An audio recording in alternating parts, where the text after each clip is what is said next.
Hey, it's Conrad Thompson. Thanks for checking out the podcast here on YouTube. Be sure to hit the subscribe button and the notifications bell. You'll get a notice anytime we upload some new content. And when I'm not asking Bruce, hey, how big was Batista's? Well, you know. One of the things I like to do is help people save money. And if you're watching this video right now and you're in a 30-year loan, man, you're overpaying your single biggest bill and you may not even realize it. I want you to do a little experiment for me. Take your calculator out, multiply your monthly house payment by 360 payments. That's how many payments there are on a 30-year loan. That big scary number, that's your total of payments. You're looking at that number? You know you can do better. Keep more of your own money right now and go to savewithconrad.com. Or maybe you've got credit card debt. Man, it's not a matter of if I can save you money with that. Your average interest rate on a credit card is more than 20%. And by the way, all the interest you pay on those credit cards, it's not tax deductible. Whereas the mortgage interest, well, that is tax deductible. So if you owe this debt, it's up to you how to pay it back. Doesn't it make sense to get the cheapest rate possible and the greatest tax deduction possible? Find out how much money you can save right now for free at savewithconrad.com. You don't need perfect credit. Even scores in the 500s can be approved, and it's no cost out of pocket. But maybe best of all, we're licensed in more than 40 states. We can help more families than ever before. But how much can we save you? Find out right now for free with a quick quote from savewithconrad.com. I've been looking forward to this podcast for a long time since we booked this guest. And I am joined from Louisville, Kentucky by one of my good friends, a longtime friend, and one of the greatest managers of all time, Jim Cornette. Corny, thank you for being with us here. Well, thank you, JR. And like George Burns said when he was 99, right before he died, I can't die, I'm booked. Right. Well, and I appreciate the booking. It's nice to be had. I have been had many times. I know that. We'll get into that later. I want to thank you. I haven't talked to you since WrestleMania. I want to thank you for coming by the House of Blues and joining me on our show. It was a nice surprise for the fans because, you know, I didn't know you were gonna be able to come for sure until I saw you, and I'm really happy that you came by and you added a lot to the show, and I just appreciate it. To be honest, I worked Mid-South Wrestling, lived in Louisiana for a year, never went to Bourbon Street. Wow. Because in those days, obviously, I would have been killed. Yes, you would. I would have been hung from one of the statues on Bourbon Street. So I couldn't expose myself to the public, but I can cross that off my bucket list now that I've worked the stage at the House of Blues in New Orleans in the French Quarter. All right. And one guy on Twitter said, nice of Cornette to dress up. I'd been out there for 8 hours. We had lunch out there. We met up with some friends who shall remain nameless in case I have political enemies, but we went back and had some more drinks and oysters. And then I got there early to see you and Court Bauer, and who I'm affiliated with on my podcast, the Jim Cornette Experience on MLW.com. All right. But I'd been out there about 8 hours, so I had a T-shirt and warm-up pants on because it was, as you know, very humid, as Louisiana always is. It's 110% humidity 24 hours a day, so I was dressed casually. And you asked me to come up, and I can cross that off my bucket list now because I've worked the House of Blues stage in New Orleans with Jim Ross. There you go. Well, we worked at the same. You got the same amount of experience on stage as I have one night. That's good though. But I had fun seeing you, and I'm glad you were there. And I didn't give a damn what you were wearing. That was fine with me. I didn't. But Mr. Blackwell on Twitter was hot about it. But I thought I was good because that's my gimmick now. I'm not in the wrestling business anymore. I'm in the Jim Cornette business. So. Right. Yep. I had the Popeye playing poker T-shirt and the sweatpants on. Usually I wear Cornette face, but not out in public because I'm not that wrapped up in myself. You know, one that brings up, this is a nice little organic segue about your attire. Because when I went on Twitter and I said, hey, I got Jim Cornette coming on our show and he's going to be on our podcast, got any questions? And one of the questions I got, believe it or not, several times was, how did you come up with the attire that you wore when you were managing, all the bright colors and what gave you that, motivated you to dress that way? Was there a role model or just your own idea? Well, actually, when I first started managing, Jerry Jarrett, when he asked me to be a manager, he said, come back next week with a suit. And I own no suits. I'm 19 years old, so Mike Duncan, who was Christine Jarrett's nephew, and was an announcer and TV announcer in Tennessee and Kentucky, and used to come to Louisville matches. His full-time job was at a men's store in Nashville at the mall. Uh-oh. And I said, Mike, can I get some suits, right? And he said, yeah, come down, I'll take care of you. So the statute of limitations has run out, right? Mm-hmm. This was 1982. You're he would good. ring up every third item because I'm making $400 a week. I just got in the wrestling business, and so he would ring up every third item, and I got suits, and they were really nerdy suits, like gray and brown and black, and the rich kid, right? But then, being from Louisville, now that I'm looking for suits, Derby time comes around, and they've got the red blazers and the green blazers and the pinks and I said, boy, that would get some heat. And then I started looking for the most colorful off-brand stuff that I could find. And by the time I got to Louisiana, I was doing the yachting hat and the red blazer with the psychedelic tie, and it just kind of built on itself, and people reacted to it, so I kept doing it. I just now thought of that yachting, that captain's hat. That gets heat with me now. It's been 30 years ago, so I'm just kidding. I don't mean. When I moved from Louisville to Nashville in March of 1983, I had some friends driving a truck, and Kenny, Star Maker Bolin, was with me. It's Kenny. God, Kenny. And we were all, I had like 6 hats that I bought at Caulfield's Novelty, yachting hats. Right, yeah. And we all were wearing the yachting hats, driving my car and the U-Haul down to Nashville to begin my wrestling adventure. You're the Thurston Howell the Third of Gilligan's Island fame with the yachting hat. But love it. Oh, yes, exactly. Well, so how did a tennis racket come into play? To be honest, at the same time, Cowboy, Bill Watts, had flown us down Thanksgiving week to do our first TVs in Shreveport from Nashville, me and Bobby Eaton, Dennis Condrey.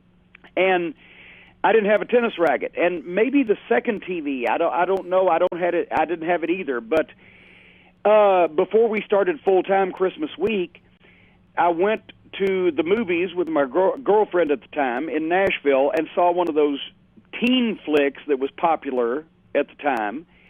And the rich kid in the group was always carrying a badminton racket around. And, that registered. And at the same time, all the boys had told me the fans in Louisiana will kill you, Cornette. They're going to rape you, sodomize you with a rusty fishing knife, and leave you laying in a gutter somewhere. It's not the Memphis fans were kind of tame at that point. They were riotous in the 70s. But so I needed reach. And you saw a bunch of them, JR. Don't tell me you haven't. Oh, yeah. You saw a bunch of them where the fans were trying to kill me. Absolutely. So I needed reach on the fans and something to carry. Managers had umbrellas, canes, briefcases, but never a tennis racket. Right. Because the tennis racket, of course, was bigger and heavier than the badminton racket. Right. And then in Tulsa and some of the other places where we knew we were going to have a riot, every show I would load it with a horseshoe and a dog chain and some things duct taped to it underneath that gave me a little... The horseshoe that I still have to this day that I carry for luck, I've had it on every airplane I've ever been on. Wow. I carry it with me in my toiletry bag every place I drive, was thrown at me in Tulsa at the Assembly Center. Wow. I look up, I'm in the ring, we're being introduced, and here comes the horseshoe, a legitimate metal horseshoe, coming toward me, and I ducked, and it landed in the ring, and I picked it up, and I kept it for luck because it didn't kill me. And I used to put that in the racket, so now the secret can be revealed. Oklahoma horseshoe. Been with you everywhere. Exactly. I turned a negative into a positive. That's good, though. Vince used to say. No, that's a smart deal. And you did need the gimmick in Louisiana because that was in an era where heels actually had heat. They were legitimately despised. I said on a podcast not long ago that the absence of seemingly no rules in wrestling is a detriment because it makes it virtually impossible for a heel to get any real steam, any heat, because closed fists are legal, pulling the boot's legal. I mean, you need rules in wrestling so that the heels can break them. Well, how can you cheat if nothing is against the law? And the thing is that, and I know your friend Happy Heyman, yeah, and he'll hate me for saying this, but ECW was revolutionary, but at the same time, it numbed people and began the trend of the Attitude, etc. It numbed people to things that were legitimately harmful to the human being. Mm-hmm. You're setting guys on fire. Guys are being thrown through tables and barbed wire and thumbtacks, etc., etc. It numbs people to what is legitimately harmful, and as a result, you can't make that shock impact on people anymore. Oh, my God, he's broken his leg with the figure 4 leg lock. Yeah. No, we just saw this guy get lit on fire. Mm-hmm. Yeah, it's gone too far in a lot of ways. I just think that, I was talking when I was in New Orleans, talking to some of the producers / agents, ex-wrestlers who are coaching, for those who don't know, back in the locker room area, helping their talents out. They're saying, man, it is so challenging for a wrestler to be a heel in today's marketplace, because there are really no rules for them to break to get people to dislike them. And they don't, and the heels, more often than not, Corny, they don't know how to sell like a heel. They don't know. In general, in our business, people don't sell enough, and people then forget there's a nuance in learning how to sell as a heel and learning to sell as a babyface. In my view. In one aspect, first of all, heels should have no redeeming social value. They should be cowards when the tide is turned. Sure. They should be cocky when they're on top due to illegal means. Mm-hmm. They should be obnoxious, arrogant, and condescending in their tone. And when I did the Midnight Express book a few years ago, I was able to go back and tabulate that there were probably 100 people in my career as a manager that literally went to jail to take a swing at me in front of a cop. Many times connected, but sometimes a swing was enough. But I antagonized people to that point because there was nothing redeeming about me. Even when I did the one-liners and the funny patter on TBS, and you were a part of much of that.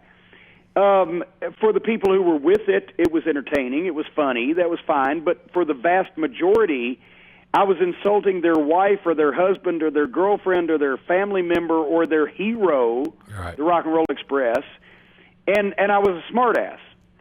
And so it worked doubly. Of course, now the secrets are out, the toothpaste is out of the tube, and it's harder for a heel to get heat because most people know that he's being manipulated somehow to say these things on purpose to get a rise, to yank our crank, so to speak. Yeah. But also, it's just in your body language and in your demeanor, as Howard Finkel would say, yes, and the way you carry yourself as to whether you want people to like you or dislike you. And a lot of guys these days just want to do their stuff and get their pretty stuff in and are not worried enough about making people actively dislike them to the point of going to jail to take a swing at them. Right. Yeah. I and especially in the not only in the heels in the ring, but the art of being a great manager is almost extinct.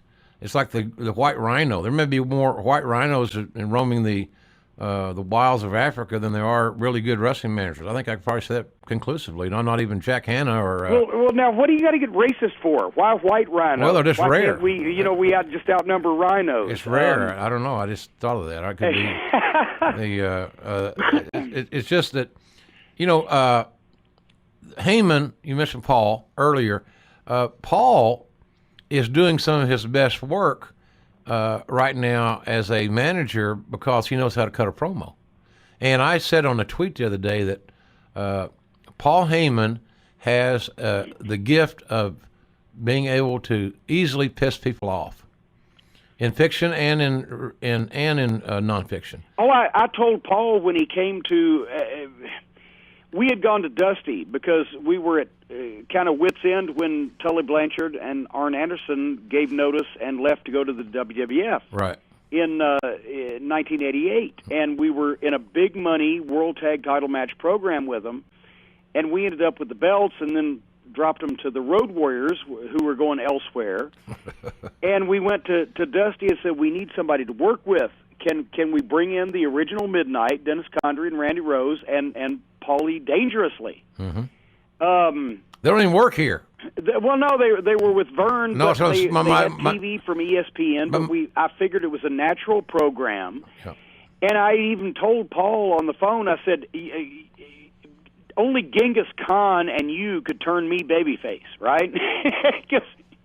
Because at that point it was going to be, he may be a prick, but he's our prick. Yeah. With the fans. And Dusty, pulled the trigger on it, brought him in. We did the thing. He whacked me with the phone. I bled out almost on TBS, and you uttered the immortal line, which got it over. They don't even work here, exactly. But Paul is I've always respected him for his ability to not only do a great promo and as a great television personality, but also his mind with manipulating wrestling as far as getting the most out of the least and getting the most out of his talent. I wouldn't believe him what he says if his tongue was notarized, but we have that relationship. Yeah, he's done a great job right now. His promos are excellent. And, staying on the subject of managers, one of the neat things about going to New Orleans, because I made a late decision to stay during the weekend. WWE invited me, and I kind of went back and forth. Do I need to go or do I belong or whatever? So I decided, okay, I'll go. And because I wanted to kind of go to the Hall of Fame was sort of the biggest thing of the weekend for me. And I met Paul Bearer's two sons, and that was a real cool deal. Michael and Daniel, maybe. Michael and I can't remember the other man's name, but nice he actually kids. tweeted us also, and a real nice tweet. And I thank him because Stacey was reading it in the car about what I meant to Percy, what Percy meant to me, and all the things, great things I'd said about him, etc. He was very proud of the weekend. Is the point. Well, it was a good. It was good meeting them. It was good seeing Percy honored. I told somebody at the Hall of Fame, I said, you can tell how long you've been in the business by the names you call people. And I never called him Paul. I always called him Percy. And the newer guys that met him when he came to WWF in 92 or 91, where it was, 90, whatever, they called him, he became Paul Bearer to those guys because they didn't know him as Percy. So he was always Percy to me, but it was cool to see. He was always Percy to all the guys in the wrestling business, the territory days, etc. He was a great wrestling fan, and I had people writing me on the website, jimcornette.com, for those inclined, and asking me by email, well, do you think he would have been insulted that they're using him, in this angle after he passed away at WrestleMania, blah, blah, blah, last year? And no, he was the biggest wrestling fan in the world. Absolutely. And he would have been thrilled to be a major part of a main event match at WrestleMania after he was dead. He would have been over the moon. How cool was that? I mean, God bless him. I saw him at the Cauliflower Alley Club, which I go to every year. This year it's in June and in Vegas. Always look for an excuse to go to Vegas, kids, because if you're in the wrestling business, you go to the Cauliflower Alley Club. It's a trip to Vegas that you can legitimately write off your taxes. There you go. And it's for a great cause. But I thought that when I got some of those same deals, so emails and on my website, all the same old stuff. How could WWE do that? It's unheard of. And I'm thinking, Paul is up there in heaven, and he is just smiling from ear to ear because you're right. He's dead and gone. God bless him, and rest in peace. But he's got to be tickled to death that he was a major part of an angle after his death at WrestleMania. And I'll say this: one of my favorite memories of Percy was when I had Smoky Mountain Wrestling operating, and you may have been a part of setting this up, but we had the talent agreement, and I got The Undertaker and Paul Bearer. Oh yeah. To come to Pikeville, Kentucky for the Bluegrass Brawl. And people say, Pikeville, Kentucky. We had 2,000 people there in the college gym, sold out, hanging from the rafters. And Undertaker was I was at the time, for some reason, we won't go into that, a babyface. But managing the team captained by Bullet Bob Armstrong against the Gangstas, The Undertaker was on the side of right and might, and I got to manage alongside, not against like I did with Yokozuna and Taker. Got to manage alongside Paul Bearer. We were on the same side of the ring. It was 125 degrees in that gym, and his makeup, his face was literally melting. Oh, God. And he was looking around, and it was like he was back in Mobile in the old days, in the 70s. It was a wrestling show in a small town, in a gym. The people are hanging from the rafters. They're screaming. He was having a ball. He was a wrestling fan. And he loved where he was and what he was doing. And I've got a picture hanging on my wall of us looking at each other and about to die. He's melting literally, and I'm melting figuratively. What were your memories? I got a chance to do some shows for you at Smoky Mountain. Had a good time. I usually rode to your TVs with Dennis Brent would come along with me as my sidekick, and we would make those drives to wherever. And it was old school stuff for me. I was kind of when you're telling that story about Paul, I felt the same way, being able to come up and do commentary on those Smoky Mountain shows. But when you look back at it, all the kidding aside, the investors or the money or the whatever, what do you look back at Smoky Mountain in a positive, reflective way that makes you feel good? Oh, my God. Almost everything. We were way more successful than anybody gave us a chance to be. At the time where every other territory besides Memphis in the country had gone out of business, we had a few shows. We put some up on the boards, like the NCAA March Madness. We put a few up on the boards, sold out the Knoxville Coliseum a couple of times and came close a couple of more times, drew some great spot show crowds. When you came up, it was a chance, in all respect to Bob Caudle, who was our broadcaster for so long, and Dutch Mantell did our color, and later on Les Thatcher worked on the program, did the play-by-play. But you were on one of your hiatuses from the WWF, and it came up and did the program for like 6 months, and it brought it to a whole nother level as a television program, and we did local ratings consistently in the 2s and 3s and up to an 8 in Knoxville, which now, any local program would kill for in these days. But I think the best thing was starting so many guys. We had a mix of veterans and young guys. I never said I just wanted it to be the over-the-hill gang. I wanted guys that were over, that the people knew their names, that they would come see them if their name was on a marquee, even if they hadn't seen the TV, but also to lead and teach my young guys. And we started Chris Candido, we started Sonny, and we started Glenn Jacobs, Kane, and we started Lance Storm and Chris Jericho, the first wrestling jobs they had in the United States, and Al Snow, his first TV gig, and the list goes on. And we were able to not only use the Rock and Roll Express and the Dirty White Boy Tracy Smothers, Bullet Bob Armstrong as our legend, but also start so many young guys' careers. And I appreciate the relationship that we had with Vince at that time, where when they were finished with us, they could go to the big time. Yeah. And they could make very good money and have a great opportunity. But, now it was like Smoky Mountain was a low-budget territory. My top guys were only making $500-600 a week. And now it's almost 20 years later, adjusting for inflation, guys would gut their mothers for $600 a week sometimes. Yeah. I had a great time there. I worked that big show you had in Knoxville. You taped for a DVD, and The Night of Legends. Yeah, yes. with Les Thatcher, and I probably called him Les Thornton a million times. God bless him. But I enjoyed working with Les, and we did fine, and that's where I told I remember telling Vince that Al Snow was a hell of a talker. He did a good job for somebody that hadn't had a great deal of experience doing color analyst on an hour show. He did really well, and But it was good, like you well, said. And you know, also I was able to bring down, thanks to your talent relations administration skills, I was able to bring down a lot of the talent. And Undertaker, the first time that Undertaker faced Kane was in 1995 in the Knoxville Civic Coliseum when it was Undertaker versus Unabomber. Right. And Mark was able to go back and tell Vince, hey, I can draw a fortune with this guy on pay-per-view. I remember when Vince called me and said, I'm making him an evil dentist. And I think it's because Vince went to the dentist that day and was in a cranky mood, but he found his spot, because you can't, you can bury talent, but you can't kill it. It'll always stick that hand up through the buried alive set and resurface.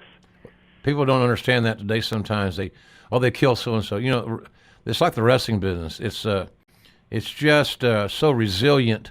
But I can tell you this: if the WWE had or any company, we talk about WWE because they're the biggest game in town a lot. But if any wrestling organization or any company in general had an office full or a locker room full or whatever was applicable of human beings like Glenn Jacobs, they would be much better off, because he is as quality a guy as that I know that I ever signed and brought into WWE. Nobody any better, less maintenance, adapted to every situation, and he's smart and he's articulate. If I would think he'll be at WWE in some capacity forever, until he's just absolutely ready to go back to Knoxville and say, that's it, I'm done. Yeah, and the only problem I ever had with Glenn Jacobs was when he couldn't get my fat ass up for the choke slam. And that was my problem. But, that's the thing. A guy like Glenn, and you talk about, of course, you can bury talent repeatedly until maybe people don't want to see it. But that's one of the problems of not having a territory system, because, how can I miss you if you won't go away? Sometimes it's time for guys to go home and come back in 2 years with a fresh look, new coat of paint, learn a new hold, and they used to be able to do that by going to work for somewhere else, and now, unfortunately, they tend to cling to that national TV spotlight until it's past their prime, past their expiration date. And our friend Mick Foley is one of the only guys who's sometimes known when to quit and quit. Yeah. And come back later when it was more advantageous and take that gamble, because he knew that he had something to offer. Well, it's a different world, and the territories. I said this a long time ago when we formed those developmental operations in Memphis, in Louisville, and in Cincinnati.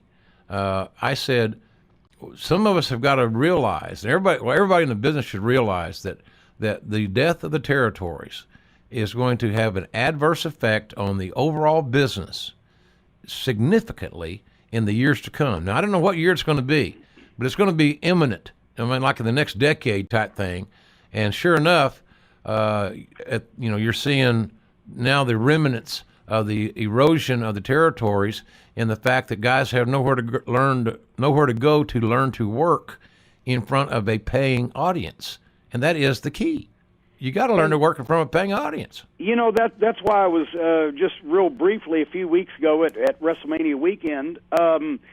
Loved being at the Mid-South Wrestling Fan Fest and sitting there and listening to the Bill Watts Q&A, which I hosted and basically pointed at people and said, your question, and let Bill run with it from there. But in Mid-South Wrestling, you had guys like Junkyard Dog and Butch Reed and Hacksaw Duggan, the Midnight Express, the Rock and Roll Express, guys in their Terry Taylor, guys in their 20s and early 30s making a name for themselves, drawing big money, huge television ratings, big crowds in major arenas all over the area, who needed for lack of a better term, a military school environment where you had big leadership from the office and somebody's eye on you, and don't screw up and do this, and the long trips you didn't have time to screw up. Well, some people found time, but conversely, over in Dallas, you had short trips and a lot of time off, and a major metropolitan area where a lot of guys got bad habits and caught up in things because they were celebrities. But the Cowboy, and that's what's wrong with me today.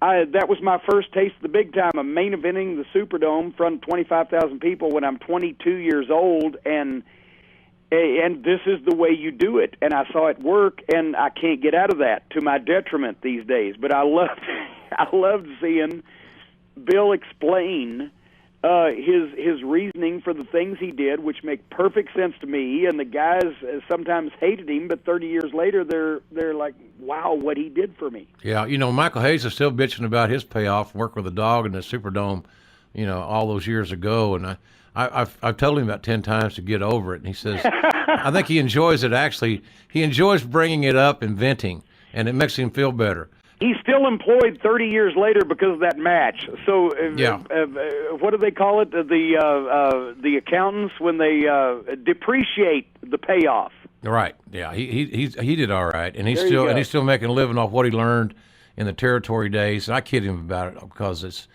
I bring it up just to piss him off sometimes. Poke the bear. Yeah, that's it. Hey, we're going to talk to Corny about the Undertaker streak coming to an end. CM Punk leaving the business, apparently, and the slow burn booking of Daniel Bryan, and a few more things with James E. Cornette. But first, I got to welcome a terrific new sponsor to my show, On It. And here's Stone Cold Steve Austin to tell you all about it. Back here on the Ross Report with Jim Cornette. And Corny, I mentioned before we went to the commercial break, I want to get to several things in this second half of our visit. Again, great talking to you, as always. You and I've always said that I believe that we're too Southern for anything else, but everybody's been telling us for years we're too Southern to work together.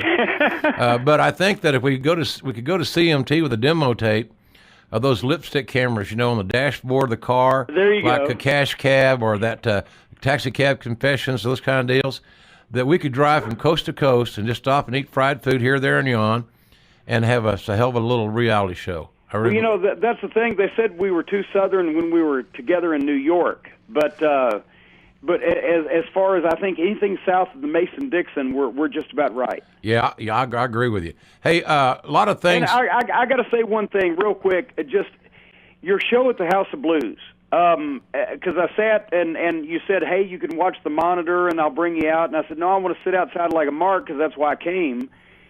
And watching your show, a lot of people are used to Jim Ross, the broadcasting icon, and your cadence there. But the way you speak to your fans at the Q&A and at the one-man show, it's just like having a conversation with you on the phone. So anybody who wants to know what it's like to just talk to JR, go to your show wherever you hold it, and you will get that experience. The next one's in Toronto, so I don't expect to see you there because it's a hell of a drive, and I know you ain't flying. Well, no, actually, I've got problems with the Canadian border, but we won't even talk about that on this session. Well, I didn't leave that for the return. I didn't mean to bring that up. But, you had an issue one time, but I had an even bigger problem a couple of years ago, and I'll tell you about that later on in private. Okay, I had to pay $200 one time to enter the country because I had a DUI in Atlanta in the late '80s. Well, I've been to Canada 25 times in the last 20 years, and the last time I went, about 3 years ago, in driving my own vehicle, registered to me, with no outstanding warrants and warrants, carrying no contraband, a middle-aged tourist in the car with my wife. They ran my record and said, 1984, arrest, assault, Baton Rouge, 1985. Stop it. And they wouldn't even let me pay. I said, well, what's it going to take to clear this up? They said, you need to get a letter signed from the Prime Minister. That's what I did. You can come back to this country. I said, well, you know what? That'll be when I get an engraved invitation. Just let me out of here. I got that. It's crazy. I wanted to ask you, one of the big news items, of course, occurred at WrestleMania 30 was Brock Lesnar defeating The Undertaker to his 21-match winning streak over. I was shocked. I tweeted it that night. I wrote about it for FoxSports.com, which is why I watched the event from the hotel, and I didn't go to WrestleMania, and I was just a few blocks away. I didn't like it, the streak ending, and I was shocked that it did. Be that as it may, it happened. So what were your thoughts on the streak ending? Well, I had said on my podcast previously there's some things it takes 20 years to get to a point like that. There's some things that the people don't want to see. They want that feel-good moment for everything that The Undertaker and the man behind The Undertaker has done for the business, for the WWF, I thought it should be the feel-good moment every year at WrestleMania. Who's going to take it down, but nobody ever does, and he triumphs over adversity, and it's the feel-good moment. And I also said that sometimes people think they might want to see something in wrestling, but when they see it, it's more of a downer. It's more of a, oh, and it doesn't get the guy that beat the streak over at that point. It just diminishes the guy that was in charge of the streak. And here's the thing: I didn't see WrestleMania. I was actually driving back and got into Louisville about 10 o'clock that Sunday night, driving back from New Orleans. So even if I'd watched it on TV, sometimes you know this, you can only tell in the arena when you hear the people. Are they mad at the guy that did it, or does the air come out of them and they just go, oh, I feel bad? Yeah. You don't want a feel bad moment. Mad draws money, sad doesn't draw money. But I don't know what it was. Maybe you don't even know what it was watching on television. But, was this Undertaker? Certainly Undertaker was on board with it because it wouldn't have happened if he wasn't. So, Correct. Therefore, I'm not going to second-guess it right now because I have respect for Mark Calloway. Was this his last match, and he just didn't want to make a big deal out of it, and he wanted to pass the torch and do what was right for business? Is Brock going to be more than just a part-time guy? Is he going to increase his appearances and help business? Is this something that registered with the fans as a shocking event that's going to draw money and make a new star, or is it something that's going to just diminish the people that were involved because it was something they really didn't want to see? I don't know. Yeah.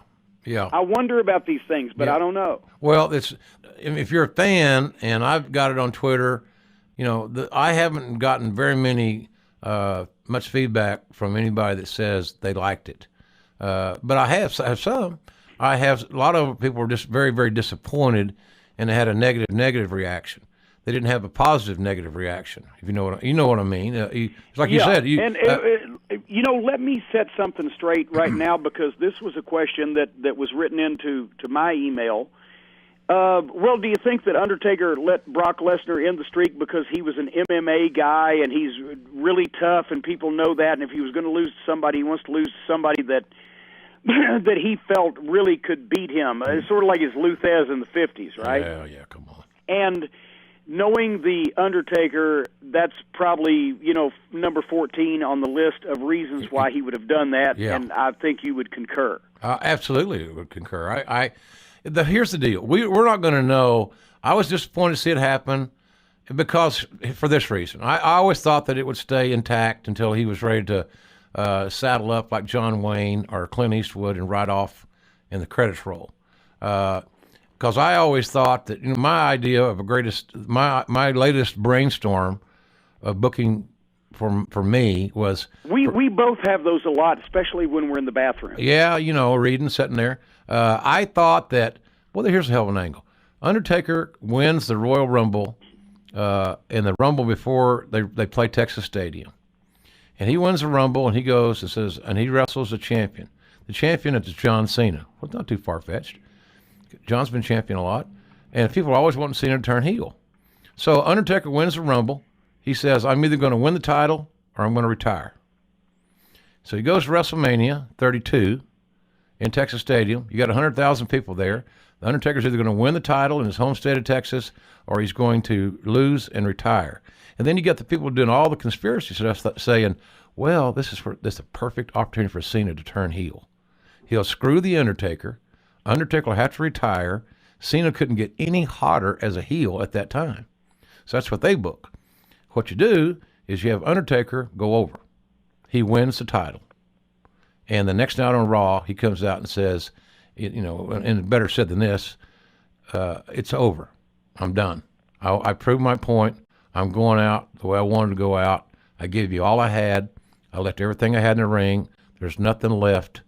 I have too much respect for the championship to be a part-time champion. And he said, I am retiring as the champion of WWE, and he lays the belt in the ring and leaves. So now you got a tournament you can have, and your main event's made for your next pay-per-view. And that was my little storyline. I liked it because... Well, ladies and gentlemen, in the words of Kid Rock, if it looks good, you'll see it. If it sounds good, you'll hear it. If it's marketed right, you'll buy it. But if it is good, you'll feel it. And that's why that people who have experience in the wrestling industry can feel these things and come up with these things, as Kenny Bolin would say, on the sperm of the moment that defeat and outrank the things that the writers with degrees from major universities come up with. You know, one of the... And I like it, but, you know, it's too late now. Oh, it's yeah. too late to turn back now. I believe we've fallen into... Yeah. We haven't fallen in love with that one. That's over. Yeah. But it was a nice fantasy booking for a couple of seconds. Hey, how do you... Speaking of booking, I said, and I defended it all along, that if you grew up in the territory era, or if you were a fan of it, like you and I were kids, and watched it religiously, you were lucky because you lived in Louisville. You could see more than one show. I lived in rural eastern Oklahoma, saw 1 hour a week. You were lucky to have television. Yeah, well, that's true. If I did do my chores, the old man was not going to let me watch wrestling because he hated it. My dad would say, now here's the deal, son. If a guy gets on that second rope and he hits another guy exactly 10 times every time, and there's no blood, there's no black eye, there's no puffiness, there's no red marks, there's no teeth missing, there's no bloody nose, there's no busted lip, it's not real. And I said, well, you know, Dad, their skin's tough. You know, he's looking at me like I'm an idiot. Like, go out in the barn and I'll call you when you're ready to come back in the house. So the point is that it's a different concept of booking. The slow burn of Daniel Bryan, I said all along, unless they're going to write him off and they just absolutely are going to get rid of him, which I knew they weren't, in my view, they meaning WWE, the place for him to be validated was WrestleMania. And I thought that they played that out pretty good and steered the course. And I liked the Daniel Bryan being made whole, as we say in the business, at WrestleMania. What was your theory or your feeling on how he was booked and the slow burn concept in general in today's marketplace? Well, you know, and once again, I'm not a regular viewer, so everybody's going to say, "Oh, geez, he's talking about this. He doesn't even watch." I thought from reading the news and the descriptions that at some points they made him appear a little too weak. Mm-hmm. But if they had this in mind all along, then I'm with it. If they changed course a month or 6 weeks ago because it was just overwhelmingly obvious that that's what people wanted, then maybe I'm not with it. But, you know, it's a new world, and you didn't used to book your hero and the main event guy to be the downtrodden, you know, individual. He had to overcome adversity, but at the same time, he overcame it a little more valiantly than what poor Daniel Bryan has done recently. All right. But at the same time, you know, I was confident that would be the visage at WrestleMania, was the confetti falling, right, the music playing, the people cheering and chanting yes, yep, and Daniel standing there with the belt. Yeah, anything else would have been yep, insanity just based on the fans' viewpoints. Well, I loved it, and I watched it on TV, as I said, at the hotel, but I thought it was great. I thought it executed great. I think that the match he had, I said all along that the first match of the night should be Triple H versus Daniel Bryan because the winner earned his way into the triple threat main event for the WWE World Title. Well, the WWE World Title match is going to be on last, so if you want to add some resemblance of reality and realness. Give him some time to rest. Oh, yeah, both of them. Either one, whoever it was, right? Well, and besides that, a lot of people were, you know, I'm sure waiting for Triple H to do one of those, you know, Hulk Hogan jobs and not do the job. He but did, nobody's though. ever said, anybody who knocks Triple H still can't say, including me, he's stupid. And the microscope was on him, am I going to do this the right way? And from all accounts that I've heard, he did it magnificently. He did. To get the guy over, and that's what he should have done. Now, you can debate, did he do it because we were expecting him to do it and we were going to crucify him if he didn't, or if it's the right thing for business? I think right thing for business, do what's best for business. Courtney, I went back, I wrote a deal for Fox not too long ago on FoxSports.com, one of my new little gigs I'm doing that I'm having a blast with, a 3-part series on WrestleMania. And I doing all this research on 29 WrestleManias, Triple H has put a lot of guys over. And he did right by Daniel Bryan. They had and I said this, they had a textbook match in how a bigger heel works with a smaller babyface to make the babyface look valiant and courageous and not. Daniel Bryan reminded me at times selling a Ricky Morton in that match. Well, and I saw when I was just 18 months in the business, I saw Ernie Ladd and Ricky Morton in Houston. Wow. And Ricky Morton, 5'9", 195. Ernie Ladd, 6'9", 325. And it made sense. And Ernie Ladd put that kid over like $1 million, then got heat on him, waltzed him across Texas, and made him sell like he was going to the electric chair. Yeah, man. And then, it can be done, and it's only the master practitioners that understand in our industry to understand how to do it right. Well, it was they did it right. Daniel Bryant was I thought was outstanding. Everybody that touched him that night, whether it be Triple H or Randy Orton or Batista, and then all the Wild West stuff at the end of the night where he prevailed. I just really thought it was excellent old school wrestling, and it was a good presentation. Now, another guy that's pretty old school is CM Punk. He decided he was done. He was, burned out, I guess is the best way of putting it. And that's what I believe. Yeah. I liked his work. I still like his work. I like him. I don't talk to him. He's kind of off the radar.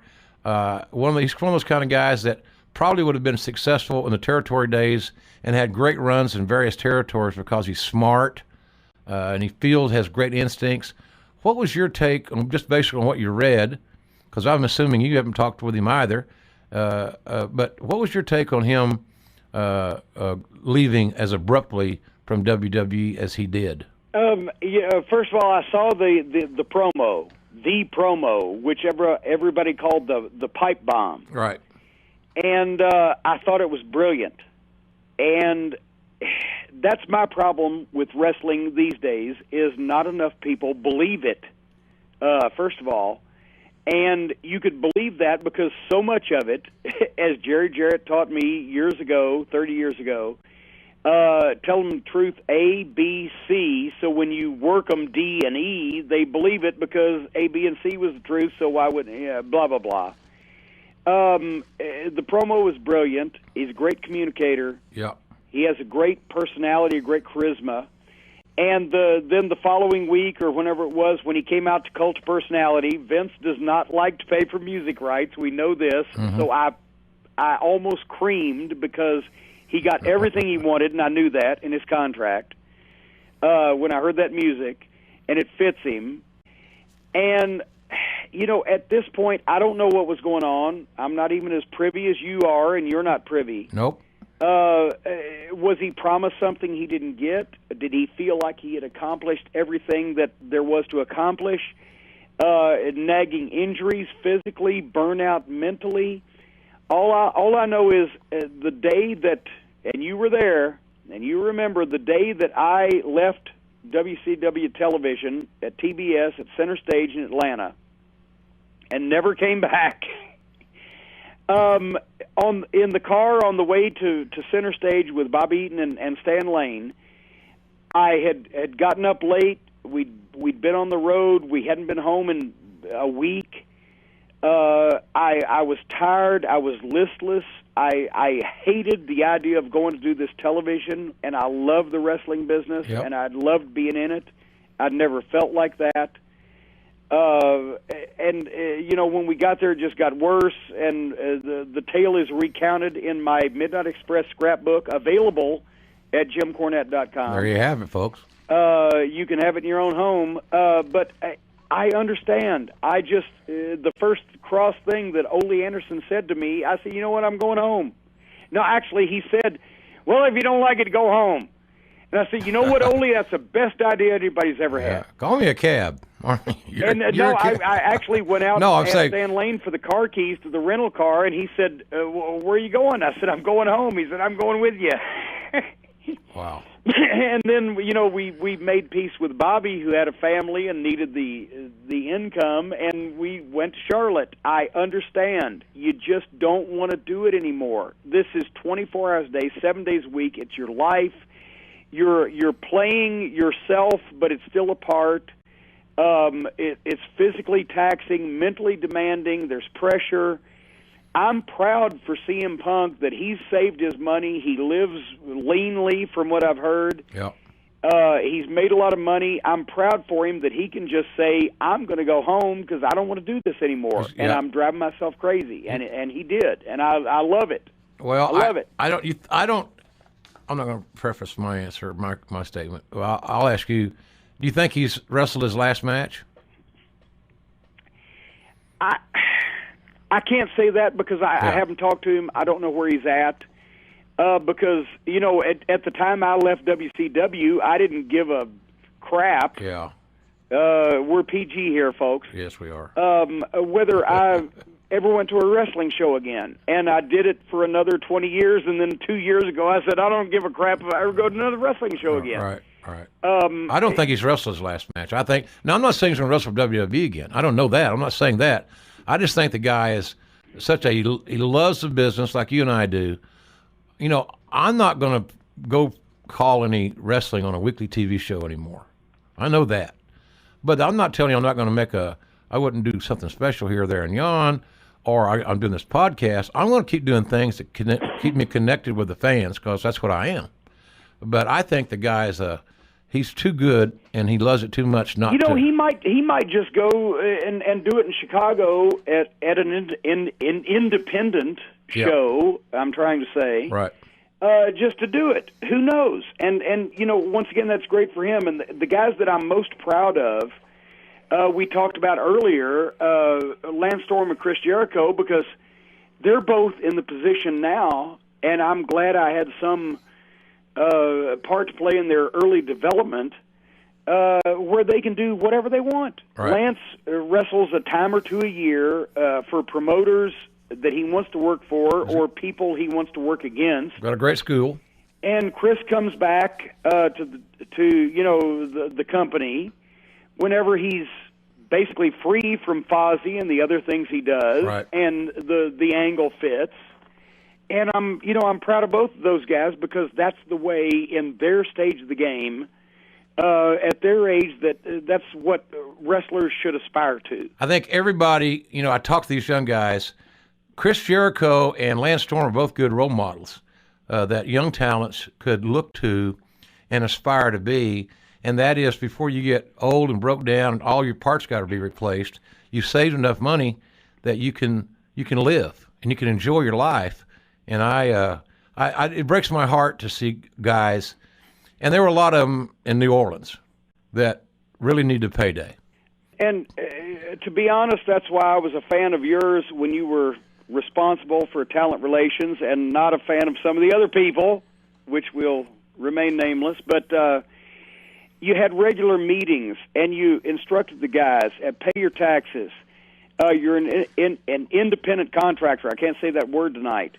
And you're responsible for your taxes and keep your insurance and have a fallback plan, et cetera, et cetera. You encompassed the experience that they would encounter when they got in the wrestling business. And that's, you know, once again, in our day, and I aspired to booking and matchmaking and management and ownership, because that's the way that you made consistent big money for a decades period of time instead of, you know, having hot runs as a wrestler, as a performer. And that's what, you know, unfortunately that's not open to guys these days because of the corporate ownership and the fact that you you really can't just go in, become the top star, and take over the territory these days. Yeah. Well, here's the deal. You get in the wrestling business. Anybody listening to this podcast that aspires to be in the wrestling business in any level, you got to have a plan B. And I've had guys, I'm sure that they probably have regurgitated my speech about having plan B. The majority of people that get in the business today are not going to make it. And that's not being negative. It's not being bitter. It's being real. Well, how many garage rock bands are there, and how many Rolling Stones are there? Well, there's a great.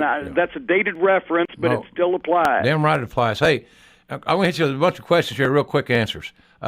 What did you like doing better, managing or booking? Depends on the time frame. With the Midnight Express, I was a manager and didn't want to be anything else. After I had a taste of booking, that was the way to go, because then you got to see your creative vision fulfilled. Would you accept an invitation to be inducted in the WWE Hall of Fame? And if so, what version of the Midnight Express would you want to be with you, or would all three? I've answered this on a couple of places, but everybody's talking about it. I'm not losing sleep over it. But if I was asked, I did nothing Hall of Fame worthy, in my opinion, in the WWF. But with the Midnight Express, it was in any wrestling Hall of Fame, and all three of them played an equal part. I would not turn it down if the invitation was extended to myself and the Midnight Express, Bobby Eaton, Dennis Condrey, Stan Lane. Was there ever talk that you're aware of? This questions come from Twitter. This is why they're quick here. Was there ever talk of a Vader versus Yokozuna match at a WrestleMania? Not that I'm aware of. Me neither. Yeah. Another question. Favorite fast food chain? I know you lost weight, and I know, and I have been with you on a couple of car trips, and it seemed like you were partial to Wendy's.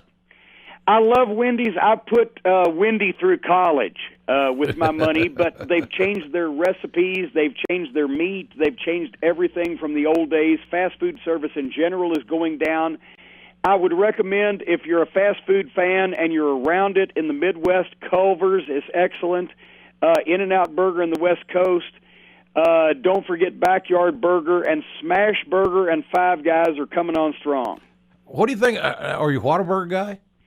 Whataburger in Texas. Yeah. When you get outside of Texas, the people even working there don't know how to handle it. Legitimate Whataburgers only in Texas. Smash Burger. I haven't tried that. Smash Burger is hot in the Southeast. There you go, folks. It's good. If you're looking for a franchise or food fix, there you go. And fried chicken, by the way, the best fried chicken in the world, Hattie B's fried chicken in Nashville. The best grilled chicken in the world, Nando's in the UK, now spreading to the U.S. They're in 5 or 6 Washington, D.C. locations. How did you, quick answer here for this, and I should have started with this maybe or got it in earlier. I had a great time on my tour of the UK. I hope to go back, did good business, and I had fun. It was hard because we did 4 shows and did a lot of driving, but I was raised in Mid-South, so what the hell. How, in a Reader's Digest summary, how was your experience in the UK when you went there? Oh, my God, I loved it. I loved the people. They're so polite. They're so friendly. I loved the London. We did a lot of sightseeing, amazing buildings, 1,000 years old, amazing architecture. It's expensive to live there, but they have a great minimum wage. It's like the equivalent of $12 an hour. The audiences were great. London's Leicester Square Theatre, Cardiff, Manchester, Birmingham, Glasgow, with Inside the Ropes and Kenny McIntosh, along with Alex Shane, Wrestle Talk TV. I'm trying to get all the plugs in. I feel like I'm doing an acceptance speech on the Oscars. Yeah, I'm with you. I want to go back. I said once in a lifetime. That means in wrestling I can't go back for 2 years, but I will return, as General MacArthur said. A great experience. I crossed another one off my bucket list, and the people were so accepting. My fans on Twitter in the UK. I'm bigger in England than I am in Kentucky, so I don't know why, but a great positive experience. Yeah, me too. I had a great time there. Very loyal. Our podcast does great there. It's usually number 1 or 2 in the sports categories on iTunes, so I'm very thankful for that. Thankful that you came on the show, and you got any, I know everybody can go to JimCornette.com, Yes, it is, and you can follow me at the Jim Cornette. Some imposter took my name, but at the Jim Cornette. JimCornette.com is the website, and I'm like you. I'm picking and choosing my travel, especially over the summer, because I'm writing a few new books and going back on my diet and doing some yard work. But you can find out where you can see me live and the podcast, the Jim Cornette Experience, every week on MLW.com, or go to my website and click on podcast. It'll take you to it. That's good. And the flea market at the fairgrounds in Louisville, Memorial Day weekend, I'll be at the flea market. But I'm not leaving the state of Kentucky over the summertime. And JR, thank you very much. I appreciate the invitation. Oh, you're the best, buddy. Hey, if people go on the WWE Network and look at some of those WCW shows that you and I did, even some Monday Night Raws, you don't get the credit you deserve as a color analyst on television because your damn managing work was so brilliant that you don't get the credit you deserve for being a color analyst. And I got to work with a lot of people that made me look good, and you were certainly right at the top of that list. And I love working with you, and it was always fun, and I am grateful for our friendship, and I hope that we can do this again one of these days. Hey, I was a big deal before electricity, and JR, for all you've taught me and all you've done for me, and I learned all these things from you starting in Mid-South. I appreciate it. And I would love to come back, and you've done my show, and now, wait a minute, the possession arrow goes to you. You got to do my show again sometime. We'll do it. Corny, thanks for being with us, and folks, don't you go away, because we've got more of the Ross Report, some closing comments after you hear these words from our wonderful sponsors. It's great when I can reunite with old friends, and there's no better old friend than I have in the wrestling business, and is Jim Cornette. And the Louisville Slugger, the Louisville Lip. Any other Louisville analogies I can make, Corny? I'll take any. I'll take any. It's good to hear your voice, and thanks for doing our show. Well, thank you for asking me. I want to say before we get started, I ordered Wrestle Kingdom 9, the Tokyo Dome show, first wrestling pay-per-view I've actually paid for in 20 years. And in your honor, as I was watching it, I had a bowl of vanilla ice cream with some Hershey syrup on top of it. Oh, you rascal! And I put the whipped cream on just to, just to top the whole evening off. Yep. And it was a great show. You did a wonderful job, and you had great stuff to call. Imagine that for once, and nobody screaming at you in your ear. It was really fun. I had a great time. Even though I was working with wrestling's version of Eddie Haskell, Matt Stryker. Somebody, I told Jeff Jarrett, I said, I think I'm going to ask for a bonus when the show's over, because I've had to work. I had to sit beside Matt Stryker 4.5 hours, and I was only kidding. And Jeff, was everything all right? Yeah, everything's great. Everything's good. We didn't hear.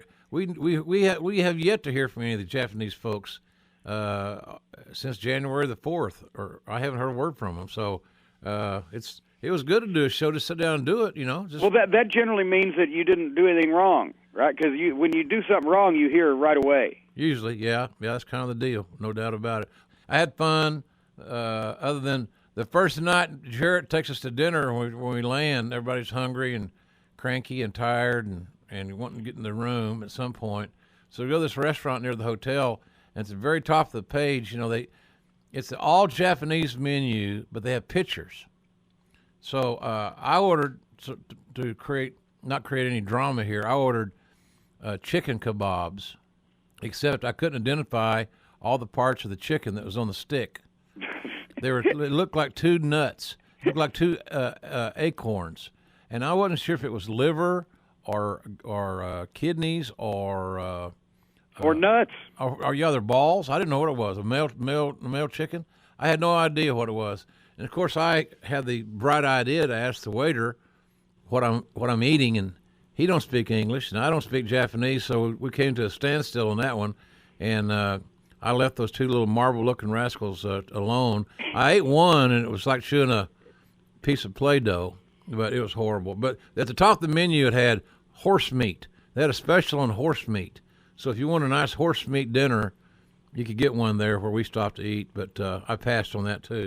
Next time, don't let Jeff pick the restaurant. Yeah, I think he was jet lagged. Bless his heart. I think he was messed up. He took me to good sushi in Orlando one time, you're actually in Tokyo, and he tanks the restaurant. Yeah, well, hey, everybody's got an off night every now and then, but we had it was a good trip. It was a nice hotel, good trip. I enjoyed working with Stryker. There are only a few guys in that Japanese group that spoke any English noticeably. Nakamura was one of them, but I didn't go up to him and say, "Hey, what's your finish tomorrow night, or what you going to do?" Because I didn't want to know really. I just kind of wanted to tag along, and it was good that way. And he's really special, Corny. He could draw money here in the States in a heartbeat, I think.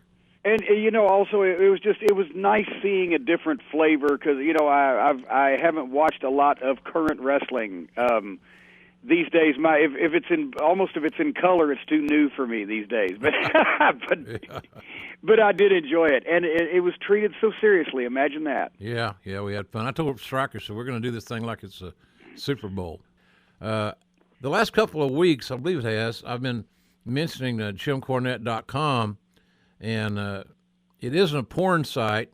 It's a memorabilia site. And it's not just a wrestling site either, by the way. But what I wanted to talk to you about in the beginning here, and also to publicly thank you for sending me your collection of the lost Mid-Atlantic wrestling shows on DVD. I was very impressed that you had them nicely packaged, and everything was, ship shape. And I really did. I'm always known for my slipshod work, but I stepped it up on. You do. Your packing is good. Hey, when you got a home business, and I've been in this area, and you're doing packing and you're shipping, what a pain in the ass. Oh, I even used the professional grade peanuts. You did really. You did. Yeah. This is first class. Now I know the story that you stumble on these tapes because they were getting ready to be thrown into the dumpster. When Crockett was moving out of their facility after WCW Turner bought Crockett. So that's the timeline. But kind of how did it, tell us how it kind of, how you discovered what was going to go in the trash. Actually, Crockett had sold to Turner, and we were already out of the Charlotte office in terms of going over there, every week and cutting promos as we did and blah, blah, blah. But I knew that they were coming to take all the stuff, the rings and the TV tapes and whatever equipment that they bought in the sale. And I told the janitor, remember old Leonard that did the overnight dubs, I said, if they go to throw anything away related to wrestling, because I'm a big collector, posters or pictures, programs, whatever, this is a giant wrestling office with all this history, if they go to throw anything away, call me and I'll come get it. And he calls me one afternoon, and he says, well, we've got a big stack of posters, which, of course, are all over my office walls now, and a few miscellaneous pictures and things, and a bunch of boxes of film. What? I get over there on the street, next to the dumpster and the garbage on the sidewalk with all the rest of the shit that they didn't want. Was 5 big boxes of 16-millimeter film that turned out to be the existing archive of all of the house show matches from the 70s that were shot in the Carolinas on 16-millimeter film before they went to videotape in like 1979. Mm-hmm. And, of course, a lot of them were not labeled properly, and also they had been sitting on storage shelves in the little interview studio that they had in the office for years, so when Klondike Bill would bring in the box from Price's Chicken Coop every Wednesday for lunch for the guys that were doing promos all day for all the local towns, the guys would eat the chicken and throw the chicken bones up in those boxes. So I had to weed through the chicken bones and pick out all the film. That's nice. And I ended up, long story short, too late. Had a friend who was able to transfer it nights at his job at a audio-visual lab. And, I was amazed that not only did Crockett not care anything about this stuff, and I know it was before home video, but that came in, but they didn't care about it. It was just, sitting there basically with chicken bones in it. Right. But then Turner Broadcasting didn't want the stuff because it wasn't, a TV tape that it could be readily played. And if not for me having a chance conversation with the janitor, all this stuff would have been lost. And as you've seen, we're talking about matches with Flair against Steamboat from the first program around in the 70s. Every NWA champion, Dory Funk Jr., Jack Briscoe, Harley Race, the Anderson brothers, Greg Valentine, Johnny Valentine, Wahoo McDaniel, Blackjack Mulligan, literally every big name NWA star from the 70s. And these are house show matches from Charlotte and Greensboro and Richmond. Title changes, important things, interviews of guys coming to the Carolinas like Johnny Valentine and the Spoiler, Don Jardine, and Ric Flair teaming up with a guy named Rip Hawk. Stuff of Flair before the plane crash when, as you mentioned, these guys were still figuring out who they were and finding out what worked for them. So you were seeing them develop the trademark stuff that later on in the 80s everybody would know, but then they were trying and failing sometimes.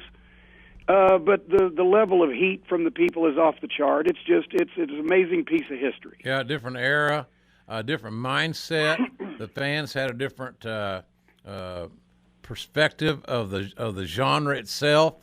This is, Corny and I were talking earlier today, or yesterday maybe, before we were on the air. And the neat thing is what a real student of the game is going to enjoy on this deal is they're going to see, let's say Flair. Flair got his act down. He got his smooth set in. He got his, he sings Hotel California. He sings, like the Eagles. They got a set. They do their thing. Well, Rick at that time didn't know what his thing was. Yeah. And he's still trying to figure out who he's going to be. And then you get all these old school guys that are trying to help him because they knew he was special. That's why he was put with Rip Hawk, because Rip Hawk was an old veteran and was a great tag team guy. But all those other guys, and that's why he was in there with Ole and Gene a lot too. Absolutely. So you see the evolution of some of the biggest stars in the history of pro wrestling, and on these Mid-Atlantic tapes, that you can learn more about them. But you got to remember this, folks. Wherever you live, it doesn't matter. JimCornette.com. And, Corny, I'm assuming, now, you tell me if I'm right or wrong. I don't open a can of worms here, but are there countries where you can't ship these tapes? I haven't found one yet. I'm not sure whether we can send them to Cuba yet or not, but that may even be changing. Yeah. But now, JR, you're showing your age because they're DVDs now, like the young folks call them. You said tapes. Oh, damn. And I do the same thing. We got to tape, Walking Dead this week because we're going to miss it. I know. Actually, the reason why I had them on tape, I got them transferred in 1989. And I had 10 friends of mine that were big-time wrestling tape collectors like me, and I split up the cost by selling them sets, and then I put them on my shelf, and I've had them all these years. And Finally, thanks to the help of a young man here in town, I am my research assistant, Seth Manhammer. I am transferring a lot of my tape collection to DVD, and he's doing research for me at the library. So at any rate, I transferred these suckers to DVD for the first time since 1989 off of my original tape transfers. And I said, well, it might not be something that, only the serious wrestling fan would want these. It's 18 discs. It's 36 hours. And I mean, I could have chopped it up and said, oh, here's the best of whatever, but I'm such a mark for box sets and completion-type collections and memorabilia, which is why I'm in it. I'm always looking for something for the website. So anyway, I said, I'm going to do these as a collector's set. Mm-hmm. It's straight from my collection. I do the dubs. I hand-label the DVDs, and the contents list comes autographed by me, so you've got from the original collection, right? This is the ultimate Dylan bootleg, basement tape, underground type of thing. But it's really it's been popular, and people. It's so different to go back and watch these guys now, and the product has changed so much.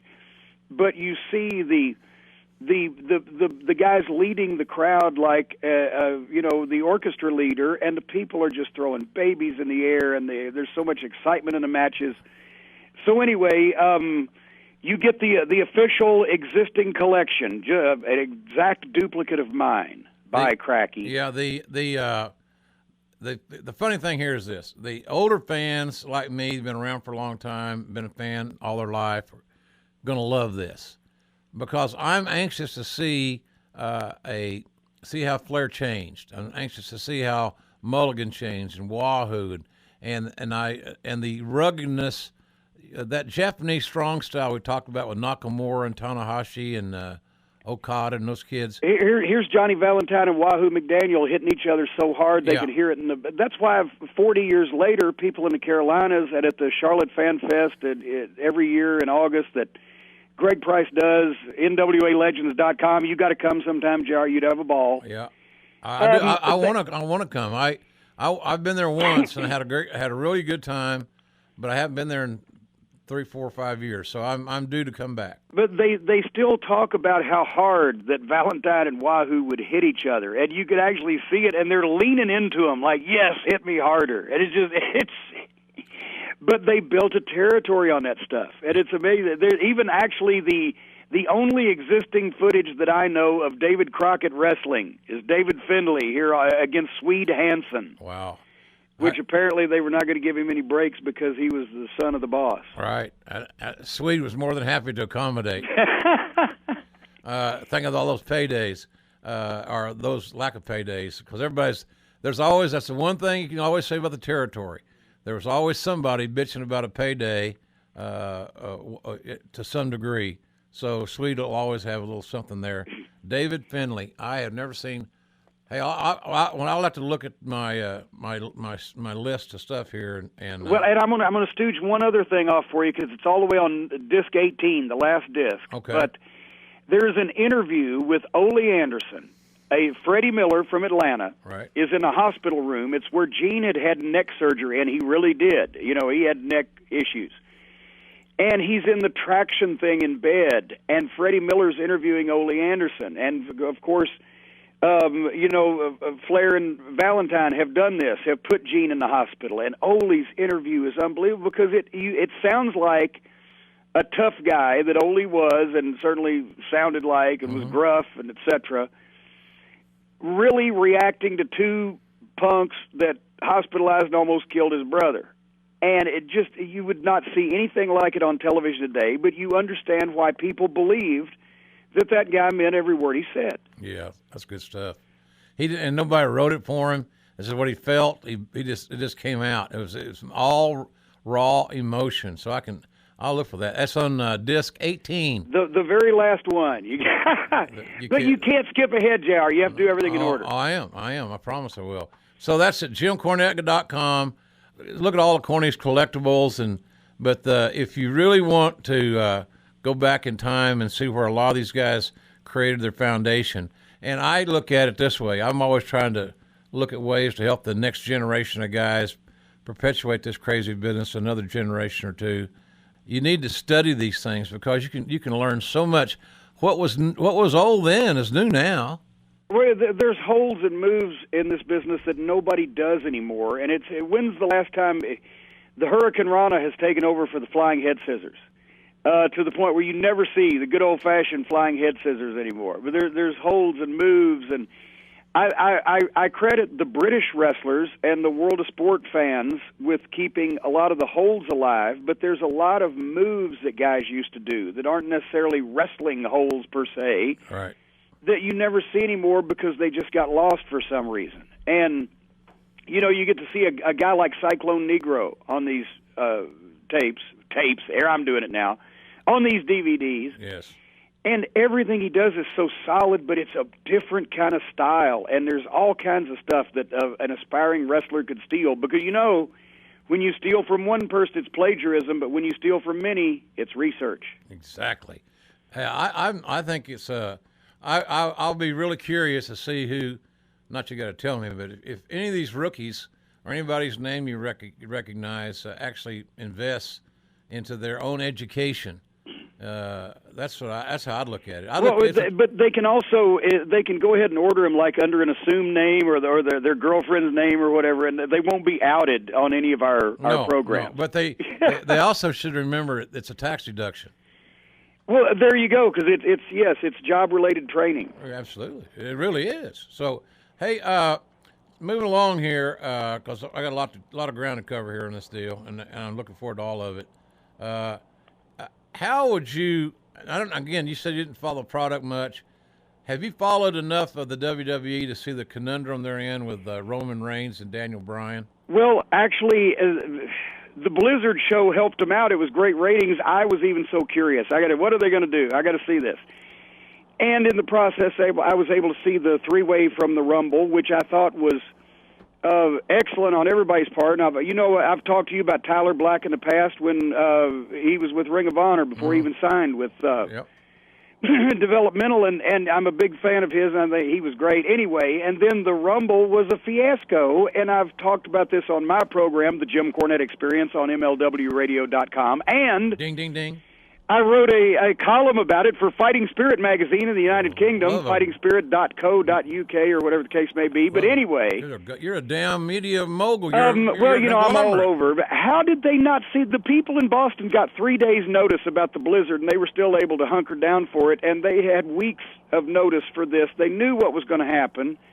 If Daniel Bryan was in that match in Philadelphia with the history of the past year and got dumped out and didn't win it. And this is not derogatory to Roman Reigns. If I was going to draw a picture of the perfect wrestling superstar, there he is, and he's got the bloodlines, and he's got the athleticism, and I think he should be the big star, the big star. But why did they have to do that, and didn't they know what reaction they were going to get? I would never have had Daniel Bryan in the Royal Rumble. No way. Look, hindsight, you and I both have talked about angles, and we both worked together a lot, whether it be for Bill, Cowboy in Mid-South, or WCW, or for Crockett. I got to work for you in Smoky Mountain for a while. We worked together in WWE. We worked together in all kinds of environments, in all kinds of roles, different situations. They held out, WWE, in hindsight's easy, so I was going to say, but WWE held out Randy Orton from that Royal Rumble and Sheamus, two of their bigger stars that they've invested a lot of time and money in. But they forgot to take out the most important guy that didn't need to be in it, unless he's going to win it, and that's Daniel Bryan. And I don't understand how you could. Maybe it's as an oversight, or maybe WWE underestimated Daniel Bryan's popularity. I don't know. I would think they would almost had to have done that, and they also had to underestimate the crankiness of the people in Philadelphia. Well, they didn't have any issues expressing themselves, and I knew. That afternoon, I did my little one-man show in Philly, and we had a great crowd, wall-to-wall. It wasn't a big facility, but it was really wall-to-wall, really great audience. They're smart. They're intuitive. A lot of them are third-generation fans. They've just been around it all their life, and they're smarter than a lot of people perceive. And because they've got that Northeastern kind of a swagger, they don't have any problem telling you how they feel. And man, when Daniel Bryan got eliminated from that Rumble, that damn show came off the tracks. Oh, and what a spectacular elimination! He got shoved off the apron and just kind of deposited. And I hesitate to take up a lot of time because I drone on in detail, and I pitched this on my show last week, and like I said, I wrote a column about it. Just anything. This was a 1.5 dump type of idea in timing that it took me to come up with this. But since they knew the obvious problems, it would seem to me that the only way that they can get their guy over is by having the guy the fans want to be over somehow endorse that guy, meaning Daniel Bryan has to endorse Roman Reigns. Yeah. And my suggestion would have been Daniel Bryan doesn't go in the Rumble. Roman Reigns wins the Rumble because he doesn't get hijacked because Daniel Bryan's not in it to begin with, and then send Daniel Bryan out to the ring, and they have the stare down, and Daniel Bryan just says, "We got to talk," and Reigns, being the badass, says, "Not now," and Daniel Bryan says, "When?" and Roman Reigns says, "Tomorrow," and Daniel Bryan turns around and walks off. What's going to happen on Raw? Yeah. And then they announce that they've had their talk. And Daniel Bryan says, "We've both got a problem. I've been out for a year. I don't know if I can still be the best wrestler in the world, and if I can't be the best, I don't want to do this at all. I'm not in shape right now to be 100%. He's got a problem. He's a Samoan badass, but he's a rookie. And Brock Lesnar's been on top for 15 years, UFC champion, WWE champion. He knows the tricks. He's used to the big matches. Mm-hmm. But this guy's younger, and I think he may be stronger, and he's definitely faster. So I've got a solution. Brian agrees to train Roman Reigns for the world title match at WrestleMania against Lesnar. All the MMA he's studied, all the wrestling around the world he's done. He's a veteran. Mm-hmm. He's the trainer. Reigns is the beast that soaks it up. But in training him, Daniel Bryan will either get in the best shape he's ever been, or he'll know that he can't do it at all. And the payoff is if Reigns wins at WrestleMania, Daniel Bryan gets the first title shot. Yeah, that's good. That's good stuff. I had an idea on my show about having the contract signing on Raw between Reigns and Lesnar, and Happy Heyman would be there, and this would be on Raw, and it would be before the event, and you would see a changing of the guard where Heyman would turn his back on Lesnar. No, not Paul. Yeah, it's hard to believe. And Heyman would be the ringleader. The gangland hideout of Elliot Ness is Frank Nitti. Late that night in the Southside Chicago apartment of Elliot Ness. Yes. And then Funk will listen to the show and say, "That goddamn Cornette, that egg-sucking dog, did that Frank Nitti impersonation again. I'm calling my brother Dory immediately. Wait, I lost his number 20 years ago." So I had this idea. Heyman turns, Reigns, and the contract signed. But when on the scene, as you leave the scene, it's Lesnar down, tables on top of him, maybe some chairs, whatever it takes, and Heyman is leaving with Reigns. So now there's a new alliance: Paul Heyman and Roman Reigns, and this goes right into you see it on free TV, and when you get up, then when Lesnar gets up, the announcers all leave, and then you got a minute or two left of TV time. The announcers leave. Lesnar tears the announce area up like nobody has ever done. Anything that's not nailed down, he bends or breaks. Gimmick a ring post. Let him knock the ring over. Yeah, whatever. But all we know is that when Lesnar gets to WrestleMania with the title, there's going to be hell to pay for multiple people. And you're either going to be with Lesnar or you're going to be against him. I think Lesnar is this close to being the biggest babyface in the company right now anyway. And this would put Reigns into a different little role. How long is he going to be in the company, though? What do you think? Who, Brock? Is he going to try fighting one more time? I've said for several weeks, and I have nothing to go on, and I got a lot of friends in UFC that I communicate with, and they haven't told me anything. But my gut tells me that Lesnar left the UFC under terms that he's not too excited about, losing 2 in a row and trying to fight back through the diverticulitis and all that stuff. I think that he's got unfinished business, and I think that he has a chance to make a lot of money fighting 2 or 3 times a year, and he's still going to be a huge attraction. UFC is not long on stars. They need bodies. So I kind of think he's going back to UFC. And Bellator is going to make him an amazingly nasty offer because they're owned by Viacom. They got lots and lots of money, and they signed Brock Lesnar. That would put a big stamp of approval on their brand of MMA. So, isn't it great that stars can actually make a difference in people's business these days, even if it's not the wrestling business? Yeah, they can. It's just amazing too how closely you follow that trail of MMA and how parallel it is to pro wrestling in a lot of ways. Golly, some people have been saying that for years, but they wouldn't listen to either you or me. Those people, would they? No, they would not. They would not.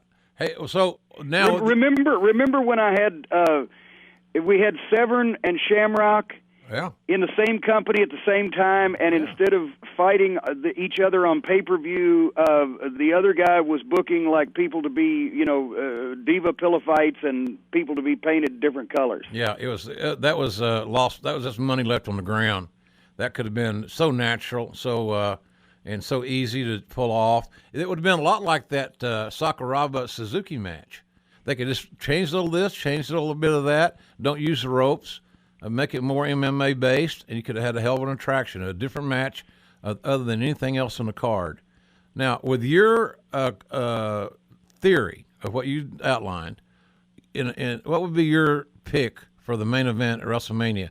Who's going to be in the WWE title match at WrestleMania if you had your way? Well, but see, then the thing is now what they've done is, okay, they had Rollins and Bryan, and now it's going to be Bryan and Reigns, and the people are going to boo Roman Reigns out of the building. And if that is what the reaction they are wanting to engender, then that's wonderful.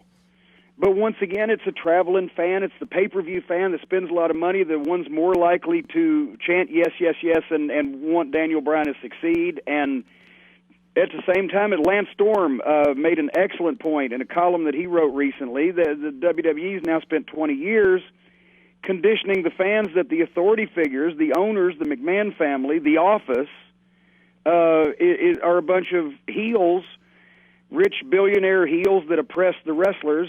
So now they're surprised that the fans are starting to get mad at the company instead of the heels.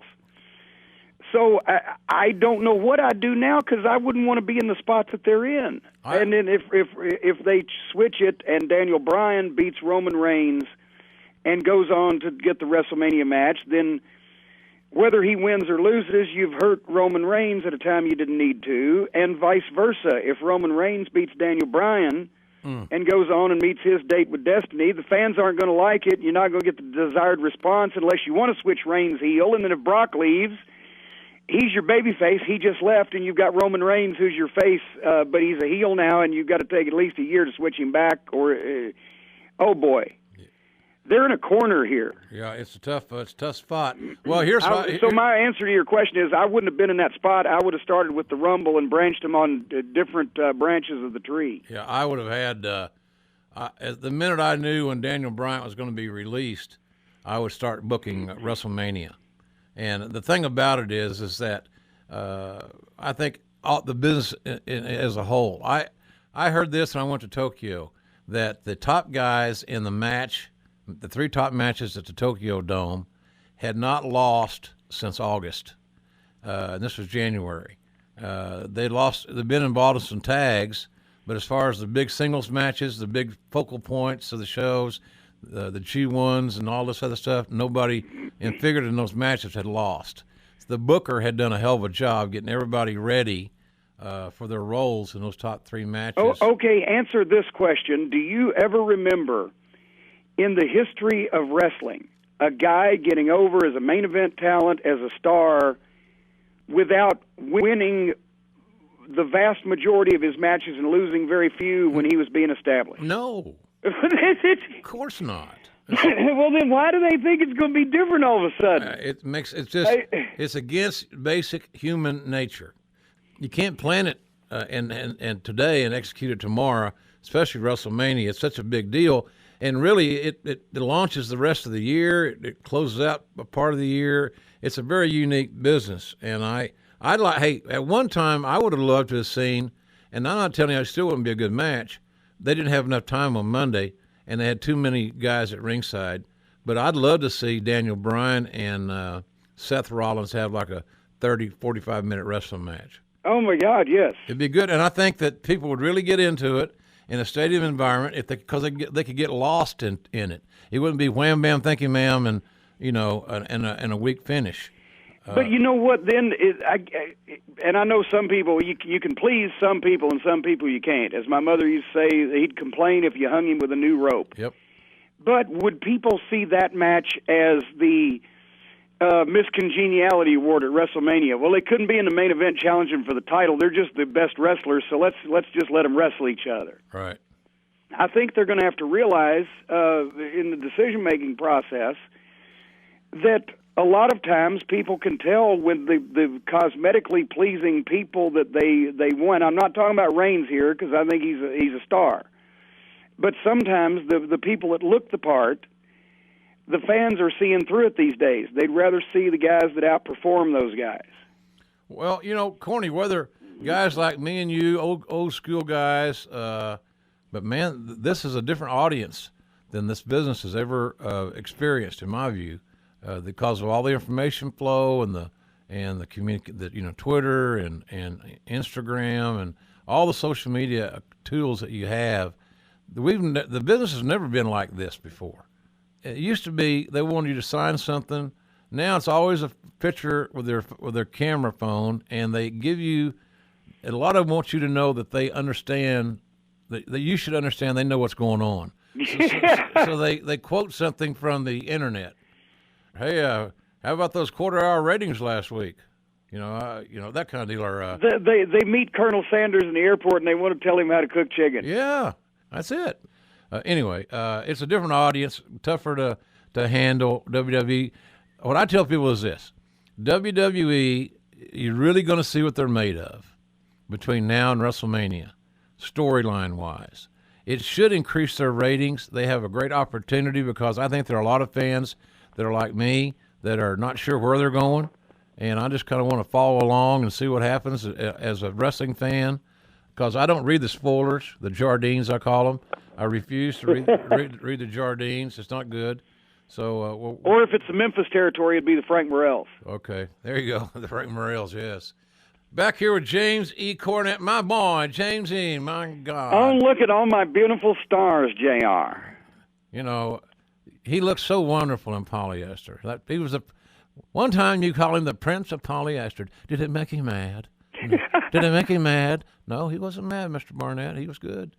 But, if I'd called Terry Funk the Prince of Polyester, he would have said, "You no good bastard, Ross.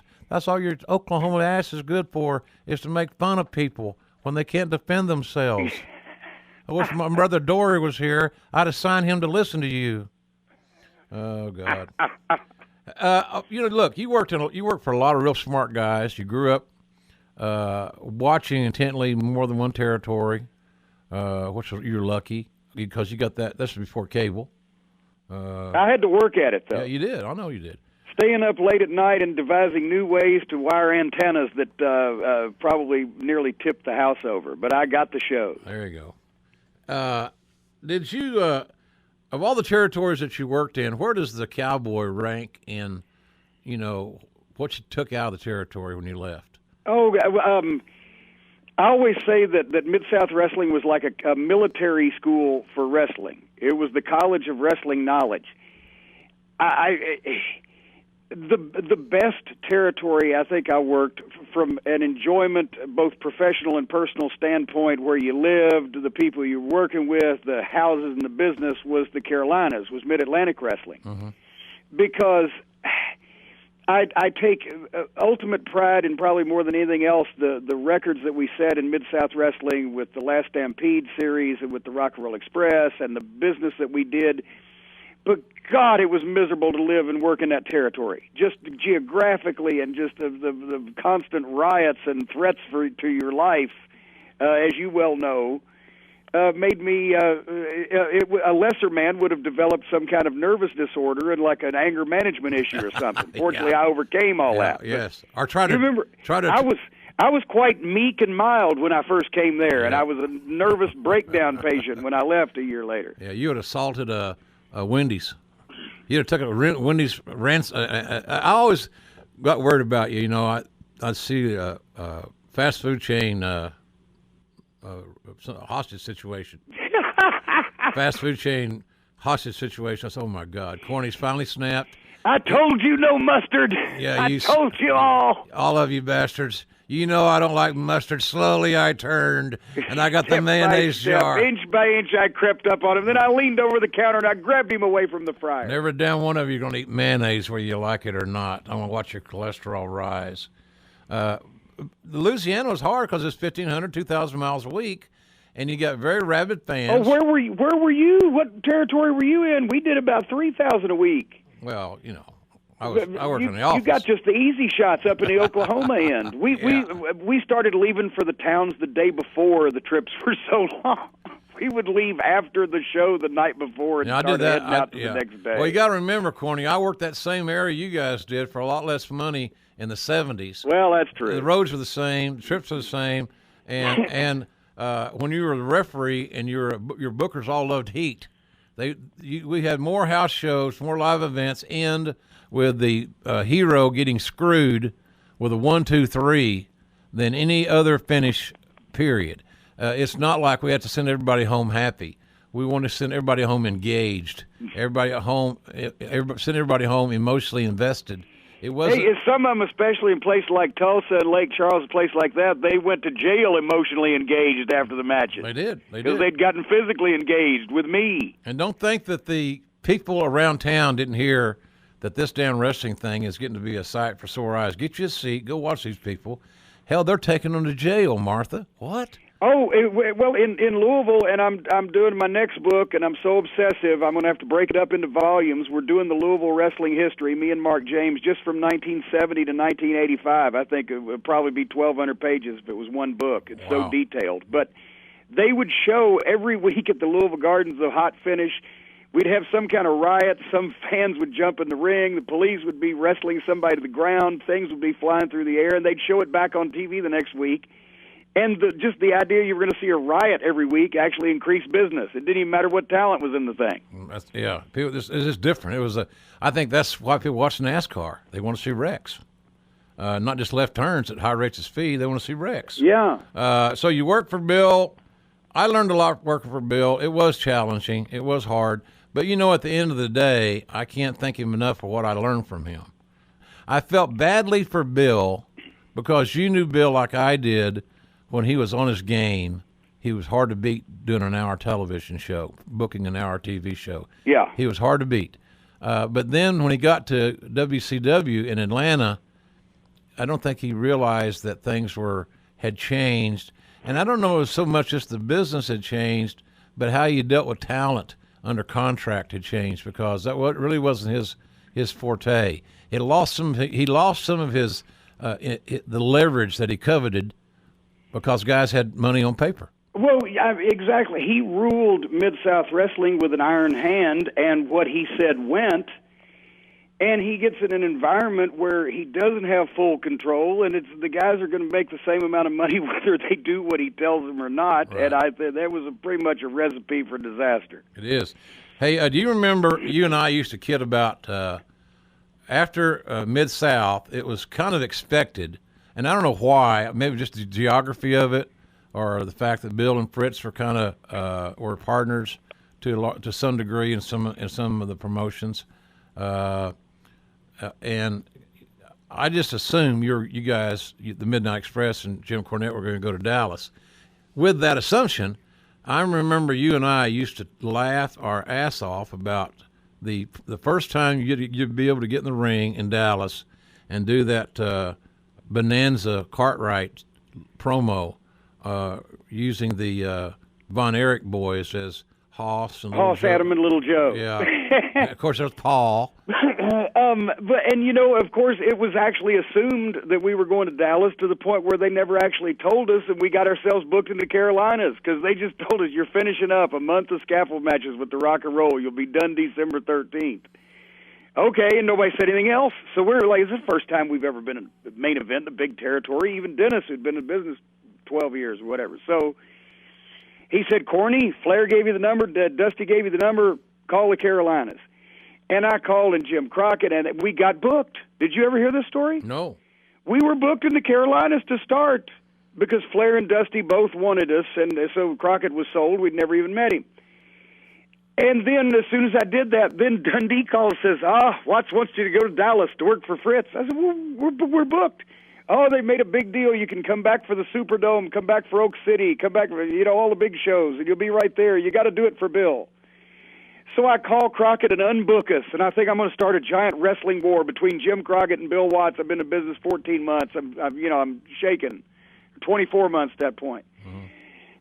And so we had actually gone the first night. The reason why Dundee knew is because they told us they wanted us to book us in Dallas. We went the first night and gave our notice to Ken Mantell that we've already, decided to go to Carolinas. Nobody said anything. Wow. And then, Dundee calls, you got to do it. So out of loyalty, we unbooked, and we went over and 6 months in Dallas. But we were willing to give it a chance, but we never got the Von Erichs. We loved Bobby Fulton and Tommy Rogers, had the best match of the show with them every night, but we worked with them for 6 months every night.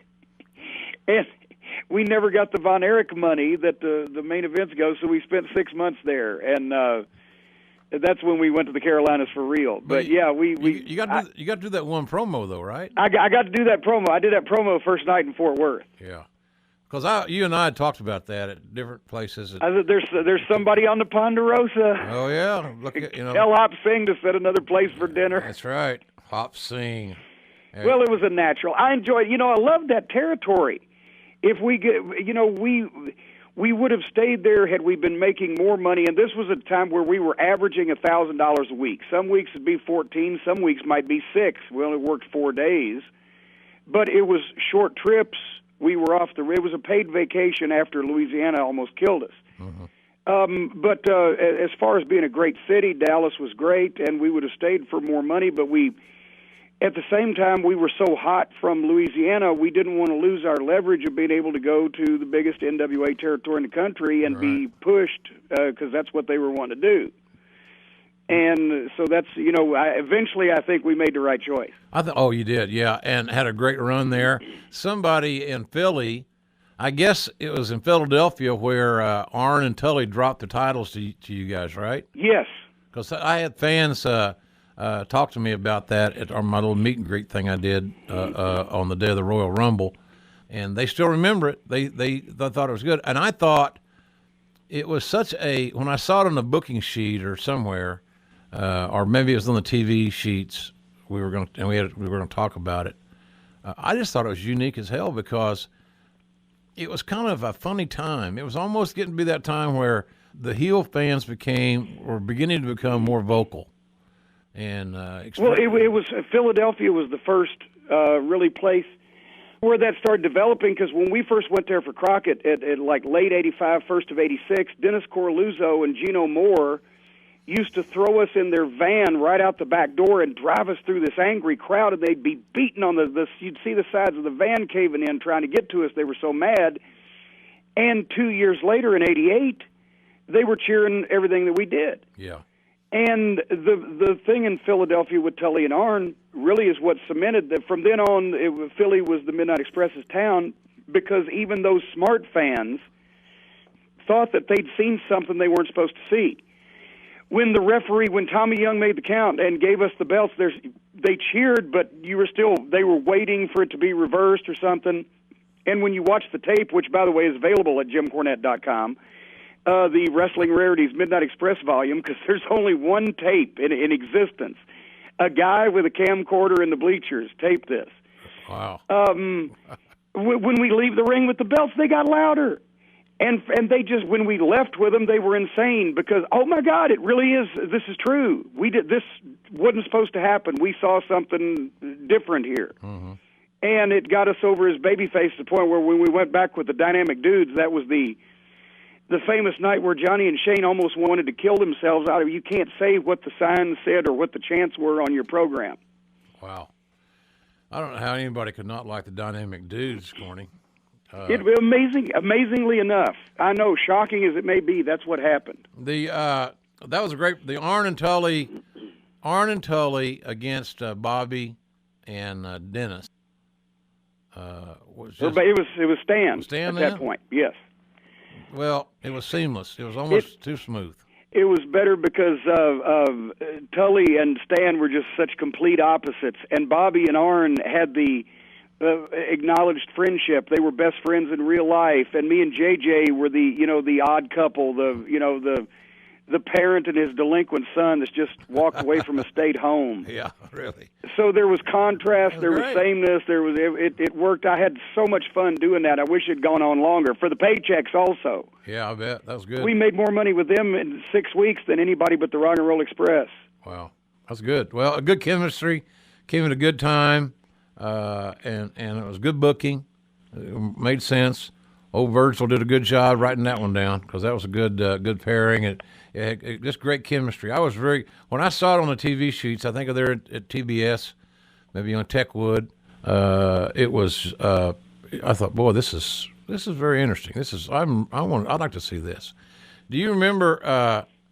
Somebody asked me on Twitter if I would ask you about if you have any memories, yay, nay, or indifferent, of when you wore that white suit on TBS and you guys got jumped by Heyman and the original Midnight Express, and there weren't any political backlash on the blood in the studio, was there? Well, no, actually, see, that's the thing, and I'm staring at the jacket right now because it's on my office wall.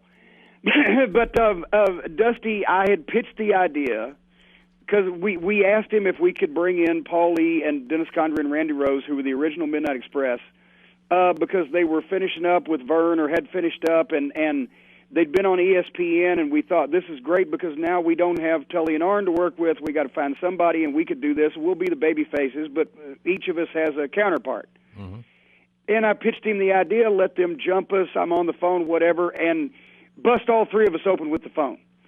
And Dusty said, "Nah, kid, if you're going to do that," and this is where Dusty was smart, "they've never seen you bleed, so just you bleed, and they don't have to bleed." And so he cracks me with the phone. He said, "Now get a little juice," because we weren't supposed to get a lot of blood, if at all, on TBS. And, my problem was, when the first time around, let's say, I didn't realize when it's so cold in the studio, it takes a few seconds. And I panicked and think, I'm screwing this up. And so I went to the well about 3 more times. Mm. And by the time everything started coming in the 60-degree studio, it was more than a little blood. But I didn't hear of any complaints. Everybody remembers the angle fondly, blah, blah, blah. But then it wasn't but about, 3 weeks later that Dusty had Road Warrior Animals spike him in the eye with their shoulder pads. And he got juice from his eye. And that's when they said, "No, this is too far. This is too much. The man's eye is being gouged out with a spike on our television," and that's where Dusty made his departure. It's going to scare the Andy Griffith audience away. And yes, Floyd would have been back in a chair if he'd have seen that. Oh yeah. But that was, that was our best angle ever. It didn't draw a dime because then they went through 4 booking changes in 3 months, and the whole thing went straight down to Porcelain Throne. Yeah, that was. God almighty, I used to leave those booking meetings so frustrated. I remember writing a show. I was left there. Okay, you got all the pieces. Let's put them together. It's no big deal. Okay, no problem. I did exactly as I thought I was supposed to do. We get to TV, and I can't remember who one of the guys of the booking committee. It's like the damn Pentagon. They said, "Well, this is not what we wrote." I said, "Yes, it is." I said, and he noticed, yes. I said, "Look, you left 2 hours before the meeting was over, so you can make your plane." So I didn't ask to write this crap. I didn't want to put all your pieces together of the puzzle that were laying on the desk. I said the nice thing about it is if you got an eraser, it can be fixed.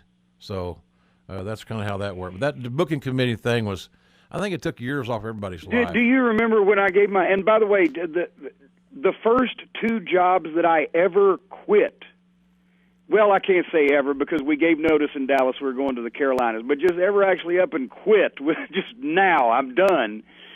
We're in WCW, one on the booking committee and one actually working there as a talent. And both of them were Jim Cornette, the biggest wrestling fan in the history of the world. I've worn a dress in the been dressed in a diaper in the Superdome, and been humiliated on national television and worked for very little money and jumped off scaffolds. And Jim Hurd made me miserable enough that I not only quit the booking committee in WCW, but finally just quit the whole company to get away from him. It was really, really challenging to be there. We had such good talent there, and WCW could have been very much more relevant than they were back in that late 80s, early 90s period, because according to some of the most feedback I get from people on the WWE network are some of those old WCW pay-per-views that I have never watched again. I haven't watched them since we did them.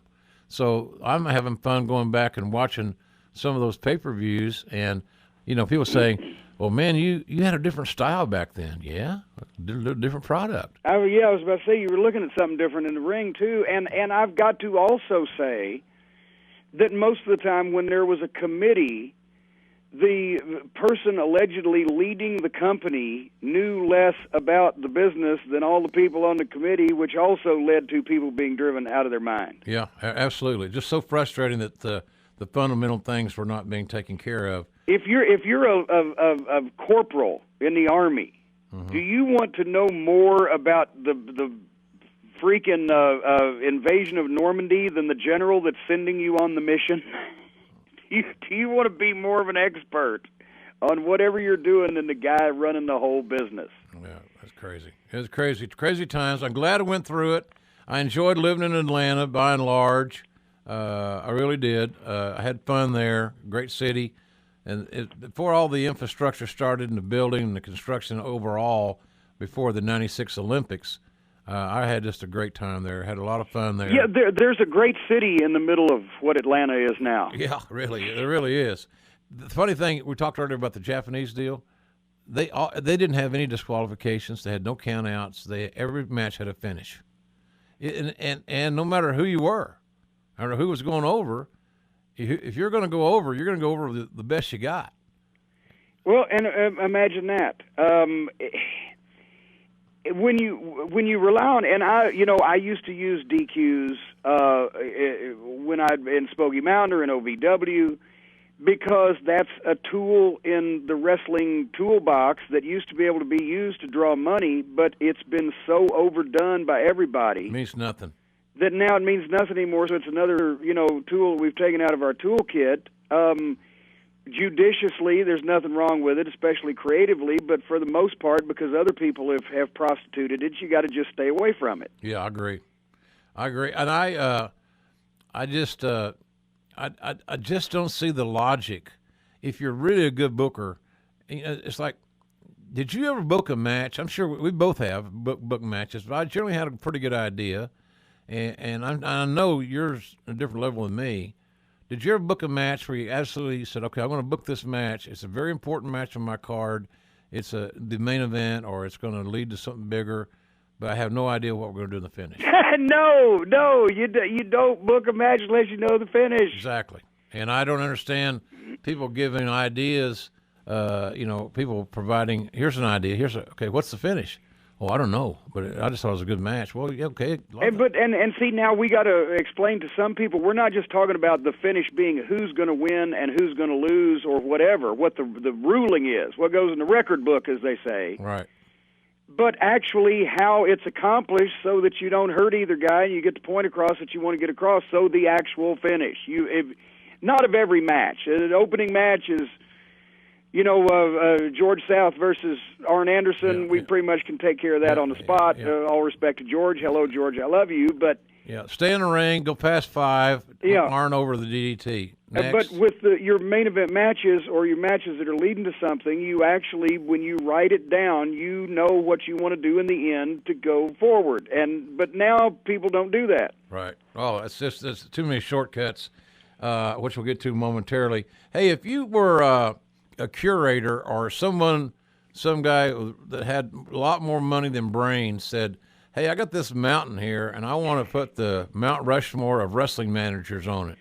Who would be your 5? Oh, God. Well, no, there's only 4. JR, 4. They had American history down in Oklahoma, Jesus. didn't they now? Well, but actually, when you think about Bobby Heenan. Yeah.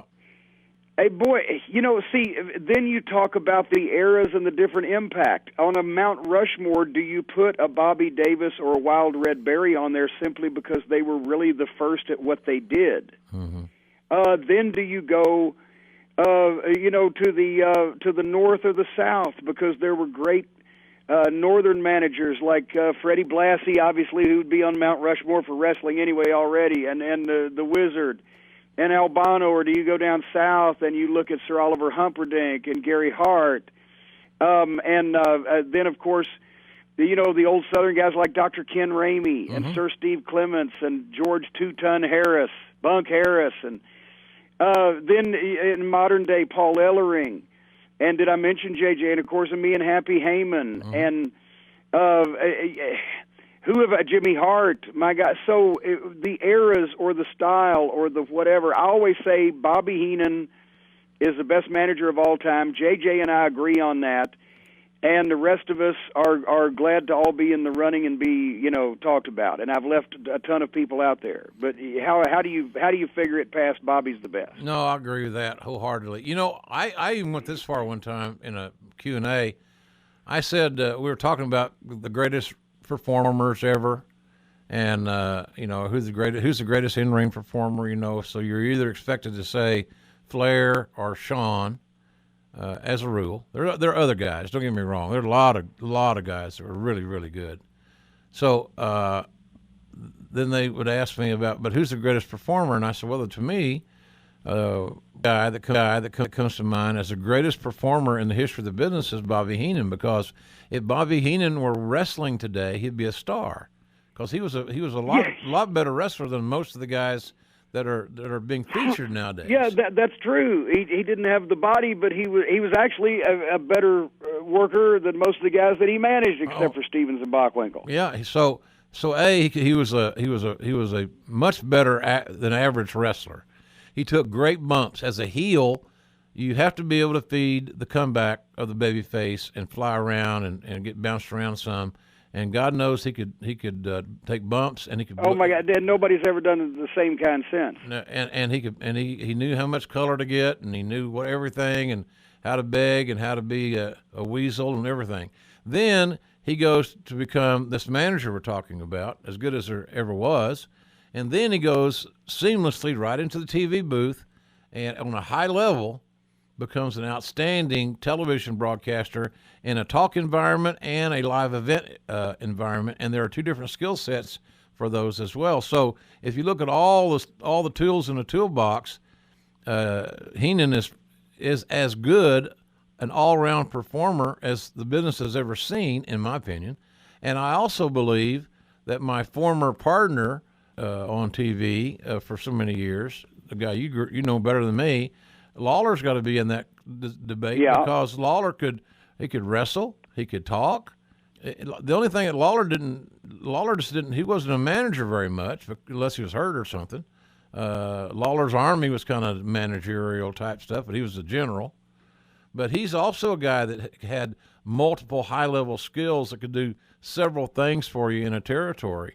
So I was real lucky. I got to work with both those guys. And people said, "Well, you had a great run." I said, "I had a great run because I had great partners, and those guys were very good." So, but Heenan was really I'm with you. He'd be the number one guy. And has anybody in a territory ever had the impact on one territory like Jerry Lawler has had on Memphis?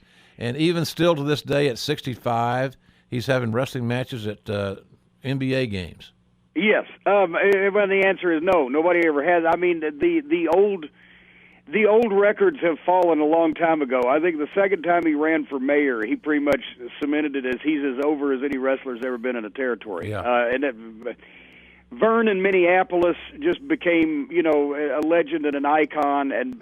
But at the same time, Vern Gagne himself did not draw as big a crowds in Minneapolis as Jerry Lawler did in Memphis. Right.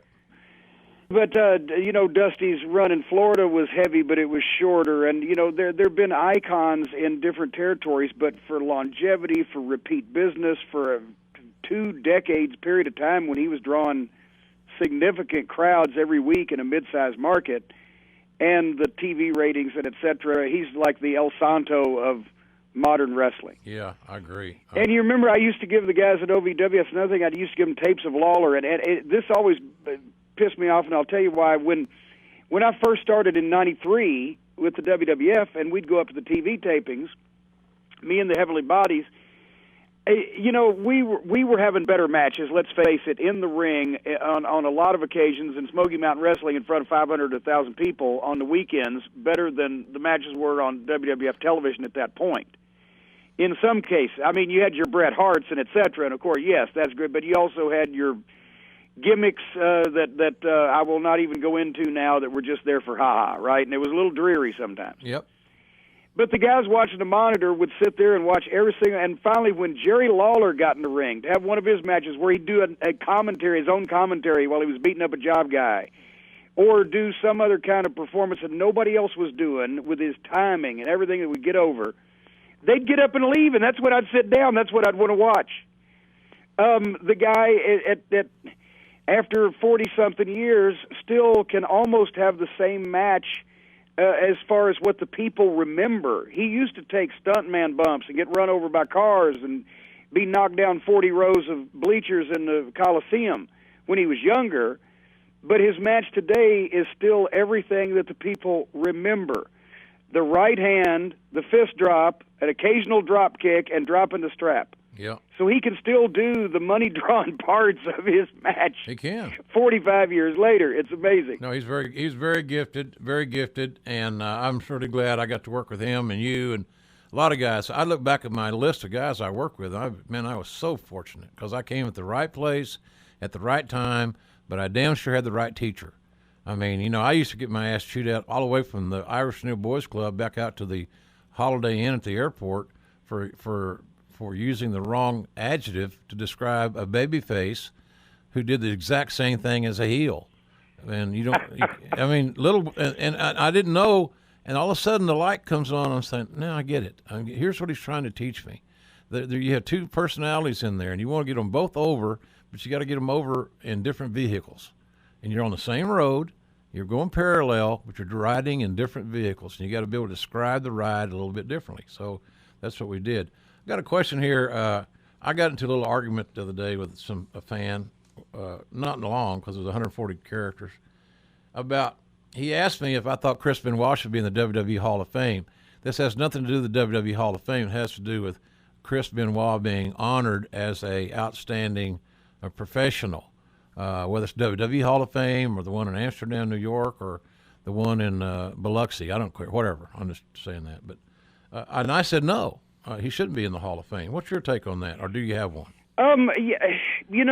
Unfortunately, I don't think he should be erased from history to the point that they have done it where the shows he's edited out, et cetera, simply because it actually calls more attention to it for the people that know that he was there. They are great performances. He was, as we all know, for 99.9% of his life, the nicest, kindest, best kid, most determined, hardest worker that you would trust, the whole 9 yards. And then for whatever reason, and I'm sure several of them played a part together, he went completely insane and did horrible things. I don't think he should be honored in a ceremony, honored as his life or his career celebrated, but at the same time, and that's unfortunate because he would be a Hall of Famer, but he kind of disqualified himself. But as far as being erased from everything, I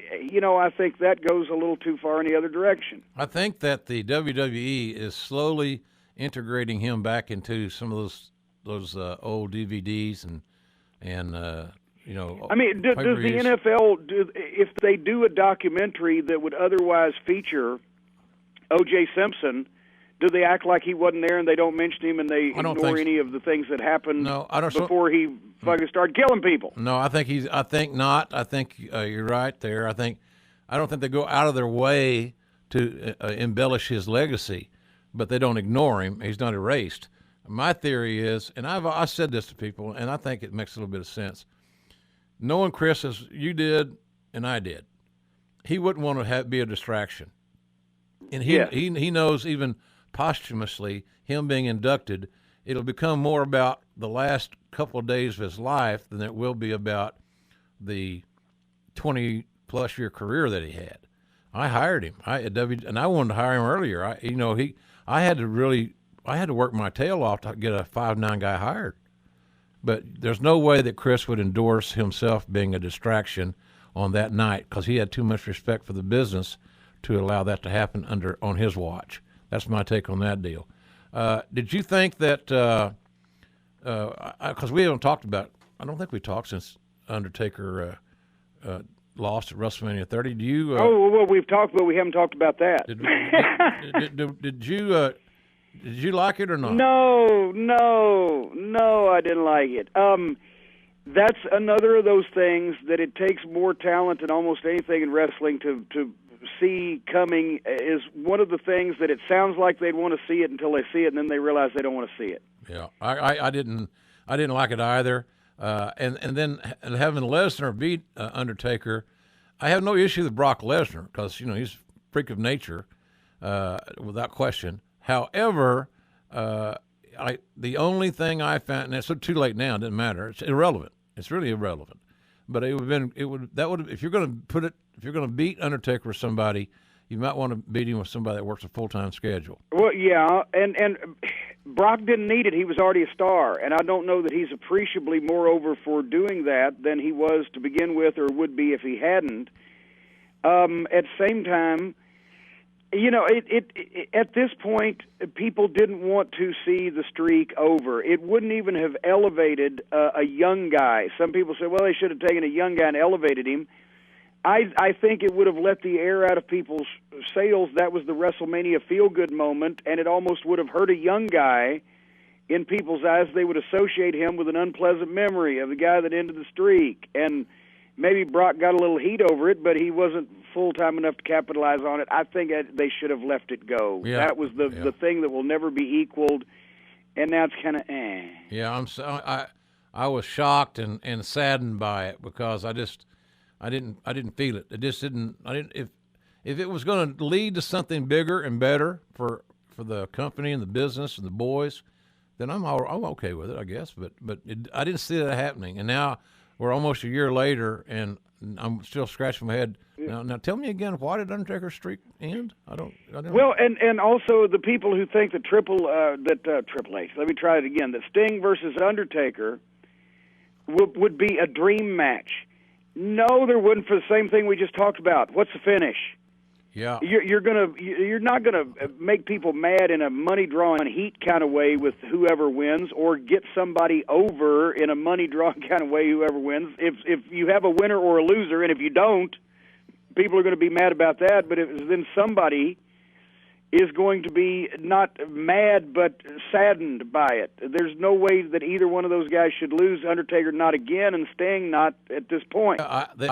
And you have two character baby faces in the match, and so you have the opportunity for that crowd to be very indifferent because they really don't want to see either guy lose. Yeah, and they don't want to disrespect the other guy by booing. It's one of those things that somebody comes up with and says, wow, that's never happened. Wouldn't that be great? Yeah. Well, years ago it may have been, but right now under these circumstances what prevail, I think it would be horrible. Yeah, and I'm sure they're not going to do it, obviously. No, I don't think they are either. And again, what's the finish?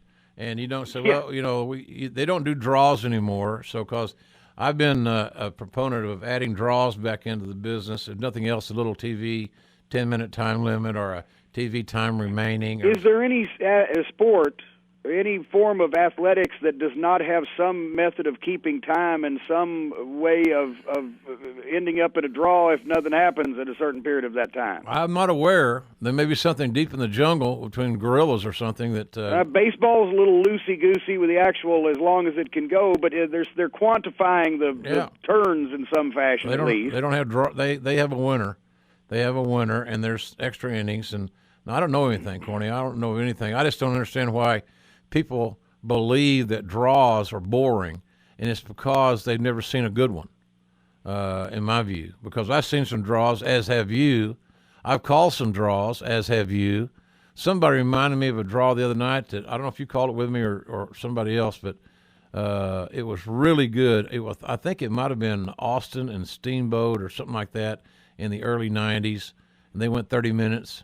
I was not there then, but I remember seeing it on TV. Good match, 30 minutes. They told a great story, and then the clock became an ally. The clock became a tool that you could use because no matter who you are, everybody can. Time's always an issue. We have watches, we have phones with clocks in them.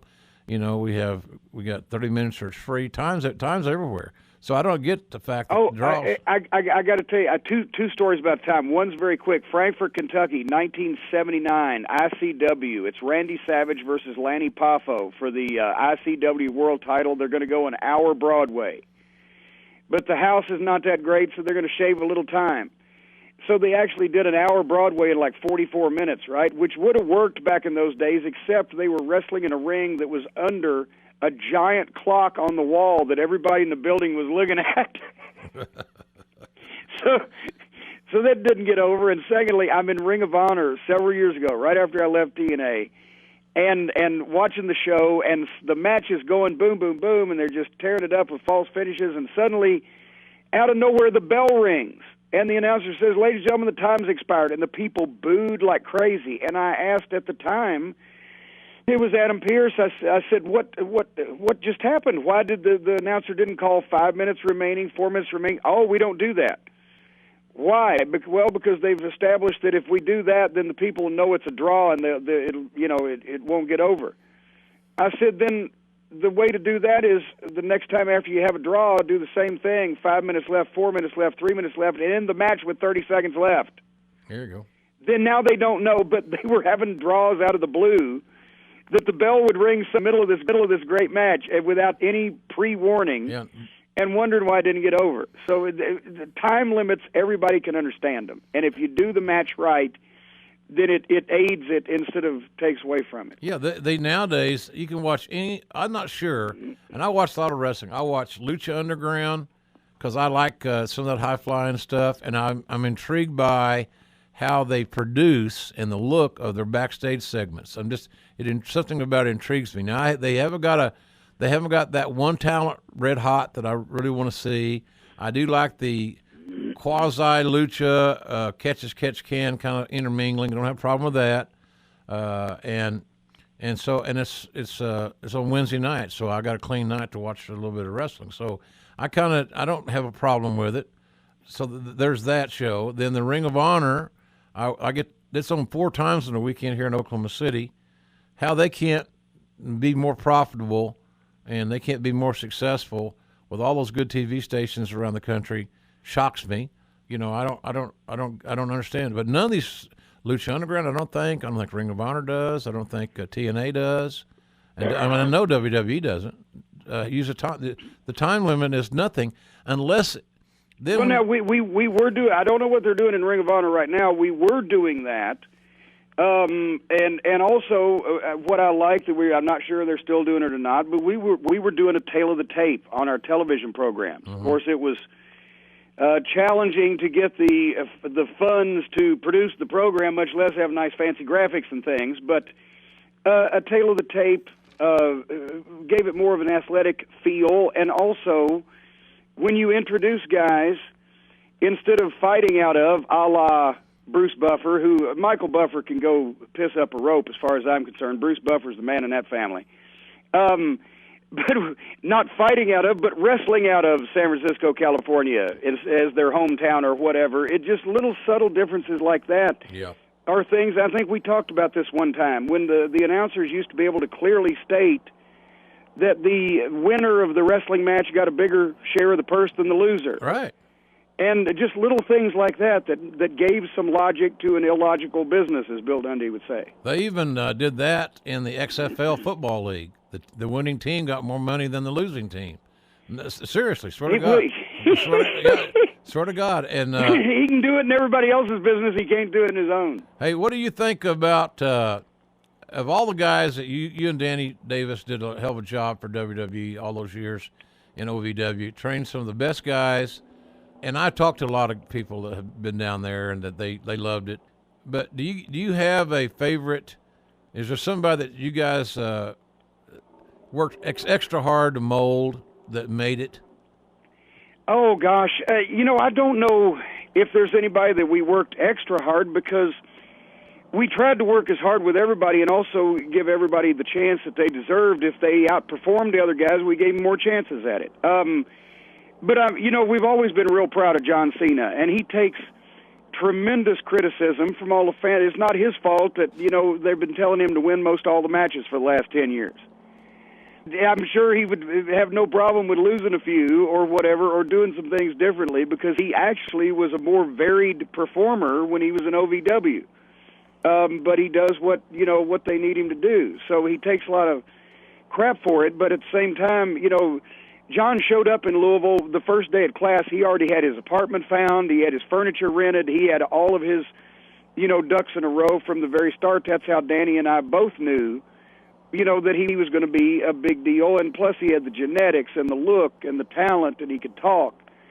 But, really everybody that got the chance, there was a lot of guys I wish would have got a lot more chances to be themselves rather than, tripping over some bad booking and bad gimmicks along the way. Sure. Yeah. And the Bashams, I thought were, I loved them as a tag team. But they were overshadowed by their manager, Shaniqua, who's now candidate for induction into the WWE Hall of Fame. Really? No, I'm kidding. Shaniqua.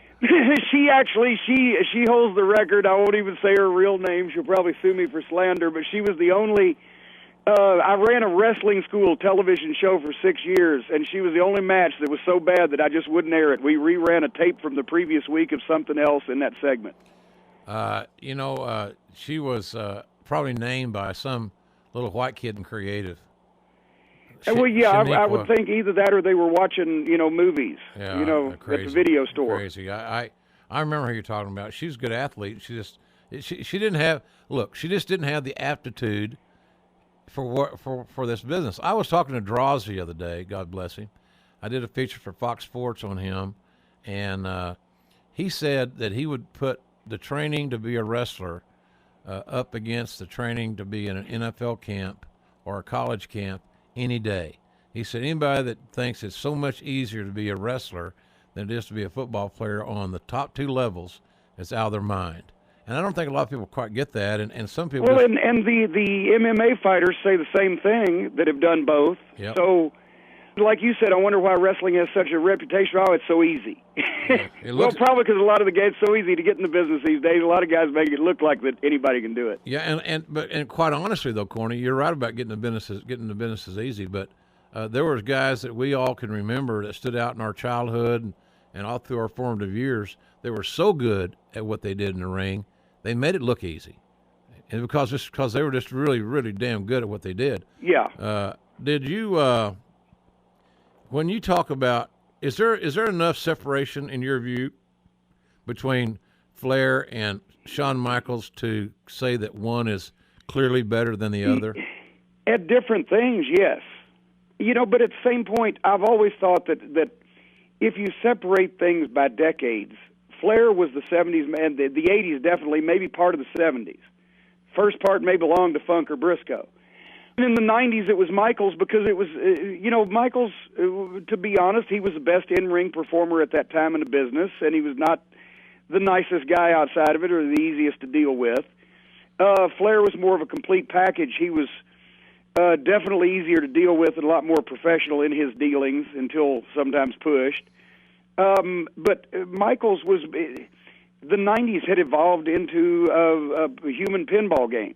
Yeah. Whereas I think Flair and Steamboat in '89 in that trilogy was as far as you could take wrestling before it became sports entertainment. They did as good a job as you could do at simulating combat and not showing that there was cooperation involved. Anything fancier than that, pretty much had to have some cooperation involved between the two guys. So Michaels and, when Flair said Michaels had the match with the ladder.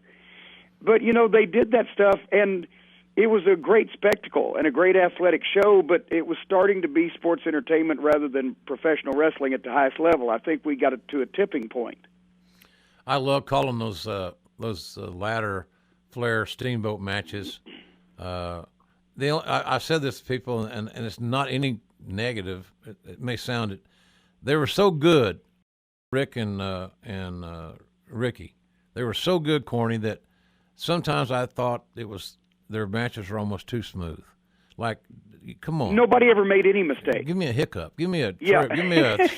Give me a stumble. Give me a oops, give me. Or if they did make a mistake, they covered it up so good you couldn't tell. Yeah, absolutely. They were just absolutely amazing, and that was a big thing for me. One of the real advantages when Watt sold and I came into Crockett JCP. You guys were there, and a lot of my friends were there, and Arn and guys that come through Mid-South, and Rick had been through Mid-South a lot. So I was accepted pretty good, except by some of the announcers weren't so happy that I was there. But, Dusty put me with Bob Caudle, which I, quite frankly, look back on it as what a gift. What a gift that was, because I got to work with one of the nicest human beings on the face of the earth, and arguably the most underrated pro wrestling announcer ever. Yeah, I'll agree with that. Because Lance Russell was absolutely phenomenal, but he got his just due because he was on that show in Memphis, got the big ratings. He got some recognition, but Bob, for whatever reason, was kind of in the background. He was about as anonymous a play-by-play guy for a big territory as you could find. And I just, when Dusty, as you called him one time, the epitome of a white man wearing brown shoes. Yeah, he was. But he was smooth, and he was folksy, and he was so experienced. Yeah. He'd been doing broadcasting for 30 years, and he was like a friend talking to you, or a friendly uncle. He didn't get in the way. He sold the personalities. He was outraged at the proper times, but he wasn't over the top. And he just, he was an institution in the Carolinas. I don't know if he got enough time on national television where they could really, see what he could do. But, he was perfect. He was. Oh yeah, he was. He was fun to work with, and I love being around him. Going to try to get him on the podcast. Is there your Mount Rushmore of announcers? Because obviously Lance Russell, Gordon Soley, yourself, and Bob's the fourth face. Wow. Bob becomes Teddy Roosevelt. A pretty cool group. Pretty cool group of those guys. Those dogs are good. Those little dogs could hunt, let me tell you. And I learned something from all those guys. Every single one of those guys, I learned something from. Corny, if you could, go back in any era, just pick out one guy to be the world champion. He's the world champion, and you could be the manager. Is there one guy that you said, okay, that would be obvious? That would be blank. Who would it be? Well. Can I sort of answer that question? Because I've gotten asked questions before about who would you wish you could have managed from any era. I would have loved to have managed Bockwinkel and Stevens. Really? In the AWA, or maybe even Stevens and Patterson in San Francisco, because Ray Stevens, I never got to see him, and there's very little film. Maybe Vince has it buried up there somewhere. Instead of the Battling Midgets or the Best of Madison Square Garden 1992, why don't we have some Ray Stevens on the network? I'll buy it. Stevens was the best in the ring, in the business, that everybody said in the 60s, and they were, Bockwinkel was so smooth, and what a great tag team they were, and I see the pictures of Bobby with them, and I'm envious. Just for tag team wrestling, because that was always my specialty. To get a chance to manage the guy that's the best in the business in the ring, and Pat Patterson wasn't no slouch when they were in their prime, or Stevens when he was still good, but he'd had the wrecks, and Bockwinkel was so good in a big territory like that in the World Tag Title matches. That may have been, or the Fargos in Madison Square Garden in the 50s. Wow, that's good. See, I would never have gone there. But I really like the answers. It's intriguing. Somebody asked me what's the best tag match you called in WCW or I can't remember, maybe it was Crockett, but whatever it was. And I said, well, you mean without the Midnight Express or the Rock and Roll Express involved? Because if I'm going to tell you, I can't tell you which one because I called too many, but I can tell you that the best tag matches I ever called were with the Midnight Express versus the Rock and Roll Express. Now, don't go crazy here and say, well, what version of the Midnight Express? And did Cornette have his tennis racket? And, yes. Narrow it down, JR. Yeah, narrow it down. But another match, you may remember this match, is when we had the Steiners against Dr. Death and Terry Gordy. Oh, that was classic. Was that good stuff or what? Yeah, because, all those guys knew exactly what they were doing and how to stay over as badasses, but still, because they were all badasses, they put the other guys' stuff over. And Gordy was, he was the best big guy. He was not only the best big guy worker in the business, but he was also probably the best at a young age. Well, I got a chance to see him when he was 18 here in Memphis, and he was blowing most of the rest of the guys on the card away. Yeah. So, and the Steiners, when they were still completely mobile, and, Scott was pulling that stuff out that nobody ever seen before from a guy that size, and they all had the great backgrounds, amateur backgrounds. So that was good, believable stuff, but with different personalities that were over. Yeah, they were there. Those matches, I can still vividly remember those matches, and I bet you that was about 1992 or something like that. But, boy, they were really, really good. I love those. They stick out. And it's hard for me, and I don't know how I'm sure you do the same thing. Somebody says, what's the best match you ever commentated? I said, I have no idea. Yeah. I've done, thousands of matches, and a lot of them I really liked. And I said, I've always been a fan, so I always found something pretty much in general that was, hey, I was there. I had a good seat. I was getting paid. So I never had a bad night, really, in that respect. Well, it's like, what's your favorite song or your favorite movie? When you start thinking, movies or songs or matches, but to narrow it down to one is sometimes, almost impossible. What do you tell people when you go to these meet and greet things you do and the different comic cons or different cons or whatever, all these things? I've always got a con. I know you do, buddy. Hey, but, what do you tell people when they do the Q&As and they say, what do I need to do, or what can I do, or what's the chances are of me becoming a manager? And I get those questions a lot. Now, I've never been a manager, and you've been one of the greatest of all time. I don't give them a lot of – I try not to be a naysayer, but, man, the chances of you making it full-time to make a living as a full-time pro wrestling manager in today's world is going to be really challenging for you. Well, I always say I know the easiest way to make $5 million in the wrestling business. That's start with $10 million. But if you want to do it, here's the thing: the industry leader is not using managers except for Heyman and Zeb Coulter's in and out, and most of the other companies follow suit with what's trendy there. So managers have been on the outs. I love Truth Martini in Ring of Honor. Found him actually one of the first Ring of Honor house shows I went to, and he was managing a local team, and it's like the first time he'd ever managed. And he did a couple of spots that were Heenan-worthy.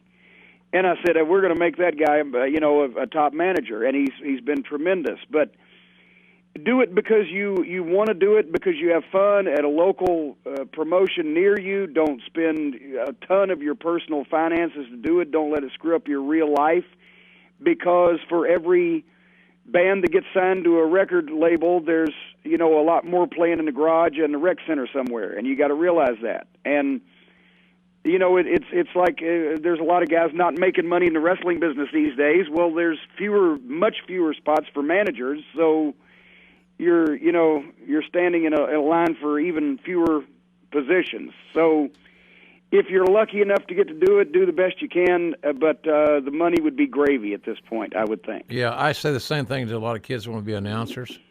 Announce anything you can get behind a microphone on. I don't care if it's a little league game or a pie supper. You got to practice, and you got to get a reel, and you got to sometimes work for nothing. You got to get that experience, and then the way we all got our businesses where we were hangers-on in some fashion or another, and unfortunately, there's not enough places to be a hanger-on now, and the ones there are don't pay very well. That's right. The hanger-on places are closed. There's nobody that lives there anymore. Do you think that I have some issues here, some peeves? I think that the occasional time limit draw is got a place. I think the occasional 2-hour 3-fall match, which for television is perfect because it's episodically produced, one fall, commercial break, or second fall, win it, or go to the third fall, whatever, and not always having 3 falls, quite frankly. And I have this pet peeve of matches being interrupted for commercial breaks, because you look back at a lot of the more dramatic programming on television, a sporting event or something, they don't dare leave while the ball's in play. And in the wrestling business, because it's showbiz, they get their cue, Oh my God, what's going to happen next? So and so's in jeopardy. Yeah. We'll be right back. Yeah. You know, I understand when you had to, like, some of the best shows I've ever seen from a wrestling promotion were like the Worldwide Wrestling Show in '87, I think, from Fayetteville with Flair and Wyndham. They went the whole hour. Or the Midnight Express and Fantastics from Chattanooga, where we went the whole hour. You have to take a break, but the problem is it takes you out of the match, and it you know, the match is really best presented as a complete work, and you're taking breaks in it. For something like that, you have to, but when they do it these days, when a match has gone 45 seconds and they take a break and come back and go 3 minutes, no, you know, that doesn't with me. I think that the thing about it is that you're obligated to your television partner to have so many minutes of commercial time in an hour, obviously, and so you break those up into these breaks. So generally, in a 1 hour show, you have 6 segments, and that equates to 5 commercial breaks. So I'm just saying that you would have a shorter segment or maybe 2 to reset or to get that quick interview or reaction or whatever, but the gist of it is that the majority of the match would be clean. It would be whole. And I think that everybody wins more if you look at it, but nobody seems to want to. You know, I watched TNA. I thought, well, maybe they come back. They're going to change their format. They're going to be a little bit different. And they're back in the WWE mode of long talking segments to start the show. And I don't understand it. I don't know if I'm seeing too much of it, because I was never one that didn't like a great promo. But golly, everybody can't do a great promo. And then the guys that can do them are the ones you see every week doing them. So you're damned if you do and you're damned if you don't. I'm just thinking that, you know, I kept waiting for, I thought when TNA came back, and I'm pulling for them because, you know, Keith Mitchell works there. He's one of my buddies, and, you know, Taz and some of these guys that I've worked with and I like their families. I like for all the boys to make money, you know, but gosh almighty, it's some of the things they're doing are just like, you know, really, why are you want to do that? In the words of the immortal Dutch Mantel, if you always do what you always did, then you always get what you always got. Yeah. Zeb Coulter, Dutch Mantel, Wayne Cowan, the Vietnam veteran. Well, I just don't see why you couldn't do that. It might be something, especially if you got a 3-hour format to play with. It gives you some more toys as far as the minutes in your show and how you break it up. Are you? You know, I would have watched a 3-hour wrestling show when I was a young fan, but I was gonzo. I was almost mentally deficient, nuts over wrestling, and I would have watched. But I'm just wondering if that's a little too long for most people. Might be. I think it is. I think, you know, the extra money. People say, why does WWE do the 3-hour Monday Night Raw? Because they get paid for it. Big money. It's big money. It's life-changing, difference-making kind of money from their television partner who wanted 3 hours. We want you to do another hour, and we're going to pay you this ridiculous amount of money to do so. You're already there. You just come on an hour early. And in theory, all those little generalization things sound reasonable. But, boy, it's hard to write a 3-hour television show. I mean, it's tougher than hell. Especially when your matches only last 4 minutes. Yeah, I don't get that. I don't get that at all. And then you have a lot of 50-50 booking. If you're a champion and you're on TV, you're apt to lose more matches than you win, and still be the champion, by the way. Because I don't understand that, and I don't. And the 50-50 booking side, I'm not even so sure, Corny, that nowadays the occasional enhancement match would not be a bad idea. Well, how else does the giant biker or the huge freak from another country or the man-eating, you know, a pig-faced boy from Jupiter, Florida, an American Horror Story freak show get over unless they demolish 2 or 3 young, pasty-faced, unknown baby faces and pick their teeth with them in under 2 minutes? I don't know. I think that here's the deal. There's a whole generation of fans that have never even seen that. They've never even seen that.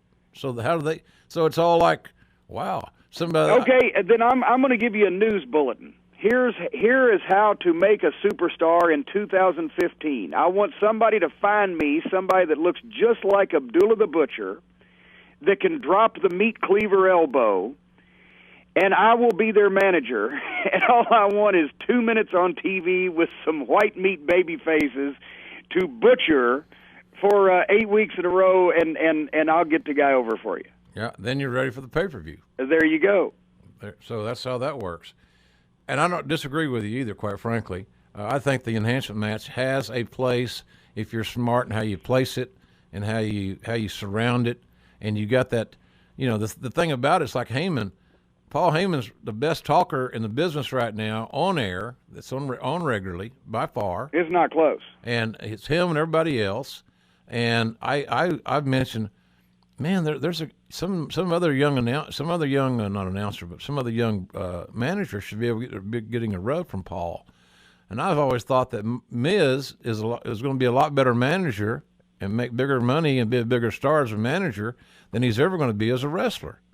And my problem is when I see him in the ring with wrestlers, I go, why is this small child on my television? He is a natural-born manager, I think.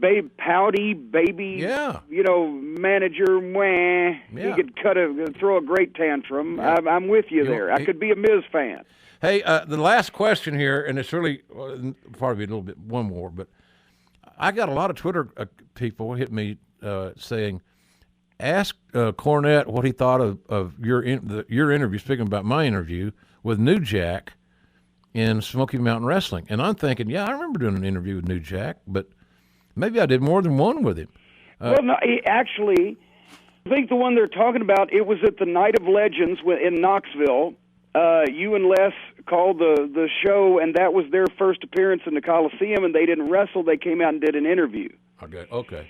And, you threw all the great lines in, like, folks, the views of the gangsters are not necessarily those of Smoky Mountain Wrestling, and that was at the time, literally, it was legitimate that the NAACP had called to ask about them, and we were talking about that they were trying to be censored by the NAACP and et cetera, blah, blah, blah. And New Jack, it was a star-making performance. It was, as an interview, and I've seen a lot of good interviews and done some, it was one of the best wrestling interviews I've ever seen. And we got them, that was really their first big appearance, and you were the perfect foil and disturbed at their comments and et cetera. And if they could have just worked in the ring anywhere near the level of this promo, that gimmick may have worked yet, but yeah. I'm not sure. He was a good talker, had a good attitude, and he was the angry black man. And then later on, life imitated art, but we're good now. But New Jack did go out there for a while. He was out on the planet Zambodia. Yeah, well, it was a fun deal. People said, you got to ask Cornette if he remembers that promo. And I said, well, he'll remember. I'm thinking, well, you're going to remember it. Yeah, yeah. But I didn't remember it was done at the at that big show. And hey, by the way, this is news just in from my news service. Les Thatcher has had his eyes worked on, so he didn't wear those Coke bottle glasses anymore. Oh, I knew he was getting eye work done, but I did not know that the glasses would be. He's a new man. Completely gone. He's a new man, Corny. He's a new man, and he has always been a good friend of ours, and we got a lot of respect for old Lester. And I hit him with the line one time in Smoky Mountain. I said, Les Thatcher, you look like a seal peering through a block of ice. And it was. I'm not sure whether he liked it or not, but I almost couldn't finish the promo. He's a good dude. Well, listen, Corny, thanks for all the time. Hope the fans have enjoyed this extended version of the Ross Report. Thank you all for downloading. I appreciate the support always. We don't have a TV show to promote our podcast. It's between all of our fans and the followers on Twitter and what have you. So keep telling your friends about our show. And don't forget JimCornette.com, because I really believe that if you buy those lost Mid-Atlantic tapes, you're going to thank us for a long time to come, because they're good for novices, for kids that want to see what wrestling was like in another era, and you get the whole set. And I've got them, and I'm really proud of that very much. So, and I appreciate that, JR. And also, if you go to my site, besides the merchandise, which costs money, everything else is free. So you can read columns, and commentaries and wrestling history pieces, and all that stuff is free. Sounds good. And I actually write everything myself on my site. Yeah, I know you do. I have no ghostwriters. I don't either. Nobody helps me do my stupid tweets and all And that stuff. people either. can probably tell from the spelling and grammatical errors on both our parts. Exactly. Corny, thank you, buddy. All righty, thanks. Bye-bye. Bye-bye. Hello again, everybody, and welcome to the Ross Report. I'm Jim Ross. Thank you so much for downloading our program and visiting us and making podcast1.com one of your main stops. I'm broadcasting this week's show from Dallas, Texas, from the 105.3 The Fan Studios, CBS Radio. We thank them for their cooperation here. In a few moments, I'll be joined by Jim Cornette, arguably one of the greatest 2 or 3 managers of all time, a brilliant professional wrestling mind. And we'll talk to Jim about his week in Dallas at WrestleMania, the NWA show. I'm going to talk about the NXT show I went to Friday night that I loved. We'll talk about WrestleMania, Monday Night Raw, a lot of things that are on the radar, and we'll get to those momentarily. So I do appreciate you being with us, and thanks again for subscribing to our program on iTunes, which is free, and it helps us a bunch. Where we're recording our podcast today, and I am happy to bring in my guest, Jim Cornette. Corny, good to see you, buddy. JR, it's great to see you, especially since we haven't seen each other in almost 10 hours since the House of Blues incident, as it's being known now in Dallas. But it's great to be in this radio station because, you know, I do a podcast, and normally I do mine. I record mine on Scotch transparent tape with 2 tin cans and a string. So it's great to be in this beautiful facility. Yeah, and we appreciate their hospitality. Corny and I were here. Corny got here last Thursday. As far as working, he was at the NWA show out near Fort Worth on Thursday night, and of course he was my special guest on Monday night after Raw at the House of Blues. I want to thank all the fans that joined us because we had 3 sold-out shows. We sold over 3,000 tickets for our little show, and I want to thank all the guests that came out: Jeff Hardy, Hurricane Helms, Rob Van Dam, Karen Angle, Karen Jarrett, I should say. That'll get me in trouble probably. She's married. She used to be married to an Angle, but now she's married to a Jarrett. Nothing wrong with that. So great guests, and I thank all the fans from around the world that were there. It's amazing to talk to people from Dubai and Australia and the UK and all over the world. It was just absolutely amazing. Israel, it was really terrific. The dedication that these fans have and what they do to get to Dallas, for example, this year and enjoy WrestleMania, Corny, is absolutely amazing. And when WWE pats herself on the back about being a global brand, really and truly they are. I talked to somebody from South Dakota. There you If go. you can get people from South Dakota to come somewhere, you're really doing something. No, it was an amazing experience, and I saw several of the fans at the House of Blues show last night that had seen me when I went over a couple of years ago, did my tour of the UK. They're wrestling crazy over there, and like we said when we got on stage, I hear there's some of those crazy people from the UK here, and they responded. It's really great to see, but they were from all over the world, and there was Masahori.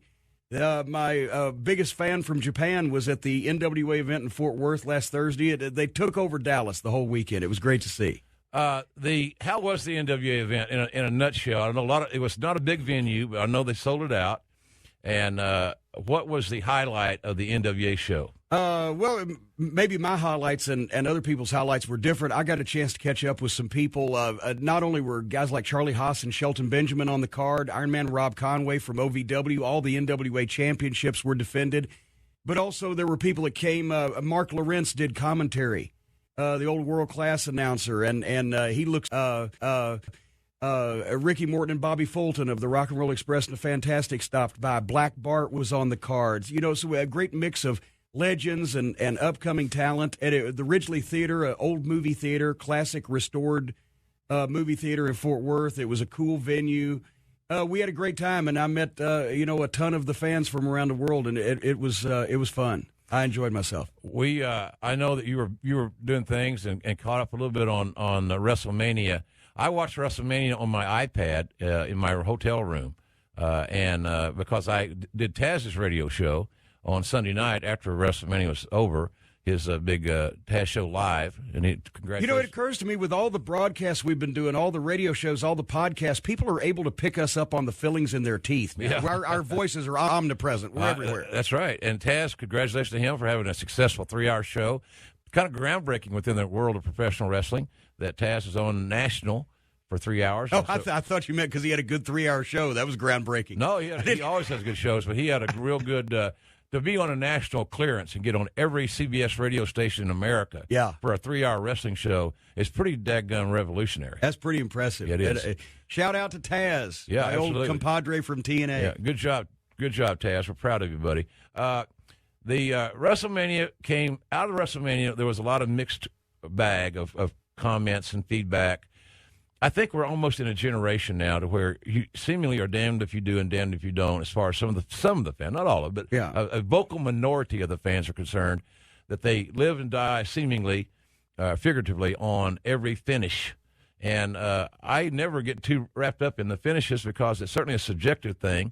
I said to somebody, and you can refute this if you believe so, that I could take every finish at WrestleMania, go the other way with them, and make the match make sense. Because in pro wrestling, there are a lot of right ways to do something right. There's a lot of ways to skin the cat, as they say. You read the feedback about WrestleMania.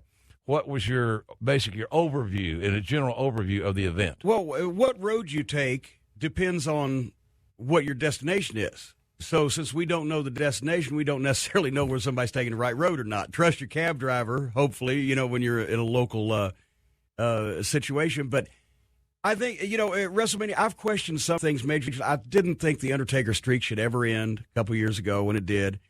I've questioned some things, but at the same time, even I, who have been minorly critical of the WWE product, sports entertainment just sometimes give me granny sour belches. I like wrestling.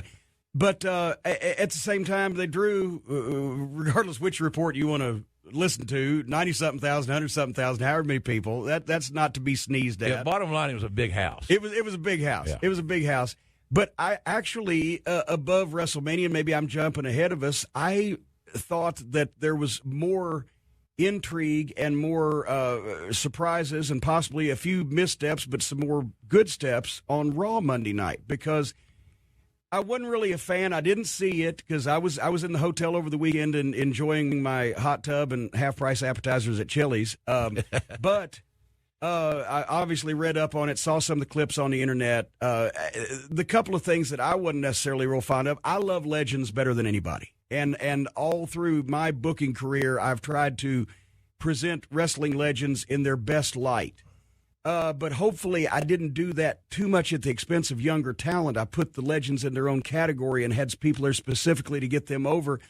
When I hear stuff like, even I love Mick Foley, but when I hear he and Sean and Steve Austin, the biggest star in the world, probably still got the biggest pop, when they're in there, I want to see them, and I want to see them do their thing, but couldn't they have fed them some people that weren't necessarily, bigger in the overall scheme of things than the guys that had just gotten to turn around and get. It's sort of like when the senior citizens beat up the guys that beat up the champions.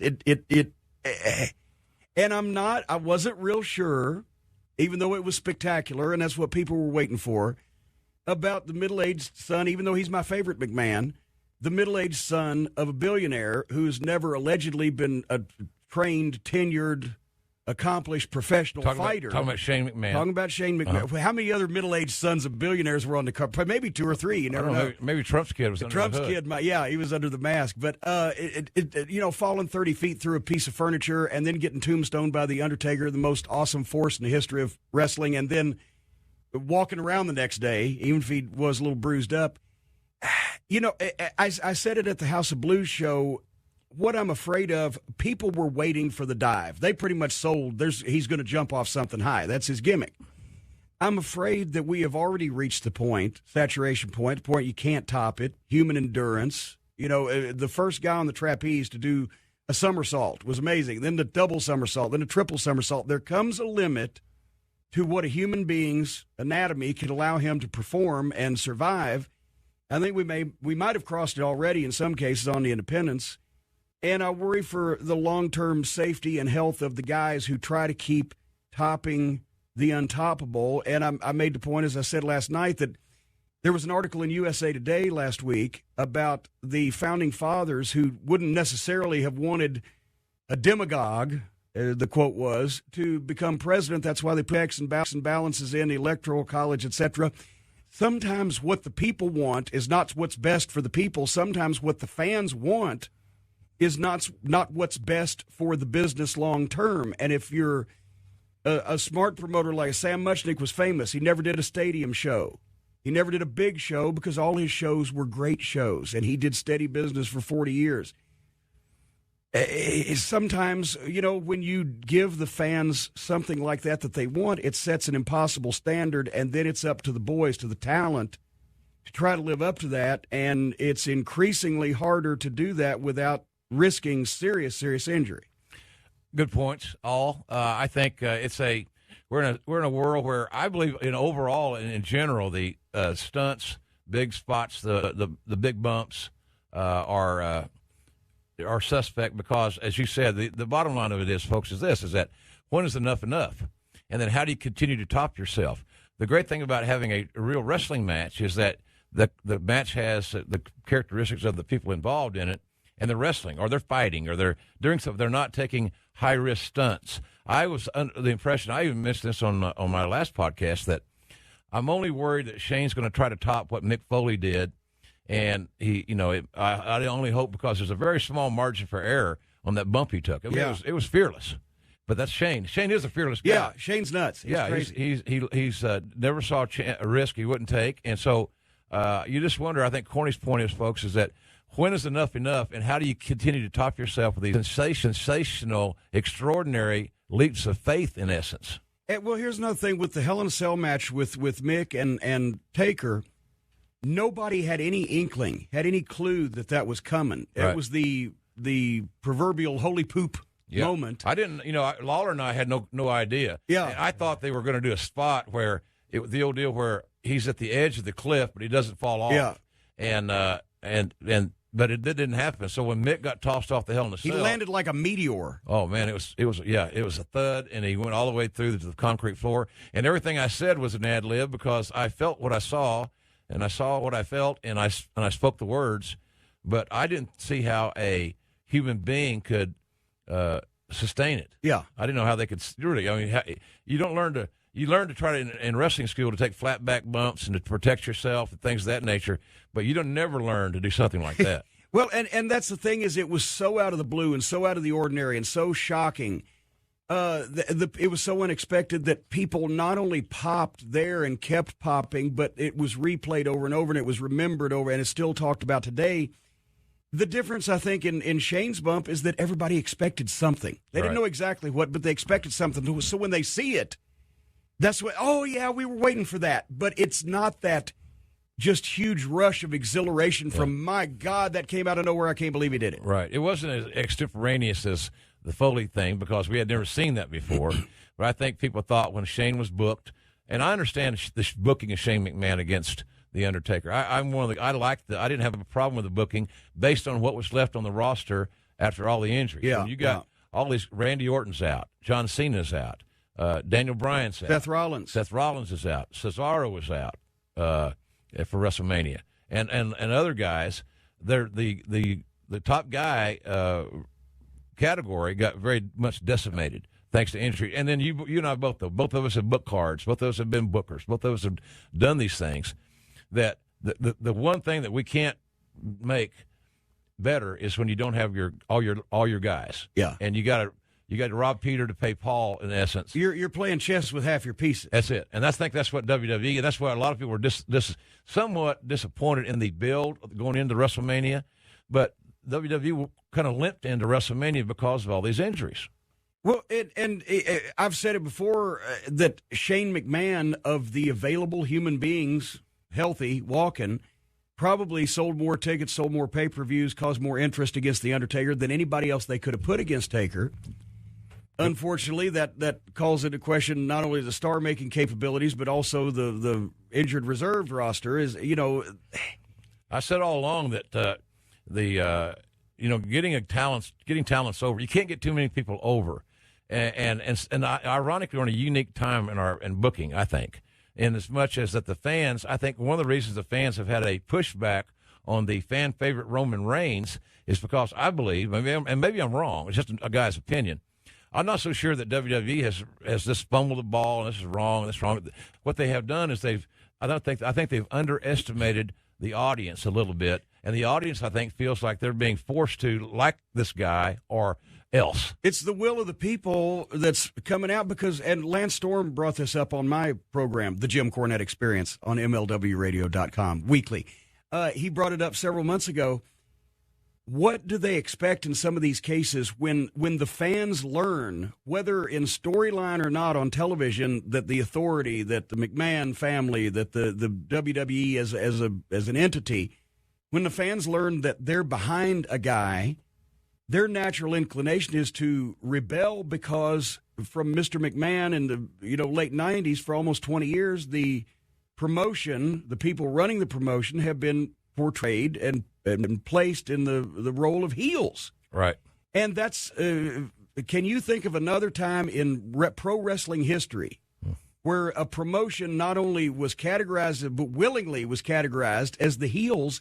It goes against every logic. And Vince McMahon was a once-in-a-lifetime performer. You're really high on Vince as a heel. I loved it. Yeah. I think he was a once-in-a-lifetime performer and was tailor-made to be a wrestling heel. I mean, his whole makeup and everything he did. But once you've done that, nobody can follow it. And after 18 years or whatever it is, it starts to get a little old. Yeah. And I think there's a reason now that they're finding out why every wrestling promoter in every territory and every company always wanted themselves and their company to be portrayed as fair, as honest, as baby faces, as fan-friendly, trying to help the baby faces get a fair shot, not help them partisanly, but try to help them get a fair shot against those evil heels, because the heat went on the heels. And now also, in a lot of cases, since people know that there is some manipulation and choreography and predetermination, et cetera, behind the scenes, that the wrestlers more now than ever before are not saying words that they came up with. They're not even using a name they came up with. They might not even be using a personality they came up with until they get to the upper echelon and they've got that stroke.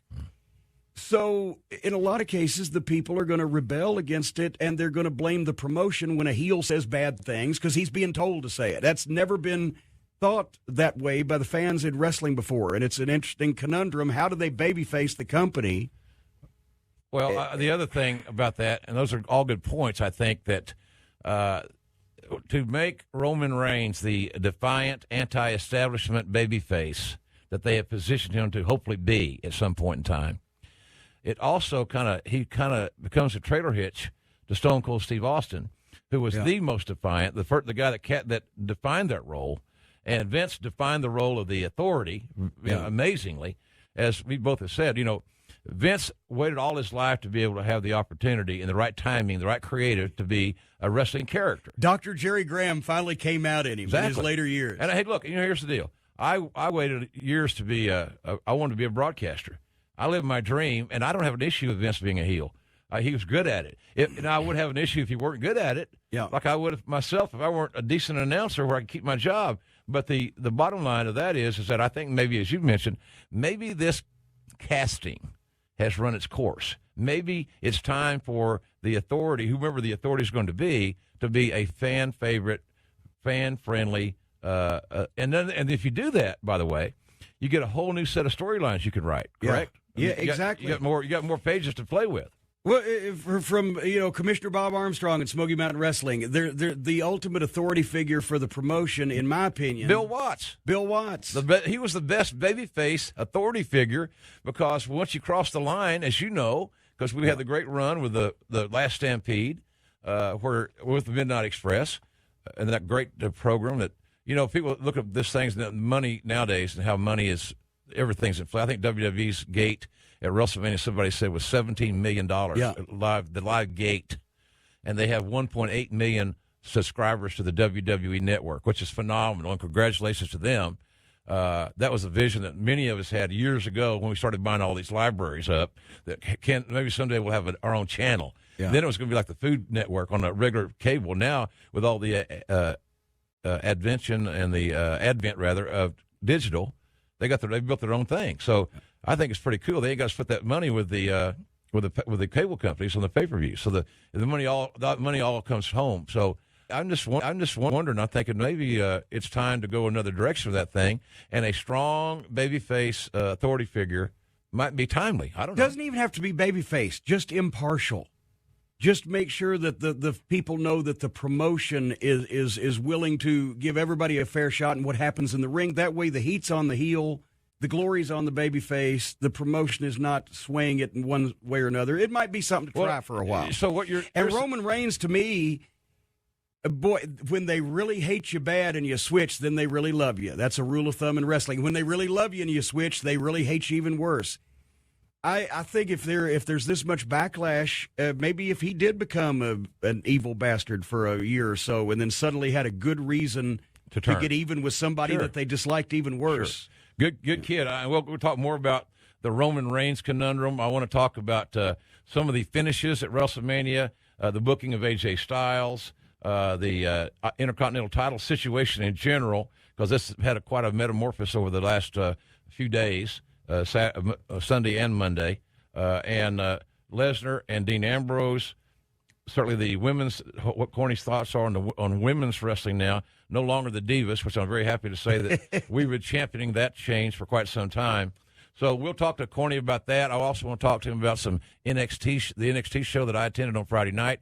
But first, back here on the Ross Report with my good friend Jim Cornette. We are in Dallas recording this program, where we were all weekend for our various WrestleMania activities, and certainly our 3 sold-out shows, the House of Blues. I want to thank all the fans for joining us, all of our great guests, as we mentioned, the Jarretts, Karen and Jeff, certainly Rob Van Dam, Hurricane Helms, Jeff Hardy joined us on Saturday night. That was a wild affair. Corny closed the show as only he could on Monday night, and so it's great to have 3 sellout crowds. It was cool, and we thank all you guys for joining us. And this weekend, I got followed on Twitter by Whataburger. Really? And Margaret Cho. Margaret Cho and Whataburger both followed me on Twitter this weekend. It was magical. That's an accomplishment. I'm kind of intimidated to be interviewing you. Margaret. She's funny. And Whataburger. Of course, she follows 96,000 people too, so I can't feel like it's too exclusive. But we got a thing going. Me and her. You kill the gimmick, man. You just kill the gimmick. Well, I got to be honest. Yeah. That's my gimmick. Always tell the truth. Fully transparent. Fully transparent. I had suggested several times here that at WrestleMania the first match on the show should be the Intercontinental Ladder match. I thought it'd be a great start. Multiple guys, big stunts, and that's what WWE opened with. So I'm glad they listened. I'm kidding. But I was surprised that Zack Ryder, the perennial bridesmaid, finally won something significant, and it was a neat moment for him, and the fans liked it. They listened to the will of the people. Maybe just 3 years late, but they listened to the will of the people. Yeah. And I thought that was a good match. But the Intercontinental title situation in general, it's funny how the titles have begun to mean less in the big picture in pro wrestling in general.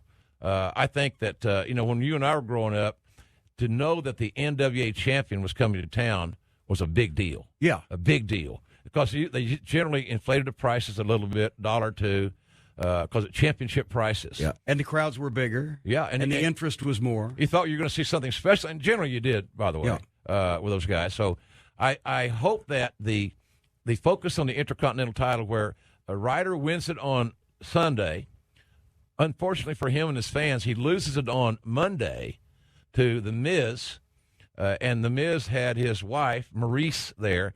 And just for me, now, do I like the 24-hour title thing? Well, not generally. But in this case, I thought that Miz looked more viable as a heel with his wife, Maurice, who's a beautiful woman. I thought that was a nice pairing. I thought that may be the thing that Miz needs, because Corny, he's a beatable champion. He's a guy that on any given night theoretically can lose the title. Yeah. He's that Ric Flair like heel. And I'm not putting Flair's level of skill, but that posture. I would have got the thermometer if you had done that, put him at Flair's level of skill, just to check you out. But maybe this is a step.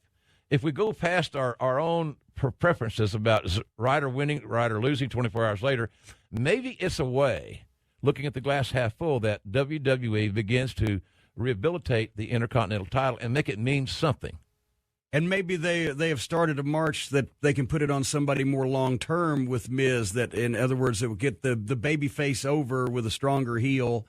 I can see that, and truthfully, that's why I liked it. We watched a good deal of Raw in the dressing room at the House of Blues. Mm-hmm. I liked a lot of Raw because I saw young guys, and Apollo Crews looked sharp. Boy, he looked good. Yeah, he's good. At his body weight and size doing those flying moves, he should watch out for his knees, and I hold out hope that long-term he'll slow down just a little bit, because that frame is not built to do those things, but he looked great. It was great to see Cesaro back. I've known him since he was Claudio Castagnoli in Ring of Honor. He's one of my favorites. I was glad they put him in a main event position. AJ Styles, the only thing wrong with him is that haircut. I don't know what's happened to AJ's hair since I last saw him in TNA, but he's one of, if not the best technicians in the world. Speaking of AJ, good segue. AJ has his first WrestleMania match against Chris Jericho. I thought they had a really nice match. I really did. I thought they did well, but AJ didn't win. I think the odds-on favorite, the smart money, was going to say, well, AJ will certainly win his first WrestleMania match, and WWE played a different card. And I got a lot of negative Twitter feedback because I liked the match, and people, how can you like that? Because AJ didn't win. Well, I'm not all about winners and losers in pro wrestling. In total, yeah, it's an issue, but it's not the only issue that I look at. So, if as a booker and the person that you are as experienced in business, I said that AJ not winning at WrestleMania did not adversely and permanently affect his career. That was my take. No. What's your take on it? Well, no. And to lose to a guy of the level of Jericho that's been at that level for so long, that's no shame. It's not like he got dogged out, and knocked over like a tomato can. Right. Especially when he's going to come back and do something important the next day or the next week or whatever the case. I don't look at Jericho, even though he's maybe a part-timer in theory. I don't look at him as one of the legends that's only comes back in every once in a while. He comes in and works programs. I don't view it as the Sting situation. I think that the Sting thing, it baffles me that Sting went 0 for 2. Right. Put him against Howie the mailroom guy the first time he was just to have him win his first WWE match. Then you can do a retirement, you can do whatever. I thought they battled the old battle of North versus South again after 20 years again when it was already decided a while back. But with AJ, no, I don't think there's any problem losing to Jericho, especially when he comes back the next day and does something. And he's obviously still in the mix. He's the number one contender now for the title. AJ is. Which if they're not just yanking our chain and they're going in that direction, I think that'd be fabulous. Okay, what does that say then to Roman Reigns? Because Roman Reigns in general has been getting booed. Okay, now he's going to take on AJ Styles for the WWE title. Big opportunity for AJ Styles. The dream is there. Win this one match, you're there. You're at the top of the mountain. But it's obvious to me that when AJ wrestles Roman Reigns, whenever and wherever that may be, I wonder who they're going to be behind. Exactly, that's my point. So I don't know that this booking, if you want Roman Reigns to be this beloved babyface, is that booking is a little bit perplexing to me, unless they're saying, "Hey, look, we don't want to tell you, but we're going to turn this Roman Reigns guy heel, and he's going to be a hot heel against AJ Styles," or maybe he's going to turn in the AJ Styles match where he lowers the boom and cheats to win against the younger, or the not younger, but the smaller AJ Styles, who was this close to becoming WWE champion. There's a lot of different ways that could play out, and I think if they think that they can just have a match between Roman Reigns and AJ Styles, and people will be on Roman Reigns' side, somebody's on the marijuana pills again. But it'll be interesting to see how that plays out. I got to admit, I watched more WWE this weekend. It's WrestleMania. Everybody goes crazy. It's like Mardi Gras or spring break. I watched more WWE this weekend than I watched in ages, and I didn't hate all of it. It's amazing. That's good.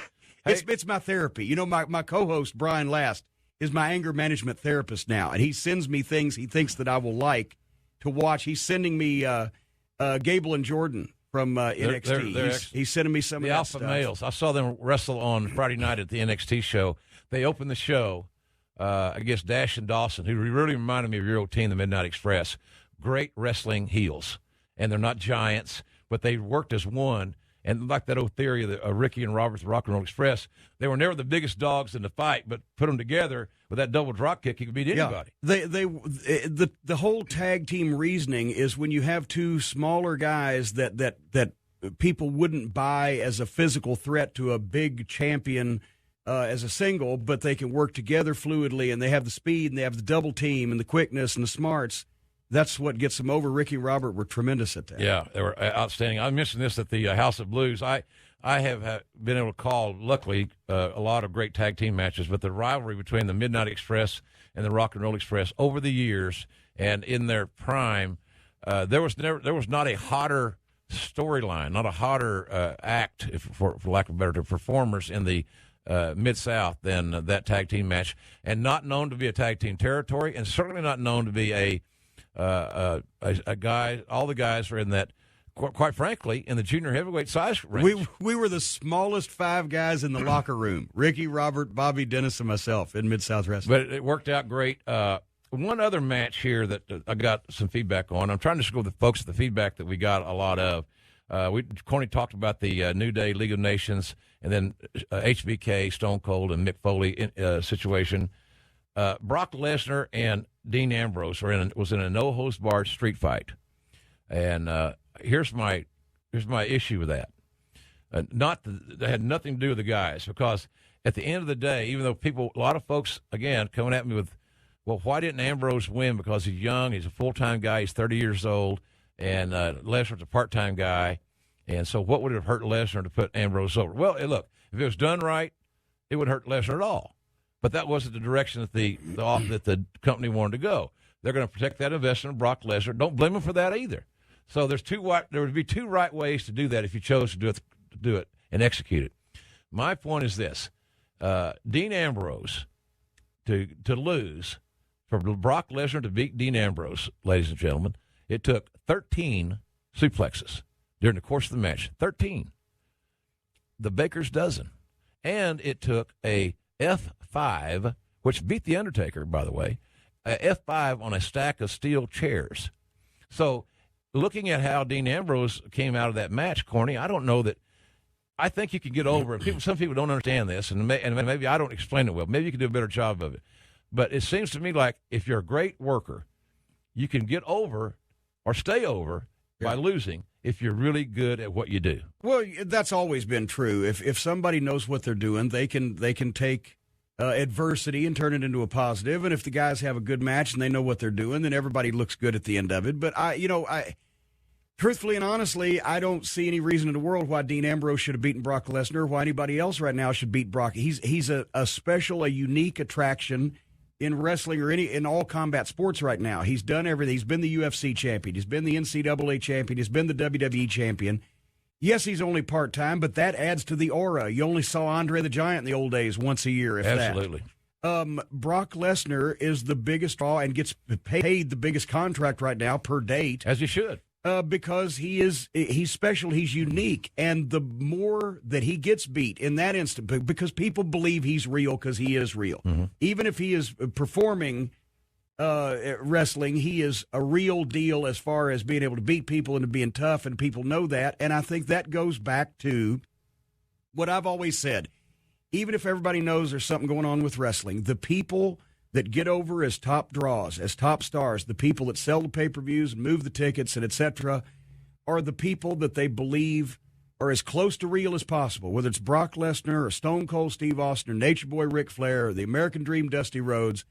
Those guys are not too far off the way they're presented from their real life. And in Brock Lesnar's case, I think if I was Vince McMahon, I would need a strong argument as to why anybody should beat Brock Lesnar right now. Because every time you do, it takes a little bit of over out of his bank account. And He doesn't wrestle regularly enough times a year to put that back in. I had no problem with the finish. In my style of broadcasting, where you work for the Cowboy and we had a small roster, you want to keep everybody good. Right. And so you find good things to say about Dean Ambrose's loss. And so you do that by saying, well, how do you say something good about somebody's loss? Well, you don't talk about the loss. You talk about their effort. You don't talk about their courage, their resiliency. Can you believe what it took Yeah. to put Dean Ambrose away? Even the baddest man walking the face of the planet Earth did everything he could do to Dean Ambrose, finally beat him, and Ambrose still says he wants some more. Holy man, what intestinal fortitude. Absolutely, and that's the story you tell. On Friday night, I went to the NXT show. It was sold out here in Dallas, and I sat on the second row. I knew some of the matches.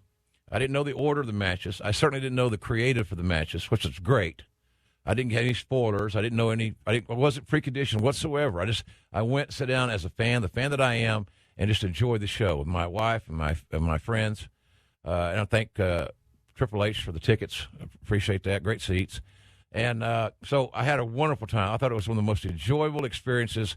And talking to the people that came to our shows who are also there, they agreed. They loved it. So the NXT brand's a little bit different philosophy, creative-wise. The guys wrestle in a more of an old-school, fundamentally sound way. And I'll tell you, the match, Bayley's match and the female match was unbelievable. I loved, I went there to see Shinsuke Nakamura take on Sami Zayn, your former Generico. Yes. And they had a hell of a match. And here's the deal. Sami Zayn's a babyface, and Nakamura's a babyface. They have no issue. It was Nakamura's debut. So, from a creative guy, they're starting kind of behind the eight ball because there's really no story there. And once I saw him for the first time, buzz wears off, now you guys got to give me a match and tell a story. Yeah. They told a hell of a story. Do you think that Shinsuke Nakamura, from what you know about him and watch him work, do you think that he can be the major star in WWE that many of the fans are desiring? I think he can be as big as they let him be.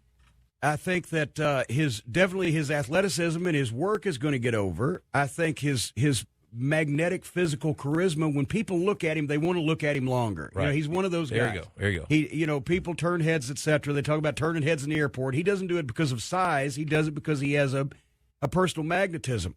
I'm not sure about his command of English. It's not bad. I'm sure it'll get better. Yeah, it's not bad. He's here. Yeah, when I did Wrestle Kingdom 9 in Tokyo at the Tokyo Dome, he's one of the first guys I met the day before the little press conference thing. We're waiting for that to start, and he speaks English well enough to do a promo. He speaks English well enough to get for you or me to get the message.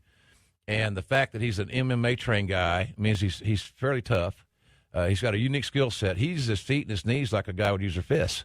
I think it comes down to he's going to be a superstar in NXT, and people are going to love him wherever he appears with that brand. When he gets to the main roster, I got to be honest with you, I think it depends on how Vince sees him. Obviously, like it does everything, depends on how Vince sees something, but he hasn't had the best track record. And I'm going to tell you, it's not a racist thing with international stars, whether it be luchadors, whether it be Japanese talent, whether it be anybody from Europe. Sometimes the chairman does not understand what they have meant in their world because he's so isolated in his, and he tries to possibly remake them in the image that he perceives for them. That may not work.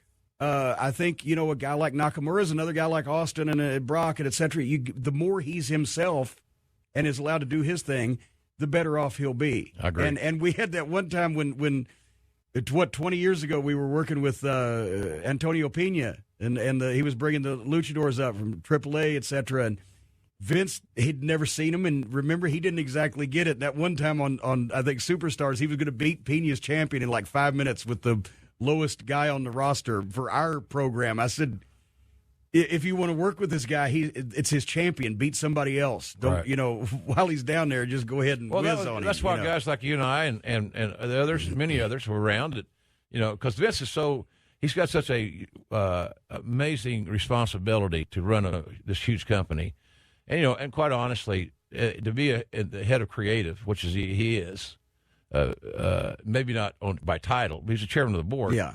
That's a full-time job. You have to consume yourself in the product and the talents, look at their matches, and and the more you watch somebody work or perform, the better I think that you can book them. In my view, yeah. The more you got to be familiar. You can't just see them on TV days.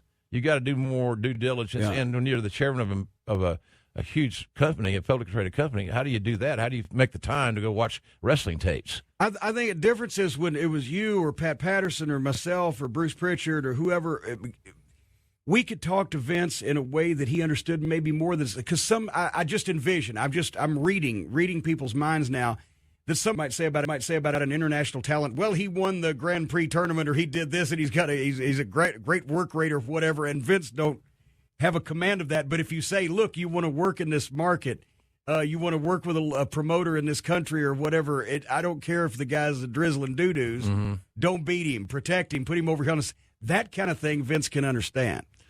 I like Nakamura. When I came back from Tokyo, I mentioned a text message to Vince, and I talked to Triple H casually about my trip. And, I kind of got back in the game after being away from net broadcasting. I got back in the game for that one-off deal, and thanks to Jeff Jarrett, actually, and enjoyed the heck out of it. So I said, man, this Nakamura guy's special. So I hope that my fingers are crossed that they let him be himself, and that he's not going to have any bad matches. If you don't book him unless you book him with some guy that just doesn't understand. Is the Great Khali still on the roster? No, he's okay, I think Nakamura is safe. Great Khali is now the wrestling impresario of India. So that's a good place for him to do that. Good old Dalip. I mentioned that the women's match at NXT was epic. I'm sitting on the second row. I'm hearing them make contact. I'm seeing the intensity and the physicality. No kidding. And I saw both sell. I saw their faces telling me great stories. So that was a tremendous match. Then I watch WrestleMania and the three-way for the new women's title, Adios Divas title, with Sasha Banks, Charlotte, and Becky Lynch, the young Irish lass, who I like all those girls. What a great foundation for to start rebuilding the women's situation with. Hell of a match, I thought. The three-way was well done. It worked out real well. The only thing that I would say that in hindsight, Monday morning quarterbacking was, I'm not so sure, as over as she's getting and as impressive as she is, how much longer Charlotte will need Rick, her dad, Ric Flair, obviously, to be with her at ringside for the TV events. Because I have an issue the issue I have with it is that if you're going to be seen on TV, you should be seen in the house shows. If you're gonna market a package like Rick and Charlotte, dad and daughter, and on TV, then if I go to Louisville and watch WWE and Charlotte's booked, I expect to see Ric Flair. Well, and also there's an element of the talked about it last night, the Sable Marrow syndrome, where they're watching the guy outside the ring, or in that case the girl, this case the guy, more than they are the person inside the ring. And the last few times I've seen Nate, he said, "Have you seen my daughter? Have you seen my daughter?" And at first I said, "No, Rick, I haven't. But I've heard great things." So then I made the effort and watched a couple of the matches from NXT on tape or on tape. I'm 80 years old, on the internet. Right. But Charlotte is the pro wrestling's Ronda Rousey right now. And I think her and the rest of those girls that have really worked hard and take it seriously, and I don't mean to say those girls and be sexist and be dismissive, those young ladies. Right. Who would have thought in 2016 the most serious wrestling that's being presented is with the women? It's kind of nice. I made the comment, Corny, that on I think it was Monday on Twitter at JRSBBQ that I thought arguably the two best matches I saw all weekend that I enjoyed because they had stories and there was passion and emotion, and of course at NXT the audience drove it for me. They put it over the top. Were the two women's matches. Now, it doesn't say I didn't like Shinsuke Nakamura and Sami Zayn. I love that match. I love Samoa Joe and Finn Balor. They beat the hell out of each other. I wasn't crazy about Samoa Joe getting busted open and the trainers intervening incessantly. Oh God, that's another topic. But it's not. And just cut the chase there. I'm for protecting the athletes, but when threatening or career threatening, I don't know that. And they're all medically sound. I think that sometimes, and you can tell about Joe. Joe was not happy. Joe would view an injury like that like a pap smear. Well, what is a flesh wound? But with Charlotte and with the ladies, the women, they've really worked hard, and you can tell it means a lot to them to change the perception. Because I remember when I was with OVW, and you had just left the talent relations position, and John Laurinaitis, be honest, was hiring. He was flipping through lingerie catalogs and hiring models that already had agents and didn't give two flying poops about being wrestlers, and sending them to OVW, and they'd hit the ropes and pass out because they hadn't eaten probably in a week and a half. And now you've got Charlotte's a world-class athlete, and so are some of these other young ladies. And I think if that's the way they go to recruit, I think that's changed. Then that's going to be good. I like it. I gives a lot of athletic young women hope that if they got a personality, they got a. Hey, look, we got to all remember too. It's still television. You still got to look good. You can't look like you're on the bowling team at the outside Milwaukee. The fun girls from Mount Pilot still ain't going to get in. No. Lastly, before we're going to take a quick break here. Lastly, as far as WrestleMania is concerned, Triple H, the champion, dropped the title to Roman Reigns, and I think a lot of people don't realize how hard it is to close a show of that magnitude, where some of the fans were in the stadium for 6 hours. Oh, yeah. 6 hours. And I love pro wrestling. I love wrestling, as you do. We like our style. We have our own, likes and dislikes. But no matter what kind of wrestling it is. No matter how good it is, your butt goes to sleep. Yeah, man. And I could eat, get hungry, eat again, grow a beard, shave again. 6 hours. And so, in general, I thought I would take my hat off to Triple H and to Reigns, especially Triple H for leading the match and trying to get the crowd back into something when they were kind of pulling the sled uphill. They like Triple H. They respect him. I think that's the biggest thing. I don't know if they love him. Well, also, he's told them that he's presenting them, especially this crowd that was here for WrestleMania, he's presenting NXT. It's his baby. Right. He's delivering the kind of wrestling they want, then he goes out and tries to be a heel. It's not going to work. It is tough. That's a conflict in my view. So, but I want to say that both those guys closing a 6-hour show, you got to understand as a performer, notwithstanding the fact the announcers, I sent Michael Cole a text message on Monday and congratulated him how good a job he did. And I asked him in the text, I said, are your kidneys still mad at you? Because he sat there for over 5 hours, as did JVL and Byron Saxton, and congratulations to them as well, without having a bathroom break. Well, it's a stadium. It's not like being an arena. You go to a pre-tape package, you run and take a whiz. It's a 10, 15-minute round trip to get to the bathroom. Absolutely. That's why, ladies and gentlemen, that we announcers always wear darks. So more with Jim Cornette, some of your Twitter questions, and more on the weekend, the state of pro wrestling as it is here on the Ross Report. We thank you for downloading it. I really appreciate those of you that subscribe on iTunes. It's free to subscribe, as you know, and it really helps us when you subscribe. You'll also get your show downloaded automatically into the device of your choice. So subscribe for the Ross Report. iTunes can take care of you. Costs you nothing. Helps us a lot. And we will come back with more with James E. Cornette, my boy, right after this. Well, ladies and gentlemen, the first major golf event of the year starts this week. And you can play 1 week fantasy golf for free at DraftKings.com. Just use my promo code JIM, J-I-M. Playing fantasy golf at DraftKings is so easy. Just pick 6 golfers before tee-off on Thursday morning. Stay under the salary cap and rack up the points for streaks, per-hole performance, tournament finishes, and more. Outscore the competition and win instant cash money. DraftKings brings the excitement of the game to a whole new level. Every monster drive, every incredible putt brings you closer to that instant cash payday. Millions of sports fans, just like you and me, have already discovered DraftKings, and now it's your turn. I'm a big believer at DraftKings.com. Fantasy golf contests begin when tournaments tee off, and the next one starts this Thursday morning. So hustle. So hurry to DraftKings now to choose your golfers and play for free by using my promo code JIM. That's J-I-M, my first name, at DraftKings.com. This isn't fantasy as usual, folks. This is DraftKings. You know, folks, there's something special about TrueCar that a lot of folks don't know, and that's using TrueCar, and the TrueCar app can also help you buy a used car. Yes, sir, a used car.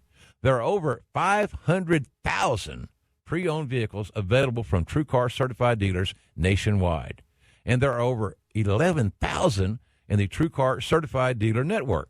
Whether you're looking to buy a new car or a used car, you can get upfront pricing information that will empower you to determine a fair price and enjoy, you need this, we all need this, enjoy a easy buying experience.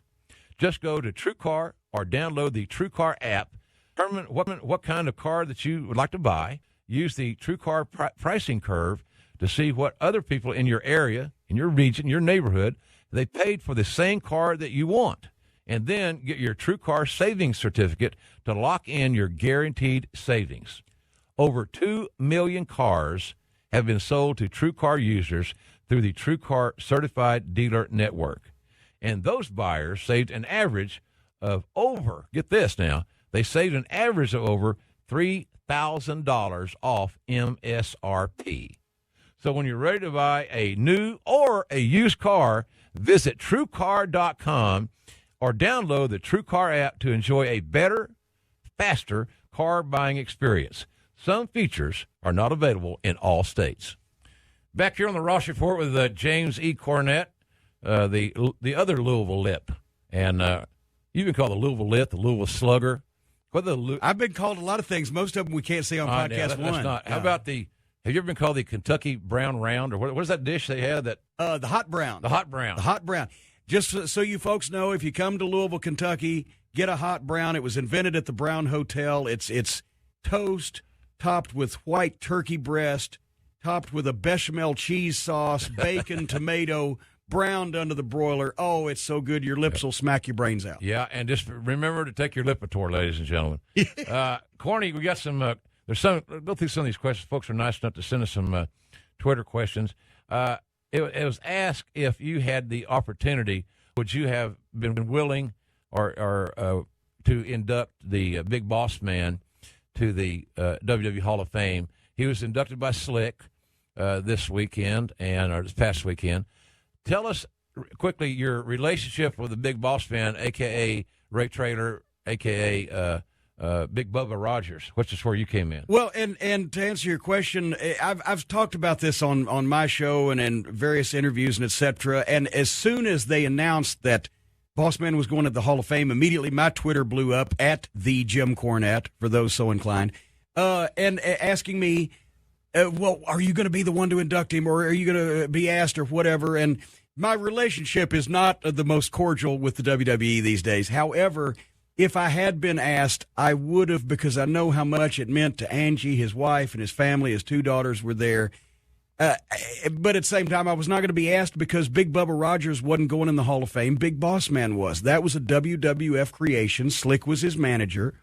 I think they probably thought that it was too confusing for the audience after all this time has passed to explain that he was 2 different people, both of them major stars. But Bubba, as all of us in the Midnight Express still call him, right, he was the 4th Midnight Express member. He traveled with us in the car. It was on-the-job training with him because Dusty plucked him after he'd only had a handful of matches and created that persona for him. And then Bubba was a quick learner. He was a great athlete for a guy that size. He took it to the next level quick. He was a quicker main eventer when you think about it. From start to top, that even The Rock. In modern wrestling, nobody got to main event status and was drawing money quicker than Big Bubba Rogers in the NWA. Dusty saw him on that television match with Tully Blanchard, took him off TV. He put the Midnight Express over with another fella on one of the other matches he did, but Dusty saw him on Atlanta TV, pulled him off, kept him off for 3 months, gave him the gimmick, had him grow the hair in.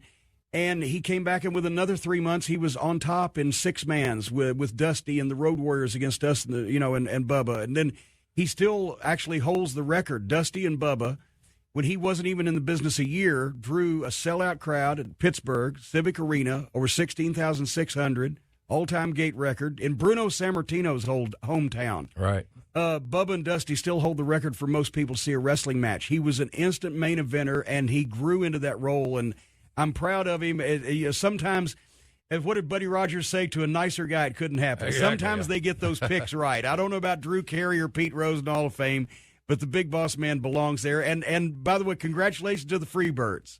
Absolutely. Because I was a big Freebird fan before I got into business, and they were a revolutionary tag team. And hearing the music and seeing the video brings back those, especially in Dallas. There's no better place that could have happened. We had Jimmy Papa, the co-writer of Bad Street, at our show on Monday night. It was nice seeing him. I hadn't seen him in, 25 Came years. in with Dan Bynum, the old world-class director, who's worked with WCW and Ring of Honor. And so the Freebirds, yes, I'm not sure. Gordy, I always still think of with Precious, and I think he was a Freebird in the car. But he had to be gobsmacked because he never worked one day, did he, for the WWF in his career? And he's in the Hall of Fame. Yeah, not that I'm aware of. A friend of the show, Lenny Bakken, asked. Lenny's a friend of mine, too. He's a member of the Cult of Cornette. He just saw Lenny. If you ever got into a legit fight with a fan for being such a hot heel. And I know. We don't have time to go over all your fan altercations or your lawsuits or your attempted getting arrested.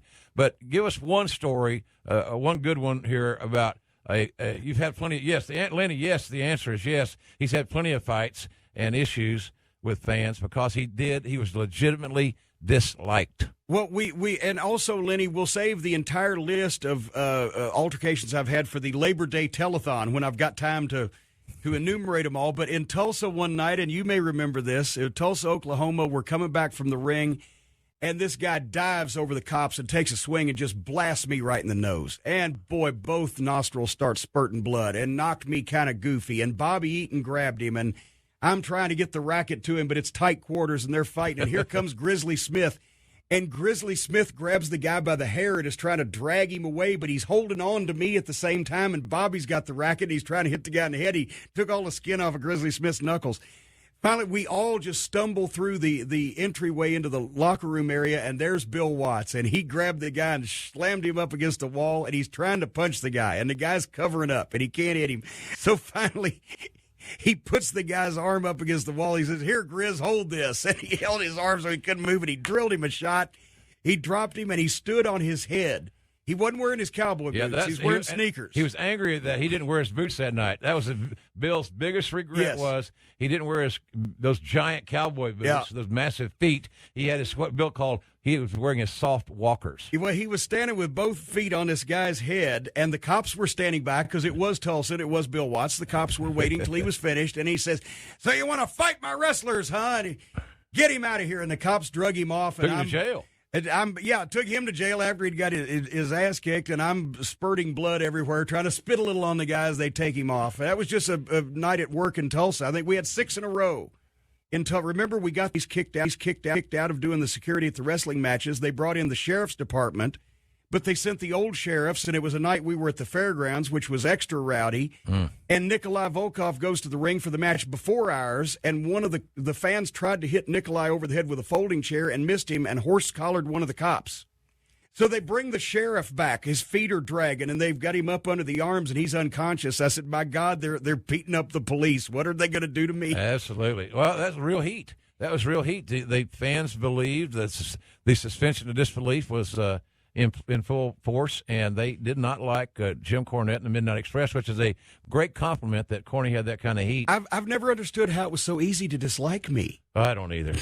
I told Paul Heyman this back in the late 80s when I helped him get his first announcing job there in WCW. I said, to the booking committee that you and I were both a member of, I said, he's so easy to dislike. And I remember one night we put him on the air, and the booking committee, now they didn't have to book him. So he's a broadcaster now, right? I got better treatment from the booking committee, almost celebratory. Thank God we have to deal with him anymore. And I had fun with him. He kept me on my toes, and he was a hell of a broadcaster. Benny Shaw asked Corny, what was it like working with the Bulldog and Owen?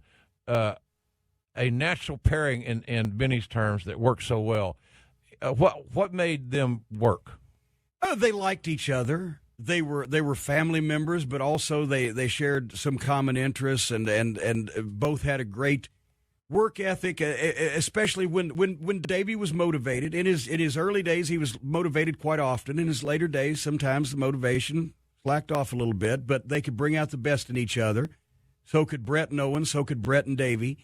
Davey was the mischievous sidekick. Owen was the originator and perpetrator of most of the ribs, but Davey would be right there along. The difference in those guys, the difference in those guys and the ribs, Davey had a propensity to do a little bit hurtful ribs.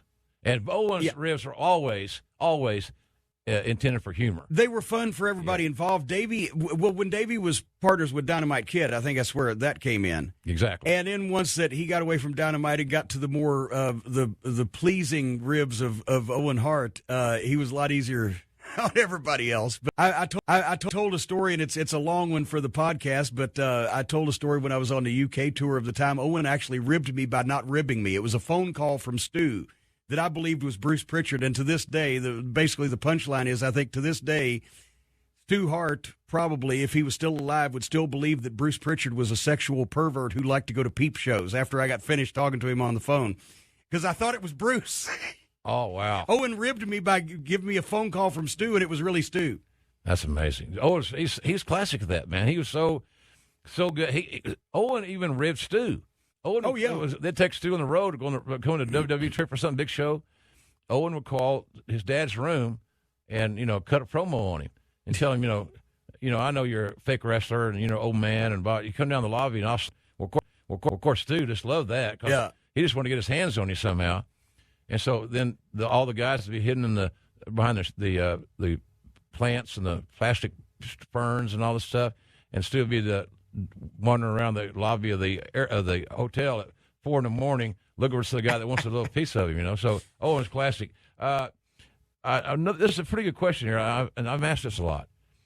Josh Pyromaniac, nice gimmick name, wants to know, how do you feel about the lack of managers in today's wrestling scene? Do you think that some promoters are missing an opportunity to really develop a star manager, not just somebody that, Well, there's always going to be some wrestlers that can't do the greatest promos. Right. And they were always aided by the manager, who was also another tool at ringside to get heat, who was also a great tool to use to hype the matches and do promos.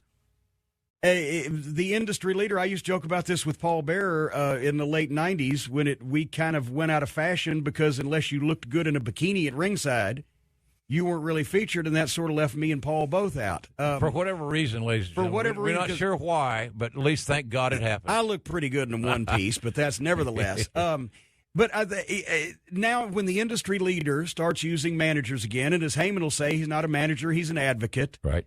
Then a lot of the other companies may start following suit, because they tend to copy what the WWE does. Truth Martini in Ring of Honor is a fantastic manager. I really enjoyed him. I had actually more than a hand in bringing him on, because I saw him. He was just filling in as a local one night, managing his local tag team. And he did a series of spots in about 15 seconds, manager spots that I hadn't seen in a long time, did them excellently. And I said, we got to have that guy. And I think Truth is a great manager, but he started as a wrestler, and he had a neck injury, and he had to quit wrestling, so he had some background.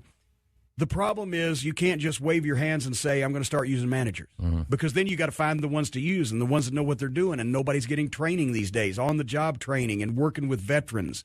They may work on independent shows, local shows, but they don't work with experienced, money-drawing veterans that can tell them what they're doing right and what they're doing wrong, which is what Dennis Condrey and Bobby Eaton and the Rock and Roll Express and all those guys did for me. And so I'd like to see managers stage a resurgence. If it's done right, if it's organically filtered back in, I think to me that's a place that somebody, some enterprising talent, either a veteran or a new guy or someone that's a great talker, that find their spot. And the only way I know to do that is they got to get some work on the indies. They got to get their work on tape.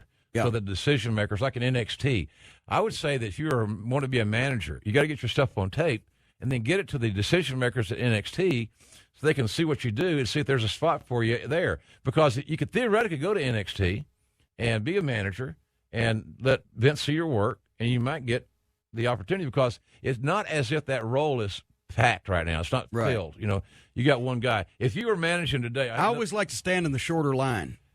Yeah, no kidding. Exactly. Eric Y is one. Why, Eric? Why? Why, Eric?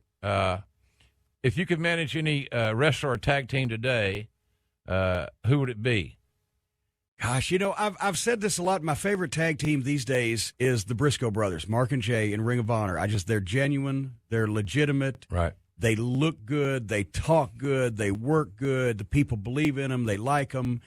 I don't know if I would be a good fit as their manager because I think they're natural. They had a heel run and they were quite good at it, but it just revved them up to turn back babyface again because it was one of those deals where they'd been in the same pattern for a while and needed to shake it up. So I have not seen Jordan and Gable and those guys, but I'm going to so I can't necessarily say there, but once again, as a single, one of my favorite guys, I just like to watch him. If I watch WWE, chances are it's because Dolph Ziggler's involved, because we had him in OVW. I'd never dreamed, I knew he was a good athlete, never dreamed he was going to be the second coming of Kurt Hennig.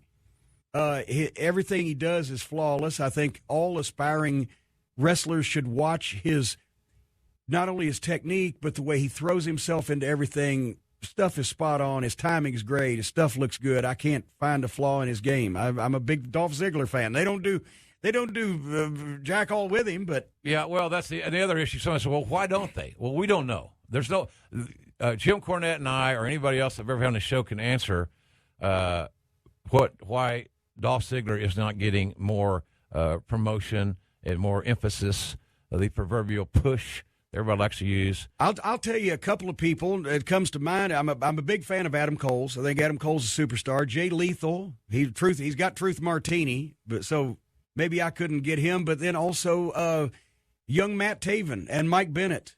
I've always been fans of theirs. A lot of the Ring of Honor guys. I'm big fans of Maria Kanellis. Well, there you go. I think she's the straw that stirs the drink. That's only my opinion.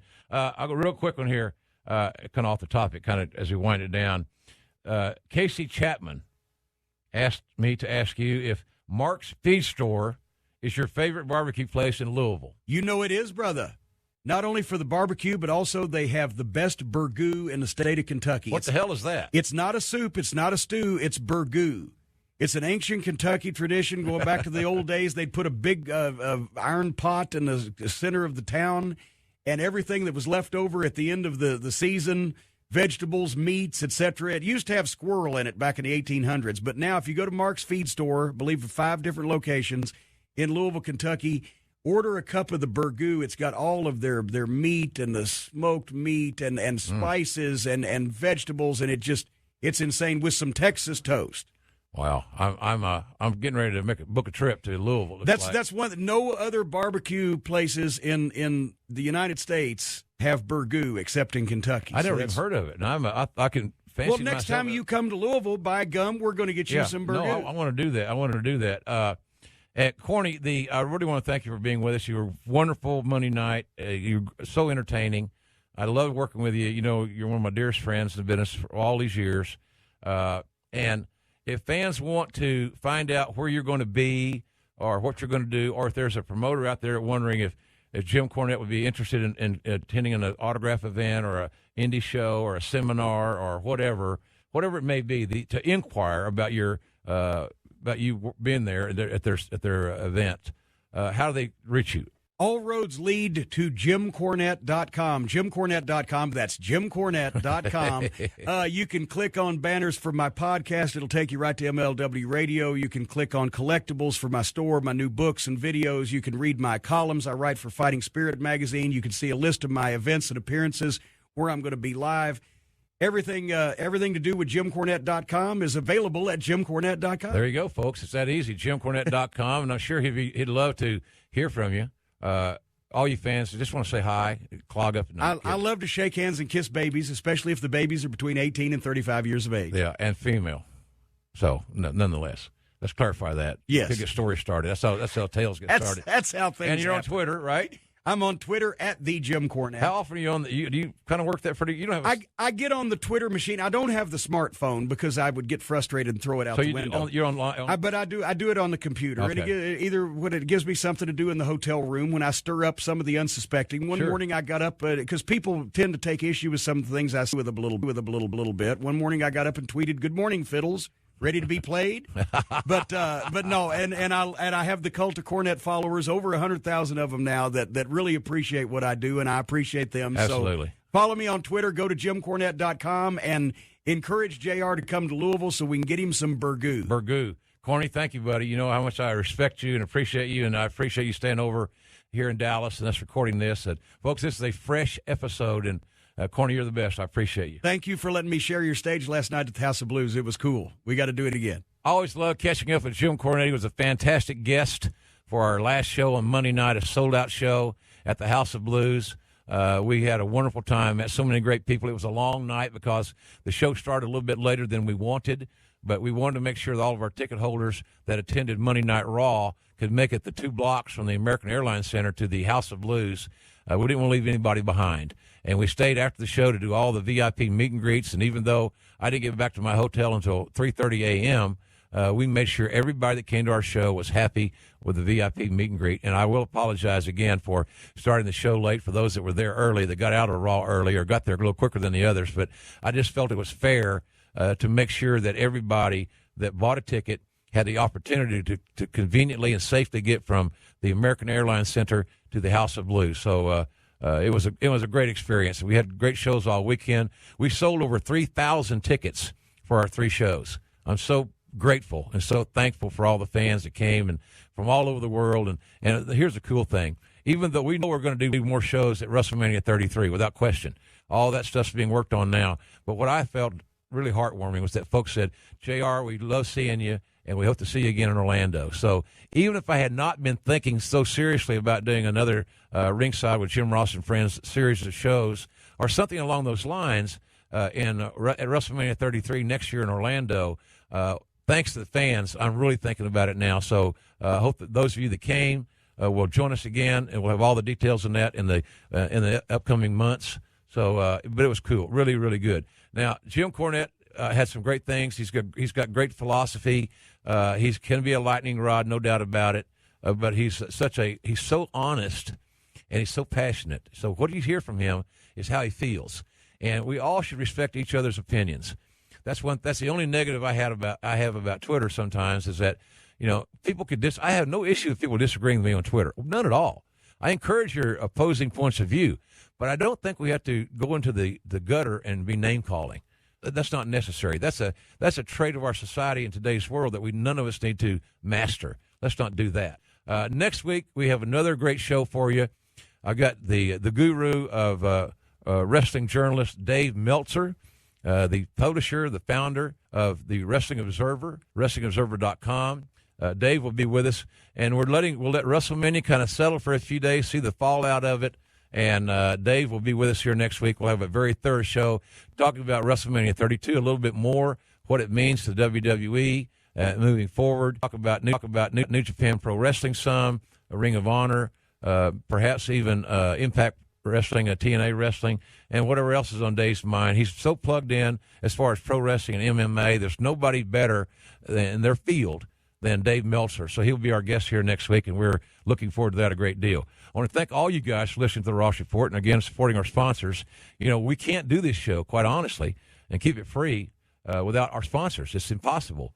So thanks go to harrys.com. They give me my great shades. Use my promo code Ross Report to get $5 off your first purchase. To Casper, the greatest mattresses in the whole wide world. I promise I sleep on one myself. Use my promo code REPORT. You'll get $50 toward the purchase of a new mattress. And, of course, our old friends at DraftKings.com, one of my favorite websites. Use my promo code JIM to play for free and to win instant cash. There's nothing like winning instant cash. It is exhilarating, and it also makes the events more fun, in my view. So DraftKings.com, waiting on you there. Use my promo code JIM, J-I-M, and you will play for free. Can't beat that. And, of course, I want to say thanks to Amazon. Amazon's been with us since our very first broadcast. We're very happy that today's show is broadcast number 112. All 112 shows, Amazon's been here.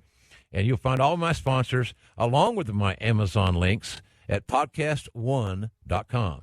Just click on the Killer Deals button at the top of the page, drop the Bionic Elbow Baby on the Ross Report button, and you're home free. I got links for Amazon UK. Man, we met so many wonderful fans from the UK and Ireland, their neighbor. So we got Amazon UK, met all those folks at this weekend at our shows and at WrestleCon, which was absolutely a blast. Amazon Canada, we got links for that. We got, of course, Amazon USA. So every time you buy something through my Amazon link, Amazon will kick back a couple of bucks to help us cover our production costs that we need and we appreciate. It's not going to cost you anything, by the way. Nothing extra when you do your shopping. There are no hidden fees. There are no extra charges. You just do your regular shopping, and you help us out in the process. It is that easy, folks, and we do appreciate your support of our friends at Amazon. And, again, the route is right through podcast1.com, and you know the rest of the story. We've got a lot of neat things going on. You know, the Fight TV app is an investment that we made that I am extremely excited about. They got so many great things going on. It is a free app, as many of you know, and I am always excited to talk about the Fight TV app because they got some really cool things coming up. They were all over WrestleMania. It was amazing. I mean, they were all over WrestleMania with all these major events. They covered all the, like Evolve and Shimmer, a lot of these shows you can see on the Fight TV app. So if you're a wrestling fan, and aren't we all that are listening to this show to some degree, download the Fight TV app. You get a lot of free stuff, a lot of smaller promotions, a lot of indie shows, a lot of really cool stuff. And I'll tell you, tomorrow's stars are going to come from this world, in my view, at least partially, without a doubt. So this week we've got a kickboxing, World Series of Kickboxing on Saturday at noon Eastern. Also on Saturday at 9 o'clock Eastern, the Clash MMA Fighters Championship from Logan, Utah. And so all that is going to be on Fight this week. Got Fist of Fury Boxing. If you go to the app, at the Eddie Bravo International Jiu-Jitsu event live from Los Angeles, it's going to be on Sunday. So there's a lot of really cool things. That's on April 24th, by the way, later in the month. But as always, there's a ton of things going on in the Fight TV app. The app costs you nothing to download.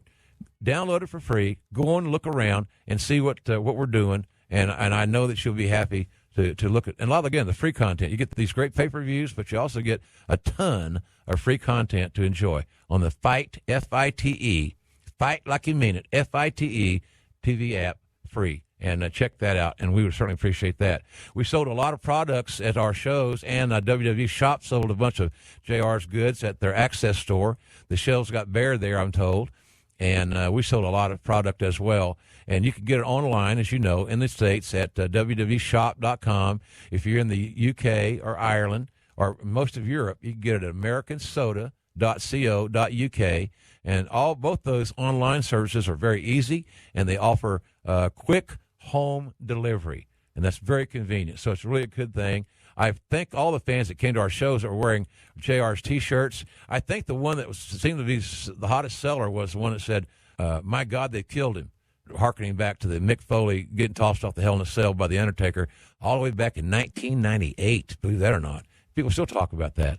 So that's ProWrestlingTees.com/Jim Ross. We have sizes up to 5X. And we ship anywhere in the world. Pro Wrestling Tees, good people to do business with as well. So we talked about the app.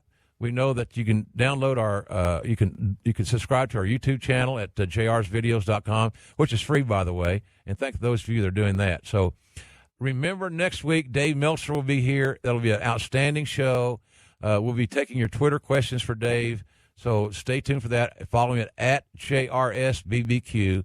And we'll let you know when to send your questions in for Dave Meltzer for next show. So, as always, a new show drops at podcast1.com every Tuesday night at 9 p.m. Eastern Time. That's 6 p.m. on the West Coast. Every Tuesday night, a new show drops.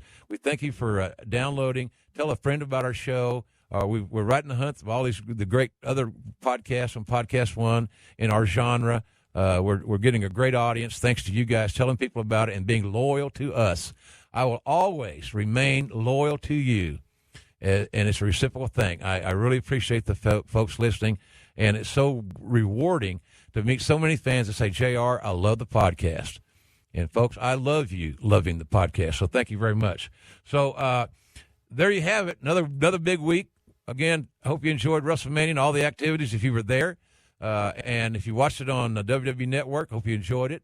I enjoyed Raw on Monday night. I love the fact that the end of Raw featured some talents that we all have been anxiously awaiting to get their shot, including the return of Cesaro, AJ Styles, looking great. After losing to Jericho on Sunday, not to get too excited about that one loss, AJ got the spotlight shined on him very brightly on Monday night, and that's kind of how the wrestling business works. Same thing with Bray Wyatt. I believe, and I said it here before, you guys can testify, I said that Bray Wyatt should be a character babyface in the line of Jake the Snake Roberts, the Dusty Rhodes, even Stone Cold Steve Austin to a certain degree was a character babyface. And the fans love Bray Wyatt, hence his entrance where everybody participates. If they didn't like the guy, they wouldn't light up their cell phones, right? They wouldn't support him. So that's a way of supporting Bray Wyatt. So things are continuing to evolve. We'll talk more next week and get into more about the Ring of Honor. Has great shows in Dallas, so congratulations to them. And, of course, every Friday night, you know that you can watch Josh Barnett and myself on Access TV. My dear, close personal friend, the owner of the Dallas Mavericks, Mark Cuban's station, his network.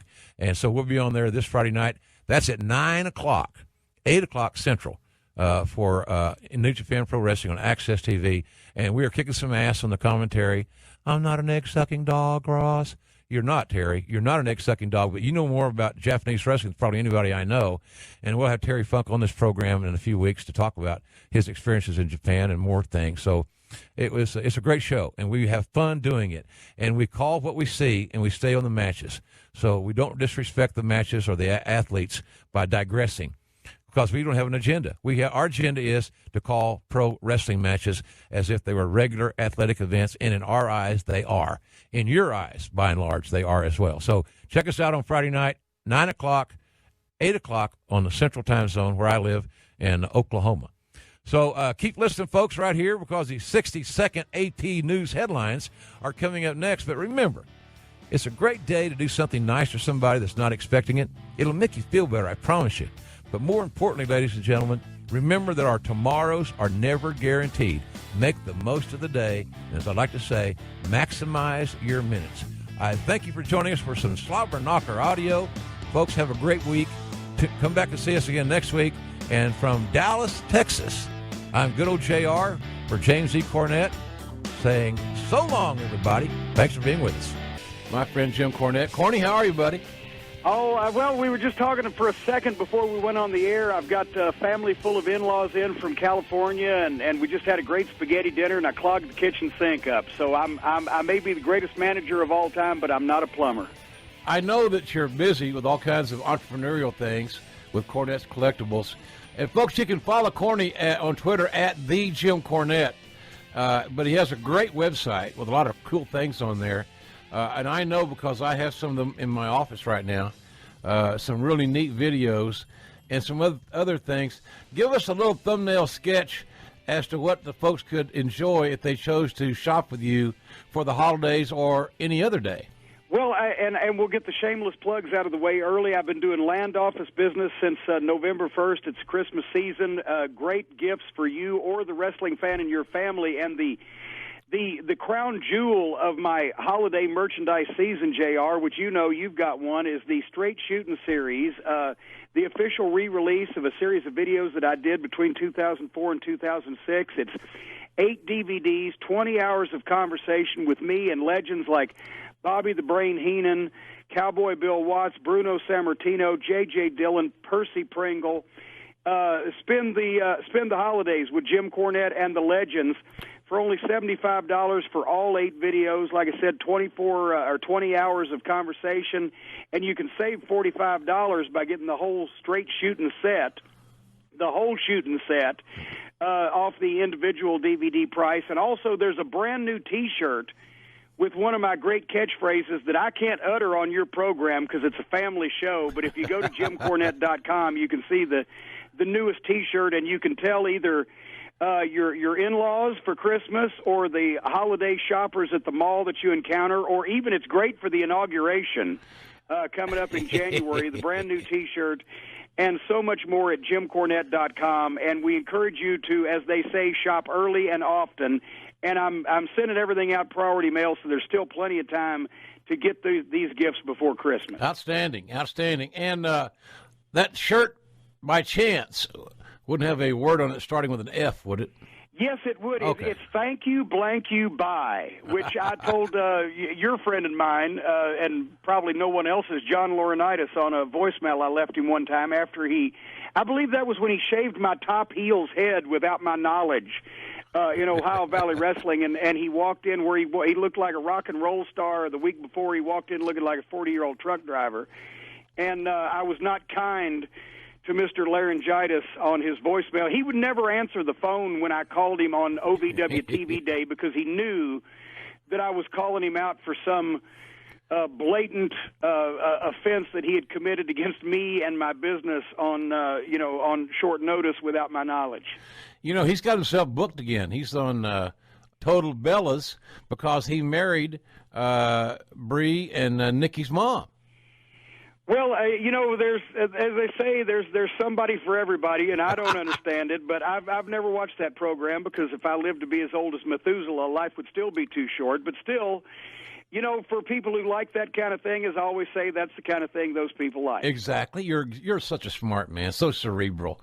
Okay, we talked about the JimCornette.com, a great site, and if you're really a hardcore wrestling fan, if you're a fan that wants to learn more about the business, I really don't think there's any better way of learning and being entertained at the same time than listening to Corny talk to these guys like Bill Watts. If you want to talk about booking or learn the philosophies of booking and a concept that he utilized, then it's like going to class. Well, and also, to be quite honest, you can see in person why that Cowboy Bill Watts is the only person probably on the planet that can verbally steamroller me. I can't get a word in edgewise, and I'm not about to tell him he's wrong about anything because that would lead to chaos. And also, one of the first volume of the three with Bobby Heenan involved in this set is the first recorded conversation that we ever had with each other. And we'd had others before, but this is the first one ever to go on videotape, and it was quite fun. And one of them, he visits the castle here and looks through my wrestling collection. But, it's fun for the whole family, as they say. Yeah, I hear you. I love it, and I think it's the coolest thing, and I encourage folks to check it out. So that's at JimCornette.com. And, I've got something else, my Tuesday night at the Gardens, and you've seen this, too, the history of pro wrestling in Louisville from the early days of the 20th century, and the fact that Ed Strangler Lewis first entered a wrestling ring and was announced as Strangler Lewis right here in Louisville, Kentucky. Wow.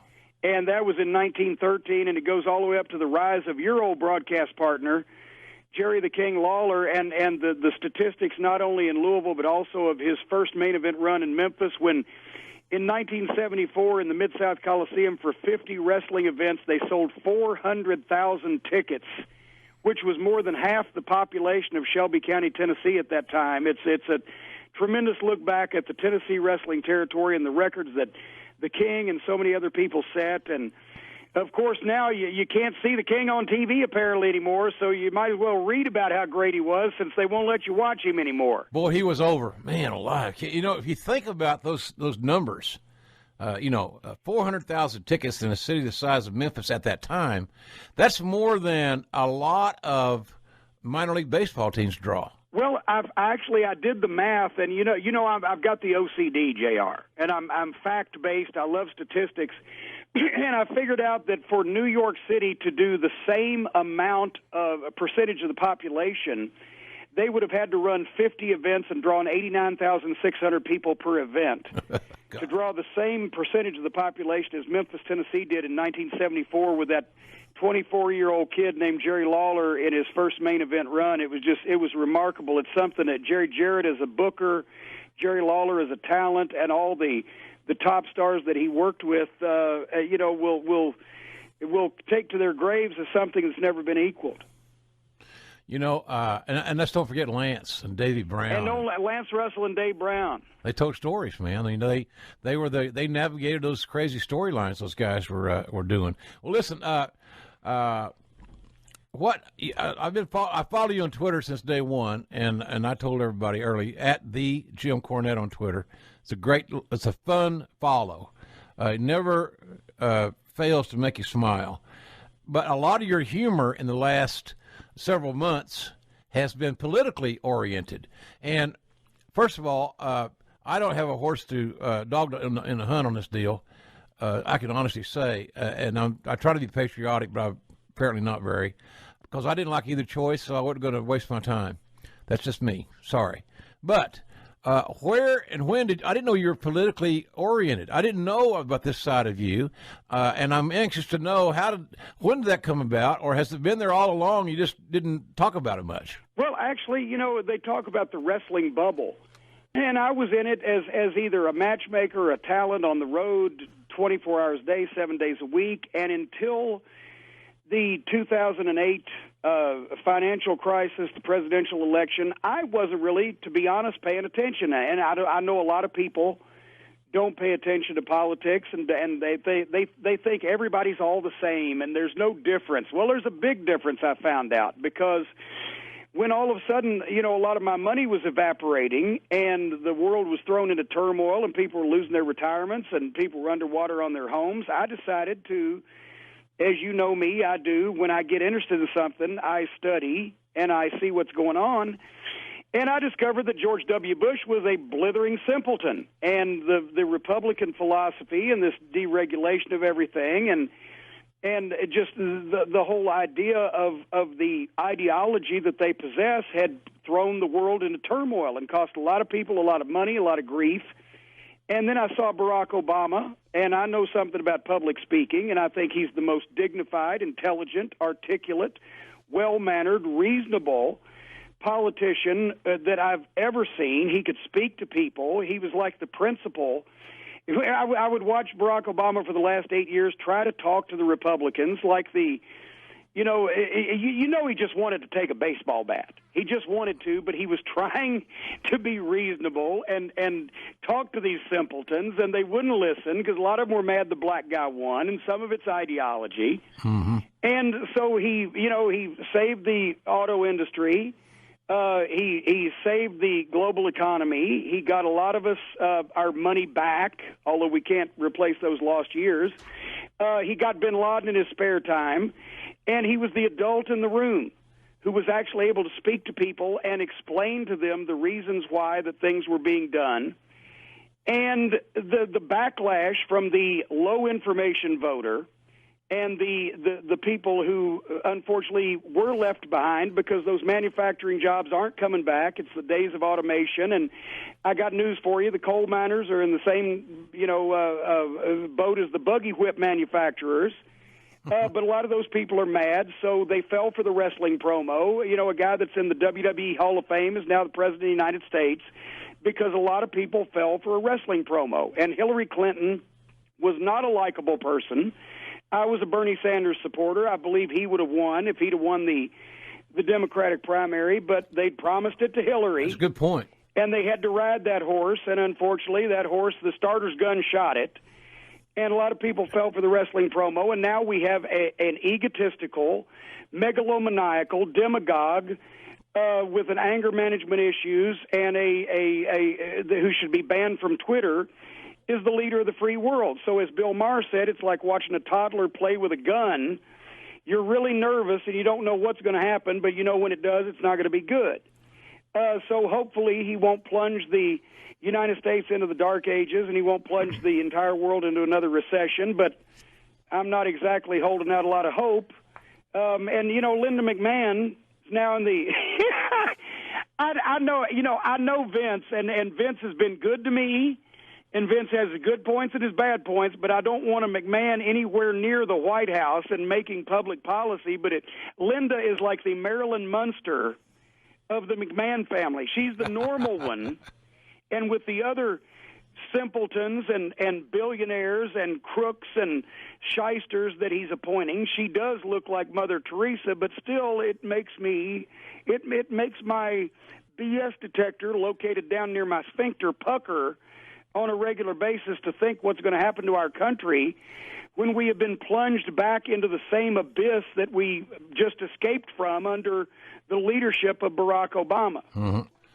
Are you going to continue to follow the the presidential scene and Trump's presidency as close as you have been?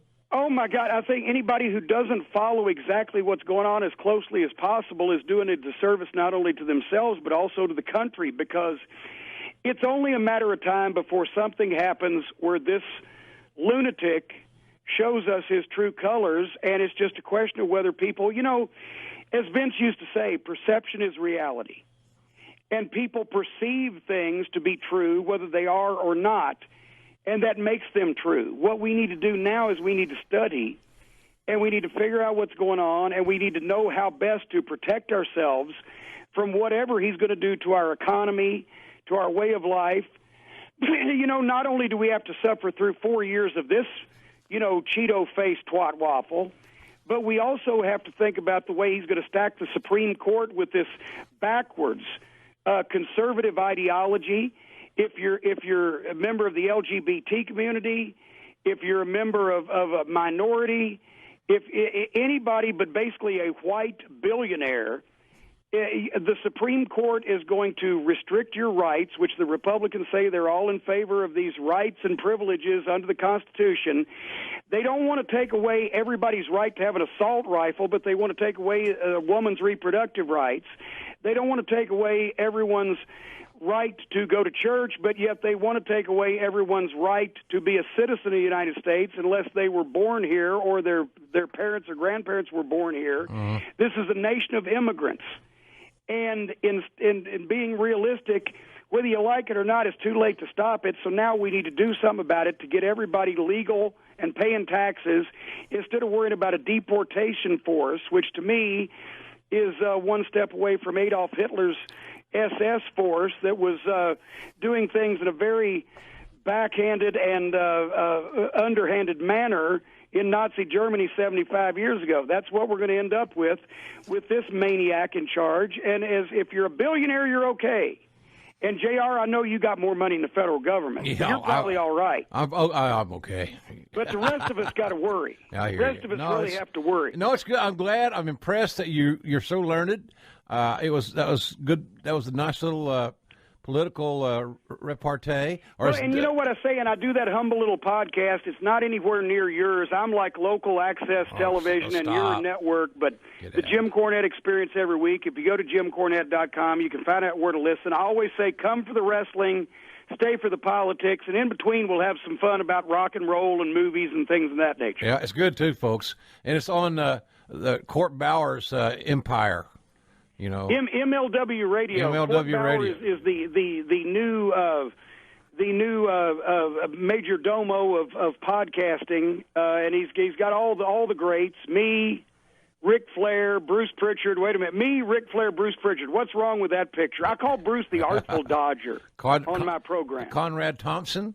Conrad Thompson is the co-host of everything except my show. They have a good Bruce and Conrad. I listen to their show. They do. I enjoy it. And I've been listening to yours for a long time, and you have the most unique outlook on politics. And I'm telling you, I know you don't want to travel, but boy, one of those national news organizations missing a boat because you could really open some eyes and entertain at the same time. Because anymore, if it's just dry BS, or as Jim Hurd would say, it's just that damn pablum. It's pablum. So, if it's pablum, nobody's going to care. It has no taste. But you bring things to the point. It's good stuff. So, I try to season things a little bit. Yeah, put a little garlic, a little pepper. Hell yeah, a little barbecue sauce. Little barbecue sauce it, baby. Sauce it, baby. Hey, let's get into some wrestling. But before we do, let me take a moment just to say thanks to one of the great sponsors here on the Ross Report, and that's Helix. Everybody on this great planet is a unique individual, folks. You don't walk like anybody else. You don't talk like anyone else. And you sure don't sleep like anyone else. So why, I ask, is your mattress one size fits all? That's the stupidest damn question I ever heard you ask, Ross, you egg-sucking dog. Hey, it doesn't have to be one size fits all, Terry. Thanks to Helix. Go to helixsleep.com. Answer a few simple questions, and they'll use their proprietary algorithm to run a 3D biomechanical model of your body. Whew, that's a mouthful. And it creates the most comfortable mattress that you've ever slept on. It's custom made. Helix worked with the world's leading sleep scientists to develop this formula so that everyone can get an affordable, customized mattress and enjoy the best night of sleep of their life. Helix even customizes each side of the mattress for all you couples out there. And here's the best part. You have 100 nights to try it out. And if you don't love your custom mattress, you hear me? If you don't love your custom mattress, Helix will pick it up for free and give you a full refund. No questions asked. So go to helixsleep.com/podcast and get $50 off your order. That's helixsleep.com/podcast. helixsleep.com/podcast. That's helixsleep.com, HELIX sleep.com.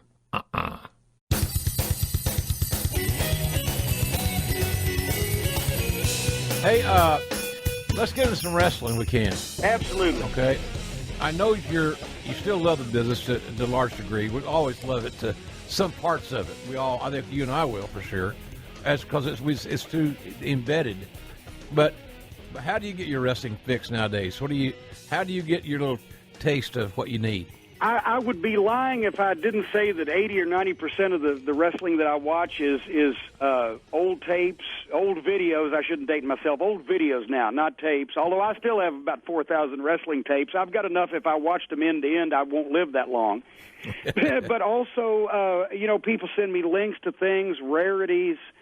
My co-host, the great Brian Last, co-host of the Jim Cornette Experience, he sends me links to these obscure matches that he finds from the distant past, and then we talk about those. But also, I get people that send me links. I've become big fans of the Revival in NXT. I think that they are the best tag team maybe in the business today. I'm big fans of Mark and Jay Briscoe in Ring of Honor, and have been since first day I saw them. Mm-hmm.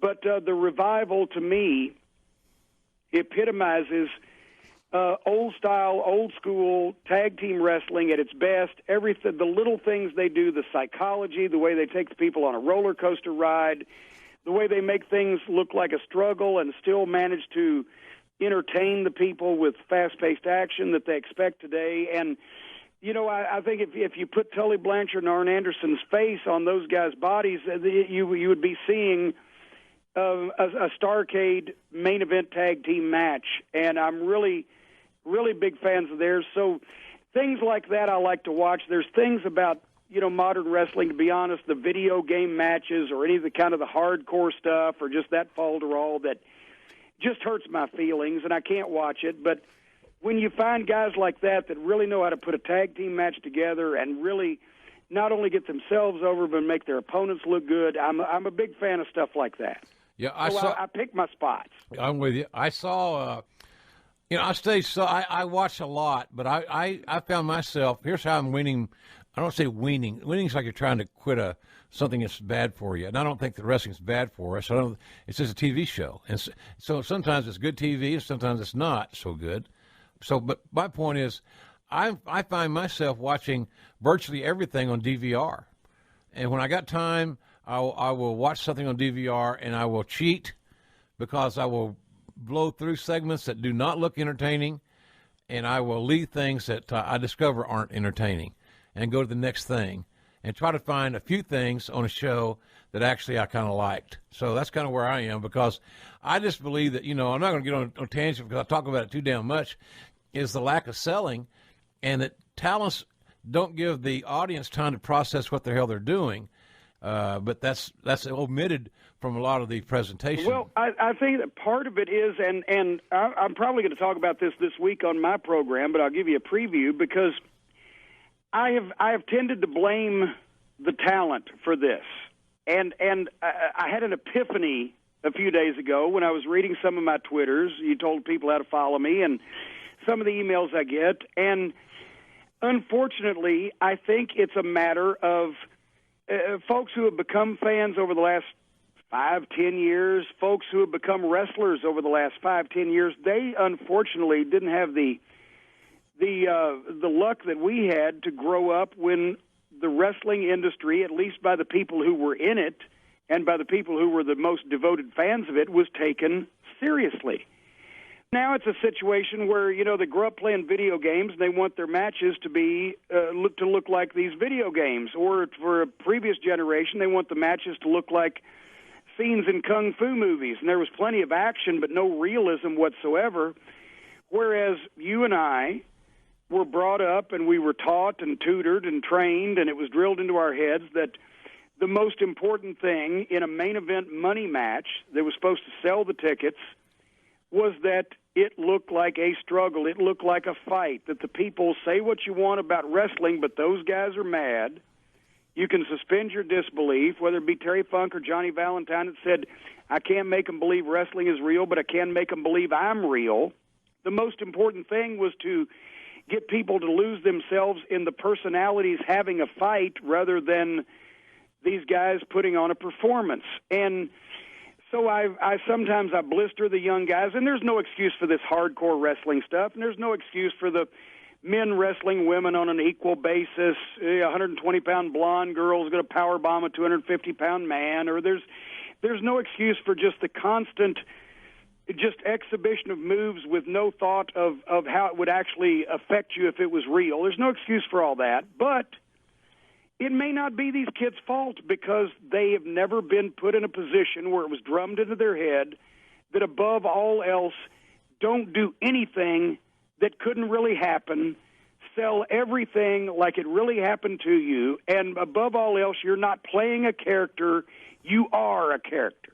Right. And I think that since that's been lost, that's what has lost my interest in wrestling. And also, one more thing, since I'm on a tangent, I realized the last time that I watched a revival match, 2 out of 3 with Gargano and Ciampa, that when the fans were chanting, "This is awesome," while the heels were kicking the bejesus out of the babyface, when in a previous generation the fans would have been climbing the rail trying to get in the ring and help the babyface, and they wouldn't have liked it at all if the heels were, cheating and taking advantage of them.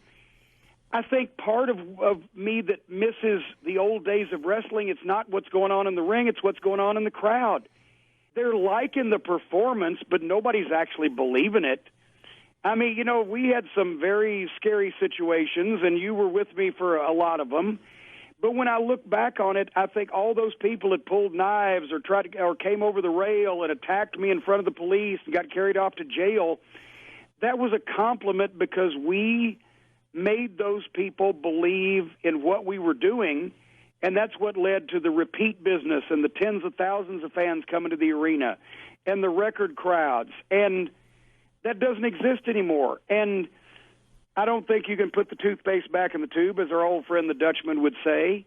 And it's a shame because now, you've got people chanting, "This is awesome," because there's great action going on in the match when the good guy is getting his ass handed to him by the bad guy. Yep. And that's just completely so counterproductive to what you're trying to achieve that I don't really sometimes know why we do this anymore. I was sitting on the front row in Toronto for the 2 out of 3 fall match you're referring to, I believe, if that's what you're talking about. Yes, it's just the recent one, yes. Yeah, and I really was impressed by the relentless work ethic of both teams, quite frankly. When you and I did the commentary together over in England, in Newcastle, for What Culture Pro Wrestling, we had a great time. I think I can say that for both of us. Yep. Good trip. A lot of fun broadcasting together. But what do you think of the British wrestling scene? Because it seems like in today's nomenclature, talking to hardcore fans, that there's it's kind of got a fascination about it, or beginning to get a fascination about the British wrestling scene that reminds me a little bit, Corny, of Japanese wrestling. In other words, there's a strong cult following for the strong style, but there's now seems to be a strong following evolving for British wrestling.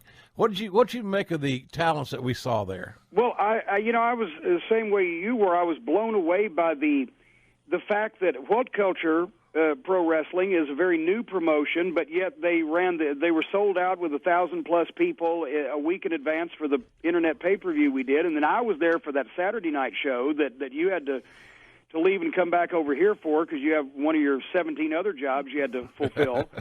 And they drew 2,600 plus for that event in oh my God, we were in Newcastle for the pay-per-view, so it was Manchester, yes, I believe. Yeah. Anyway, I wrote a column about this, my monthly column in Fighting Spirit magazine, where it seems like that the United Kingdom wrestling scene is hotter than the United States, and I likened it to the fact that in the late 50s and early 60s, the American blues musicians, the Muddy Waters and the Howlin' Wolves, were starving and destitute and had no record deals, but they had fans in England, guys that later became the Rolling Stones and the Beatles and Led Zeppelin, and because of that British invasion, those guys who were influenced by the American blues musicians got over in England, the British invasion, they got over here, and it ended up that by the time that those groups were on top of the rock and roll scene, they had introduced American blues back to America, to an entirely new audience, and those guys were making more money than they ever had in their heyday. And I'm hoping that it can be that way with pro wrestling because now they have homegrown British talent. We saw local hero Joe Hendry and Joseph Connors and Rampage and so many of those guys. I don't want to leave anybody out, and I already have, and I could name them all day long, that are over with the British crowd. It's not just an American export where American wrestling is hot. It's that pro wrestling is hot, and they use the best of the American talent with the best of the United Kingdom talent and the homegrown heroes, and they put cards together that people are going to see, whether it's Progress Wrestling, whether it's What Culture, whether it's, there's a variety of promotions over there that are drawing big crowds, bigger than anybody here in the United States, even Ring of Honor, except for the WWE. And it's a renaissance over there. And it's time because pro wrestling in the United Kingdom, which was big on network TV with World of Sport in the 60s, 70s, and on ITV, early 80s, has been gone for so long. Yeah. It's time they got their own cultural pro wrestling back, and I was glad to be a part of it, and especially with you. That's one of the big reasons I took the flight. We had a lot of fun. I enjoyed it a lot, man. I really did. The ITV thing you're referring to from 65 to 85 or somewhere in that neighborhood, they ran World of Sport every Saturday afternoon. We did after I was with you in Newcastle, I went back a few weeks later and did a 2-hour special at ITV Studios, a 9-camera HD shoot. That's going to air on New Year's Eve from 5 to 7 p.m. in the UK. And I will tell you this, it will have the biggest audience for a pro wrestling show in that country in a decade or more. Because WWE, as good as they are, and Sky Sports as powerful as it is, it's a premium cable channel. Premium meaning you got to pay for the baby, and then you got to have cable to get it. ITV's over the air. It's the equivalent of our NBC, ABC, Fox, etc. It's a network. It's been there for decades, and it's ingrained. It's a station or a network that people watch regularly every day for their news and their entertainment over there. And you're exactly right. You can't replace the value of network broadcast television with premium cable and et cetera, even in today's world. You just can't. It's like the reason why Ring of Honor is now the number 2 promotion in the country in the United States is because they have local broadcast affiliates under Sinclair. Yep. And that means a lot more eyeballs on your product. Yeah, I'll tell you, I tell people this story, but if ITV picks up World of Sport and they do a weekly 1-hour pro wrestling show, it's a game changer for that part of the world. It's a star maker for those that get on the TV. And to me, you know what it reminds me of, Corny? And it's like reading about the early days of the Dumont Network. Because it was a star maker. They didn't run a lot of live events, but their talents would go out and work shots and make money and come back. But that DuMont Network was a star maker. TBS in the early days of cable was a star maker. So I think ITV could do that. What a lot of people don't remember or realize is that in the early 1950s in the United States, the 5 highest paid professional athletes in the United States were the world heavyweight boxing champion and 4 professional wrestlers. There you go. Before football players or basketball players made big money, Vern Gagne or Gorgeous George or Hans Schmidt were making $150,000 a year, which is equivalent to probably $750,000 or more today, in today's money, as the kids like to say. It was because of that incredible television power and reach, and like you said, if ITV greenlights the series immediately, they will have more viewers on a bad night than Monday Night Raw in this country does on one of their best nights. Yeah, it's not a knock at Monday Night Raw. It's just the mathematics. It's the mathematics of the damn thing, and that's like you said, you hit the nail on the head. We as wrestling fans don't realize the value of over-the-air coverage of our passion, our sport.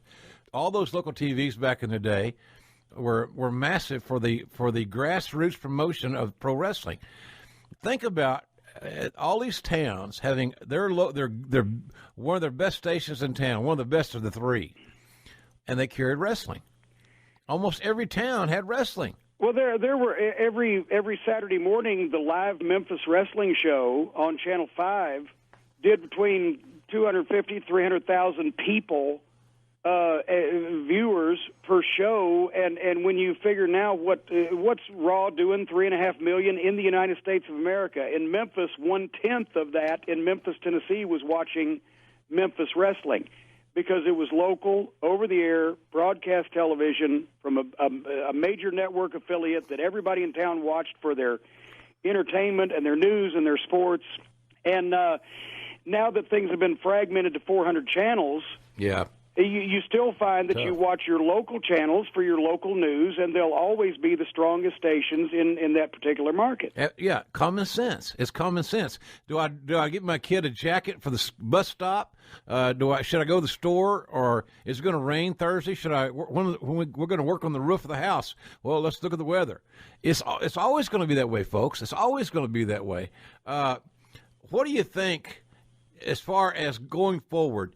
Is it in your mind that wrestling cannot be the universal hit that it once was, as long as the process, the presentation is a little bit loose and it isn't that struggle, that fight you talked about earlier? I go back and forth depending on my mood and how I'm feeling and what side of the bed I got up on. And I think part of it is, to be honest, we told them how the shell game worked and then expected them still keep playing. And I don't think we're ever going to get over that.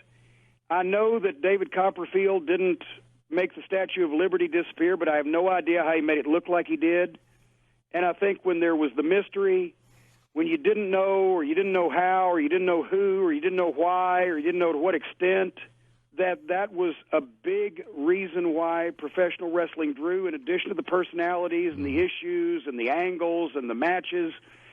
And I think now that anybody can get on the internet and discover who and why and how and where and to what extent, it'll never be as big as it was. But still, there are always going to come along some guys who, like The Rock, like Steve Austin, who, regardless of what they think about the industry itself, they believe in those guys. Yeah, they're they're compelling characters. I'm more than ever, because I was one of the funniest guys in wrestling when nobody else tried to be funny, but I was a smart-ass funny where the old saying, I can make jokes about my wife being fat, but you better not, I'll punch you out. Yeah. So when I made jokes about the heroes of the people, they didn't like it, even though they were funny. They didn't like it.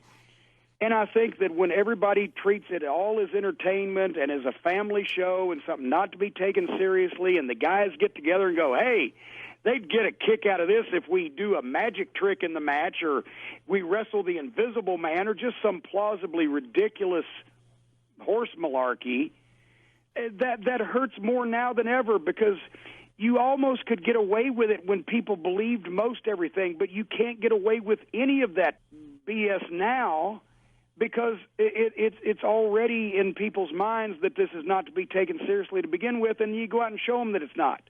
You go out and show them they do the slow motion match, or the I'm going to throw myself on an invisible hand grenade, or just any of this ridiculous gaga. It just further cements in people's mind this is something to be watched for free but not to be taken seriously, and heaven forbid we spend money on it. And that's why I get so mad when guys in the industry, when professional wrestlers themselves devalue what they do. They're beating their bodies up, and they're hurting themselves more now than ever before. Careers are shorter, injuries are more serious, and yet people believe less and less than they ever did. Yeah. And so I don't understand why the guys do it to themselves. I understand these jock-sniffing comedy writers that they get in the business, and you know, as Bill Watts used to say, if they were ever caught in a men's locker room, they'd be whistling Stranger in Paradise. And I understand people outside the business or corporate America's influence, they don't take wrestling seriously because they weren't fans to begin with, and they don't know why people like it anyway. But for wrestlers themselves to do comedy and to do stuff that's blatantly phony and not to be taken seriously, and devalue their own product, and in turn basically hurt themselves for no reason and no financial remuneration, it's insane to me. I agree. And with that, I want to talk about TNA and what's happening there. But before we do, Corny, let me ask all the fine listeners of the Ross Report a question. Everybody on this planet pretty much lives in their underwear, or so. If our underwear is the first thing that you put on and the last thing that you take off, why would you settle for less than the best feeling, most comfortable underwear in the world? Tell me. And that's what MeUndies is. The most comfortable underwear you'll ever own. Take it from a satisfied customer. And for the price of a couple of cocktails, I'll have gin, please. MeUndies will deliver your new favorite underwear right to your front door. Or the back door, if that's another story. So go ahead, order them. Try them on. Yeah, try them on. And if they aren't the most comfortable, best-feeling undies you've ever had, they'll refund your money and let you keep your first pair of underwear for free. For a limited time, you can get 20% off your first order when you go to MeUndies.com/comfort. You'll also get free shipping in the USA and Canada. Well, I think I might, I got a pretty good package I wanted to. And anyway, with the MeUndies Better Day guarantee, you'll have nothing to lose. Seriously. Go to MeUndies.com/comfort and get 20% off your first order at MeUndies.com/comfort. That's MeUndies.com/comfort. Gordon, you got anything? It's the underwear that JR wears. Back with James Z. Cornette. Follow him on Twitter at the Jim Cornette. We'll talk more about the Cornette collectibles. Great ideas for the wrestling fan for this holiday, birthdays, or just to get for yourself. Arbor Day, yeah. It's evergreen. Absolutely. So, we went to break on a kind of a somber note, but there's a lot of somber stuff going on. Damn. What do you make of the insanity at TNA? Oh, golly. You know, I think Dutch Mantell and I, once again, I spent a lot of time in TNA with Dutch Mantell trying to keep me sane and keep me away from Russo's neck. And one of the other things that we mentioned was that the people with the money don't know how, and the people that know how can't ever get the money. And if you could only marry those two things, I think Billy Corgan had the best interest of wrestling at heart, and I haven't heard the interviews that he's done since the settlement. I really haven't had time to listen. I'd like to go back and listen to those, but obviously, you know, he was perpetrated by Dixie Carter. Dixie Carter, the bizarro image of Ann Gunkel. You'll like that, and maybe two people in your audience. Nobody else will go, whoa, what's he talking about? Google it, kids. You know, once again, I think the Fight Network and the people at Anthem, What are they buying? A pretty good deal because they've got a lot of programming. They've got a video library now that they can exploit in a variety of ways. But it doesn't, unfortunately, make up for the fact that bad leadership wasn't the motor's fault. It was the loose nut behind the wheel of the car. TNA is to me the prime example of a lost opportunity. Mm-hmm. I don't know that anybody in this country, certainly in the last 15 years, nobody's ever been that close to the WWE as a competitor since WCW folded. I don't know that anybody will ever be that close again. They had the pay-per-view outlet. They had the national TV outlet. They had the merchandising. They had the talent roster. The only thing they didn't have was any kind of competent leadership. And they had bad creative. You know, our friend, the Archbishop of Talentberry, was in charge for quite a while. But ultimately, it comes down to the buck stops here. You go to the top, and the buck stops with, you know, that little Southern flower, that delicate Southern belle, Dixie Carter, who, when given a choice of being able to turn right or turn left, she took the wrong direction every time, listened to the wrong people every time, and mismanaged the company into an early grave. I don't know if they can resurrect themselves. I don't know whether even the name TNA Wrestling, because of, you know, Russo, it was a play on words because of his Jerry Springer mentality and his arrested sexual development. Unfortunately, I think they've had the stench of grisly death on them for so long that they cannot be taken seriously by not even the mainstream wrestling fan, but the hardcore wrestling fan. I think the horse has left the barn on that. Yeah. And it's a shame because, like I said, nobody will ever be that close again to Vince, and you know that Vince is not going to change anything that the mainstream fan really wants to be changed unless he has somebody at his heels. He gets to where he thinks he knows what he wants and he knows what they want, and the only time that he changes is when he realizes that he was wrong and that somebody else is beating him. And that's only happened about 1.5 times in history. And, you know, and then, of course, he went completely in the other direction way too far. And, you know, it's unfortunate. Every business needs competition. Yeah, I agree with that. Whether you're in the sports business, the entertainment business, the restaurant business, whatever business, you can't be the only outlet for that particular genre. Right. Or elsewise it just gets so stale and done and trite and bland that, you know, there's no interest, and sooner or later the entire genre dies. Is there enough talent out there that the TNA, under their new ownership, new management, can get access to make it viable? And secondly, if there is, can the brand be resurrected on Pop TV? Pop TV as a platform is like an orange crate in the local town square. Nobody knows Pop TV is there. I mean, it's not competition. And to be quite honest, instead of TNA acquiring enough talent on their roster, I think that Ring of Honor should just hire the Hardys and 3 or 4, is James Storm still there, and 3 or 4 other people from TNA, and Ring of Honor would be a whole lot closer. They have a better television platform. They have a better talent roster right now from start to finish. I'm not knocking some of the guys that are in TNA, but it would be a whole lot closer for Ring of Honor to absorb the good parts of TNA than TNA to absorb the good parts of anything else. You mentioned the Hardys. Have you followed Matt Hardy's reinventing himself? Well, you know, you and I were both at Oaklamania this past summer, and Matt Hardy punched me in the side of the head, nearly caused me brain damage. I had to have a CAT scan, and I'll still get even with him one of these days. I love the Hardys. I've known the Hardys since they were teenagers, just coming to the WWF tapings, you know, riding in the car with the Italian Stallion, getting booked by Chief Jay Strongbow as enhancement talent. And they became 2 of the biggest stars in the business. And I think Jeff possibly became a bigger star than Matt in the WWE. And I think now the situation may have the worm may have turned, as they say, where Matt may be a little bigger than Jeff, but they're both tremendous talents.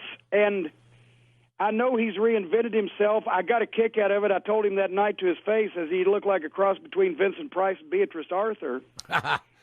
I haven't watched the total deletions because I love the Hardys, and I don't want to have anything bad to say about them, and I still think so much of this show business wrestling, it's not my cup of tea, but anything that gets people talking and gets guys, more money and gets more, tickets sold and eyeballs on the product, I guess is good, and so I've got mixed feelings. I don't really want to look at it because then I don't want to go, oh, I hate this. But at the same time, so many people like it. It may be one of those things where is this the exception to the rule? I think it is. Is this completely falderall, but people are into it so much to where it kind of works, even though it's silly? It is unique. It's a very unique way of presenting wrestling. It's a little novella. It's not traditional studio wrestling. It's not arena wrestling. It's a whole different thing. It's like a little action-adventure show. And I don't know if that's good, bad, or indifferent, but I know that they don't put it into an arena for those like this, the deletion show. I saw it, I enjoyed it, but I knew what I was looking for. I didn't go to watch, Remember the Titans for a lot of laughs. You didn't go to see Buddy Rogers face Luthez? No, absolutely not.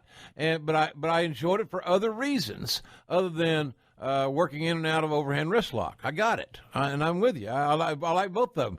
It's like going to a goddamn smorgasbord. I can go down one aisle and get full. I can go down another aisle and get full.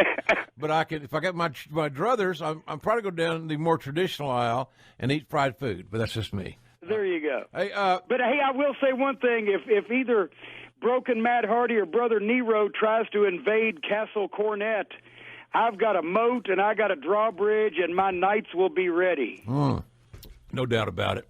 No doubt about that. You'll pull that. Do you have Brian Pillman's gun that he defended his homestead from Stone Cold Steve Austin with? And oh, let's not get into that one now. That was another one that I couldn't stomach at that point. That's but, crazy. Hey, I still live down. Somebody got on my ass the other day because I had Chael Sonnen on the show, Chatty Chael, who's a hell of a talker, by the way. I'm a fan of Chael's. We've had a few conversations. Yeah, he's good.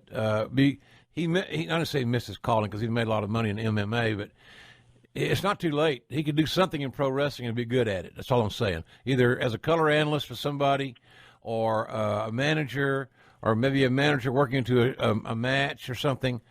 He's just got a great aptitude for the pro wrestling business. He knows how to sell tickets, whether it's pro. Yeah. And I've said this many times. The UFC is the most successful pro wrestling promotion in the world today. When you're basically hyping a fight and getting personalities over to sell tickets to the general public to see a fight between two individuals and what's going to happen, it doesn't matter whether it's pro wrestling or MMA or UFC.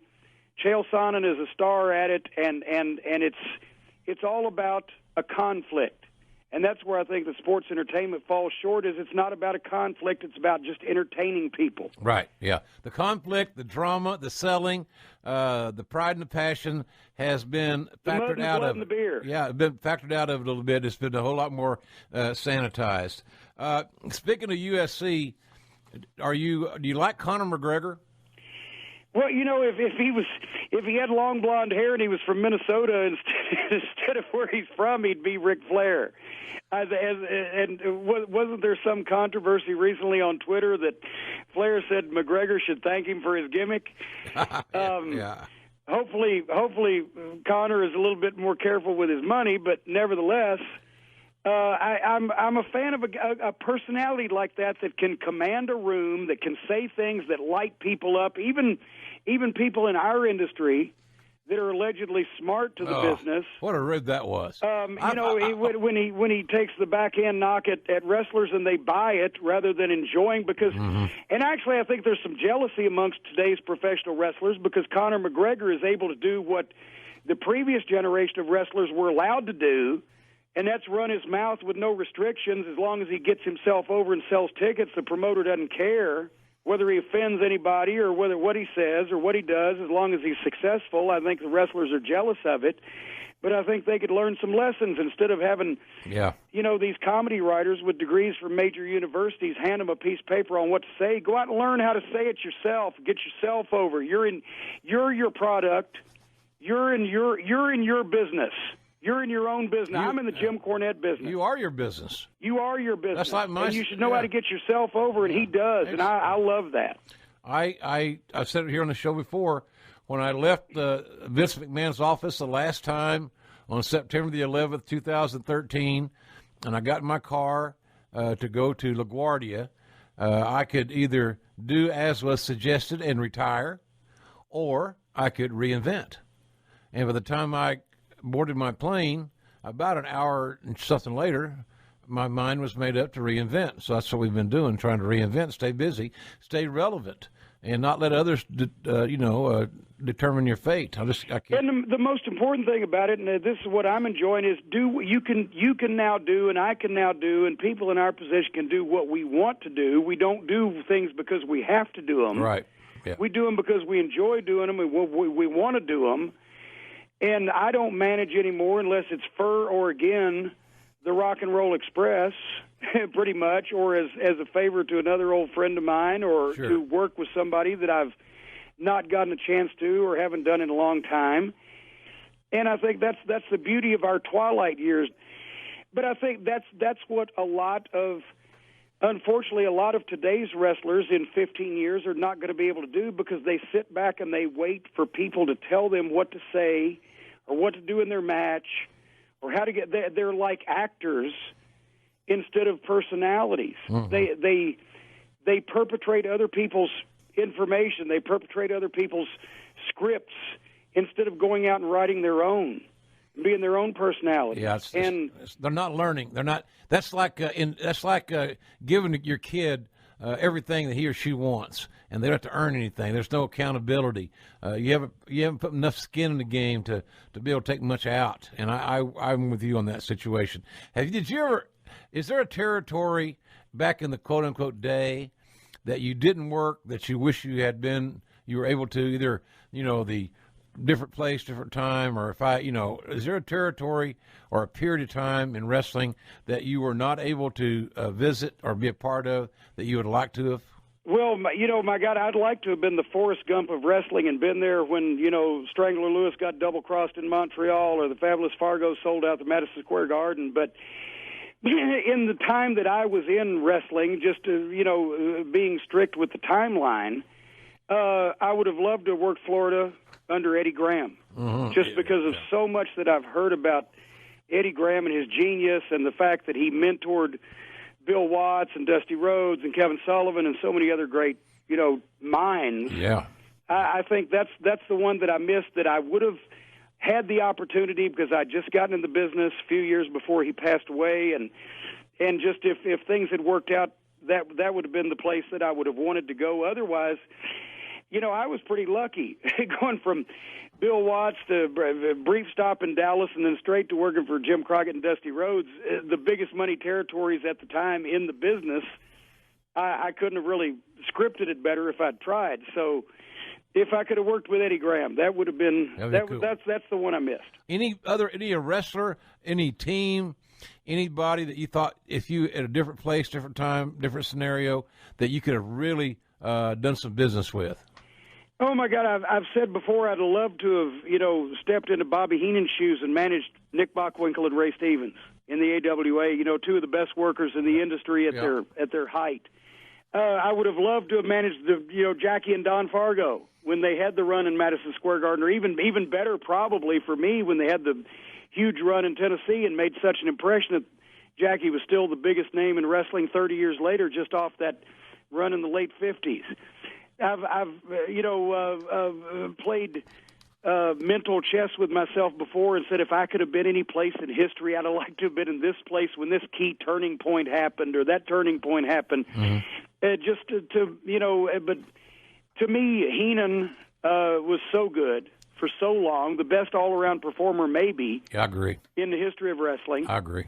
As a wrestler, manager, commentator, etc. Just to get the... And another thing is a lot of people don't remember, as a manager, my heyday was really from 82 to 96. I only got 14 years. And then I graduated into announcing and matchmaking and et cetera. And Bobby had that longevity as a manager, so on top for so many years in so many different places. So I'm envious of the brain. Yeah, me too. And I got to admit, at one point I would have loved to manage Jerry Lawler as a heel in Memphis. But, I mean, Jerry didn't need a manager. Of course not. Sam Bass was, his first manager, and when Jerry was a rookie, Sam was kind of there to get a little heat, but as it became more and more obvious that Lawler was the talent he was, Sam was the prop, the distraction. Sure. The guy to interfere when Jerry needed it, as and Heenan then would get out of the way. As Heenan would say, Sam was there to trip, distract, and pass knucks. There you go. I got some questions on Twitter. One of them was about the Clash of Champions 1. What are some of your memories of the first Clash of the Champions?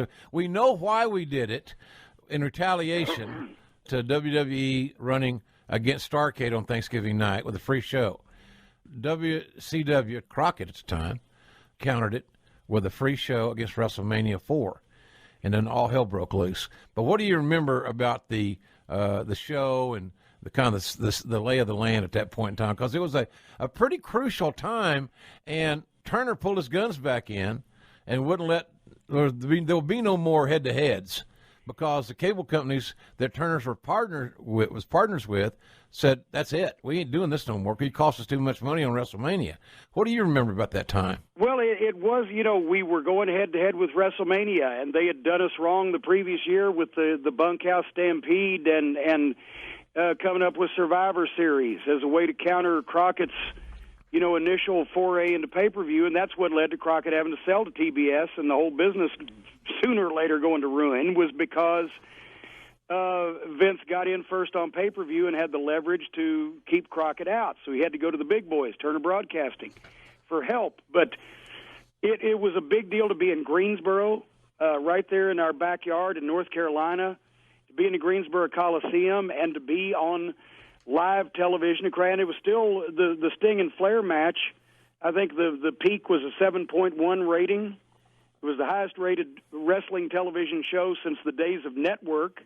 Personally, to be quite honest, I felt like me and the Midnight Express were the horse that came in second to Secretariat, because we would have that match with the Fantastics that we had on that event was a high match of the year, place winner. It got tremendous response. It was one of the most exciting televised matches of the year, and of course we just had the luck to be on the same event with Ric Flair against Sting, which was the greatest star-making performance in the past 20 years in one match. Yeah. But I remember that we got there, and we were ready to tear the house down with the Fantastics, and Bobby Fulton and Tommy Rogers, and knew we could do it because they were such a great team. And we got there, and they said, okay, boys, you got like 9 minutes. What? Now, the Midnight always got 20, 25 minutes on pay-per-view or on big shows, but they had the long, they were going to go 45 minutes to a draw, and they had other matches. And so that's where we kind of went into business for ourselves, and Dusty ended up letting us do it and letting us get away with it. He didn't know we were going to do it, but he let us get away with it because I set them all down, and I said, they say we got 9 minutes. And this is the first big live TV special on TBS, so let's give them the goddamnedest 9 minutes they've ever seen in their life. And they didn't know that we were going to go four-wave through most of the match and that we were going to use the tables and the chairs and have a Memphis brawl. And we probably would have got fired if it had stunk, but it was so good that nobody said anything about it afterwards. But we tore the house down, and we tore a lot of the rule book up at the same time. And if we'd have been lesser stature at that point, or it hadn't been good, we might have got canned. And anybody who wants to go back and look at that thing on the network or YouTube or whatever, you'll see that it did stand out from the tone of the other matches on the show, because it looked like, say what you want, but those guys are mad. Well, that was a seminal night for me, too. Dusty and Jimmy were bold enough to put me and Tony together, two play-by-play guys, and I was an unknown entity, so it was a big break for me. In that company? Yeah. Well, you weren't unknown to us who'd been paying attention. Well, thanks. What was it like flying on that jabroni airplane? The Crockett had two planes for everybody's edification. The Learjet that had Stardust painted on the tail, and I rode in that plane very, very, very few times. And I don't think I ever rode on the jabroni plane that sounded like, I don't know, something that Howard Hughes might have put in the garage or something. I don't know. But what was it like traveling on that? Knowing that you don't like to fly anyway, but what was it like flying on the, as you named it, Well, I'll tell you, it was a Gulfstream, a G1. It was a converted commuter prop jet that they had gutted out. The previous owners had gutted out and put in like 12 captain's chairs and a little bench couch seat, and it had a VCR and a stereo, and that was the first plane that Crockett bought because they started expanding across the country at such a schedule that they couldn't get the guys there on commercial flights. But since it was a prop jet, it wasn't quite as fast as the Falcon jet that they came to buy later that they named Stardust, so it was confined to east of the Mississippi. But actually, I enjoyed flying on that plane more than I enjoyed flying on any commercial planes because it seated 14, but it was 13 in the back, and there was one place on the jump seat right next to the pilots, and it was an uncomfortable seat. And nobody else wanted to sit in it, but so they would give it to me because I was the manager and I was the youngest and I was the jabroni. But I liked sitting right over the shoulders of the pilots because I knew if they were smiling, I knew we weren't in trouble. And so that way I wouldn't get scared. And I kind of got the feel for things. And also, to be honest, I made a deal early with Road Warrior Hawk. I was sitting next to him because after we'd take off, they said, okay, you can get out of the jump seat and go in the back and wait till we land, and then you got to come back up here. So I would sit next to Hawk in the back, and, Flair and those guys would be shotgunning beers. And so they made me one night, I shotgunned a warm Coke because I didn't drink beers. A warm Coke. It was brutal, but I had to be one of the boys. You Hellraiser, you. I made a deal with Road Warrior Hawk. I told him, I said, Hawk, if anything ever happens, I want you to knock me out. I said, now make sure it's bad. Make sure there's something going on. But if we did, just knock me out. I don't want to know. He said, okay, Jimmy, I'll do that for you. You jumped off the scaffold for us. I'll do that for you. I'll knock you out. Yeah. What a big-hearted guy. It was basically a souped-up car ride amongst all the top stars in the business where there were 14 of us telling stories and assing off and having fun. Anybody smoking dope on a plane? No, that was not permitted. Okay. There was no illegal activity that was permitted. Okay. Some people may have snuck in, but the only time they ever had an issue on the G1 was, fortunately, I was off because I was on my first honeymoon. And they took it all the way up to Ontario. And that's when I can't remember what they called it, but the unit that serviced the air conditioning burned out, and the whole cabin filled up with smoke. And the guys are all panicking, and the pilots didn't really know what was going on. And they said that Bullet Bob Armstrong went in his bag and took like every pill he had, and everybody was going crazy. And if that had happened when I was on the plane, I would have never got on another plane in my life. My career would have been over then. So luckily, I was not on it at that time. But it wasn't dangerous. It's just that they were too cheap to get it fixed. So for the next year, we never had any air conditioning on that plane, and it was like an oven. Oh, the high life of being a big star. Hey, let's talk about something else here. The UWF. I want to get your take, Corny, on something that happened. But first, I need to take care of another fine sponsor of the Ross Report, CISO. Folks, the CISO app is about the best way that you can spend $3.99 right now. CISO has a nearly endless supply of top-shelf comedy for you to watch on any smart device. It's a hell of a deal. I love comedy. I got a smart device. I'm in. CISO lets you get your comedy the way you want it. They have exclusive originals, hilarious stand-up, next-day late-night shows, and a great catalog of classics. CISO, spelled S-E-E-S-O, is the new ad-free streaming service bringing you bingeable comedy. Bingeable, I say. Anytime, anywhere. And we all like to have a little binge every now and then. They have an episode of every Saturday Night Live. Every Saturday Night Live. Including the new episodes the day after they air. They got Tonight Show starring Jimmy Fallon and Late Night with Seth Meyers the day after they air.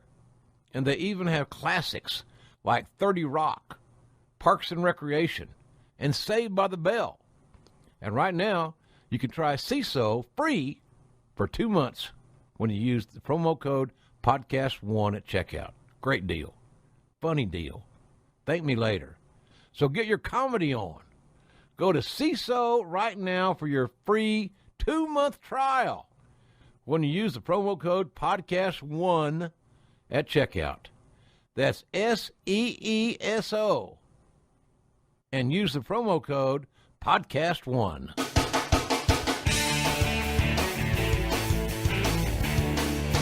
Let me ask this question. Somebody else asked this, passed along.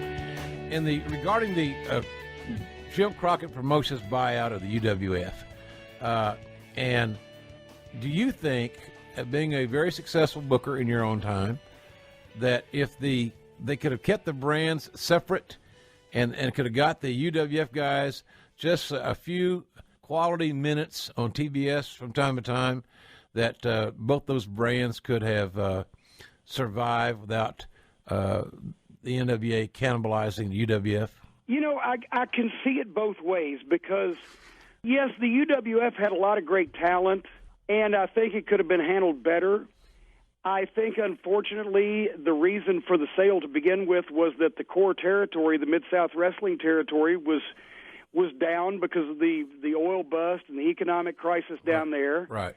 And I think that Dusty had so many top guys on the Crockett roster that he didn't want to upset the apple cart with trying to bring in, you know, when you get one or two top guys, you can fold them into the cake mix, and it still tastes right. But when you've got 10 or 12 top guys, or even 6 or 8, and you try to bring them all in a lump, you can't get all those guys over. They get lost in the crowd. And I think that Dusty, instead of trying to just say, I'm going to forsake the UWF territory because we've got other towns that can draw better, but I'm going to bring those guys in as equal talents to mine and try to do that in the Crockett territory. Remember, in those days, there was, you know, regional and national syndication, but there was no national television per se on all those guys, and I think they were just more concerned with the fight they had with Vince, with their own roster that they already had. I think they wanted to cherry pick 1 or 2 guys. I don't think they were interested in trying to spend money to get the Mid-South towns up, which they could have eventually because they were great wrestling towns, but the economy was crummy. And I think it was just poor timing to absorb an entire other territory and that many top guys and try to get them all over and make the cake still come out tasting like it was supposed to. Yeah, very challenging. Do you think that there was pressure from some of the boys, the top guys, on Jimmy and Dusty to not give up their quality TBS minutes? Oh, well, sure. I'm sure there was. And I'm sure there was, this has always been a business where, guys would go up and say, well, what's he ever done on a national basis? And look here, I've proven myself, and I've been loyal and blah, blah, blah. And it's, if Sony Music suddenly absorbed another, major record company, would they expect that other company that was just absorbed, would they expect all those artists to be pushed over, Sony's? It was a bad situation all the way around. And I know one time on the plane, Dusty asked me, he said, well, you guys work down there. You think you know what the Mid-South fans like? Would you want to take a shot at booking it? And I'm, oh, my God, because there was the dichotomy. There was the problem.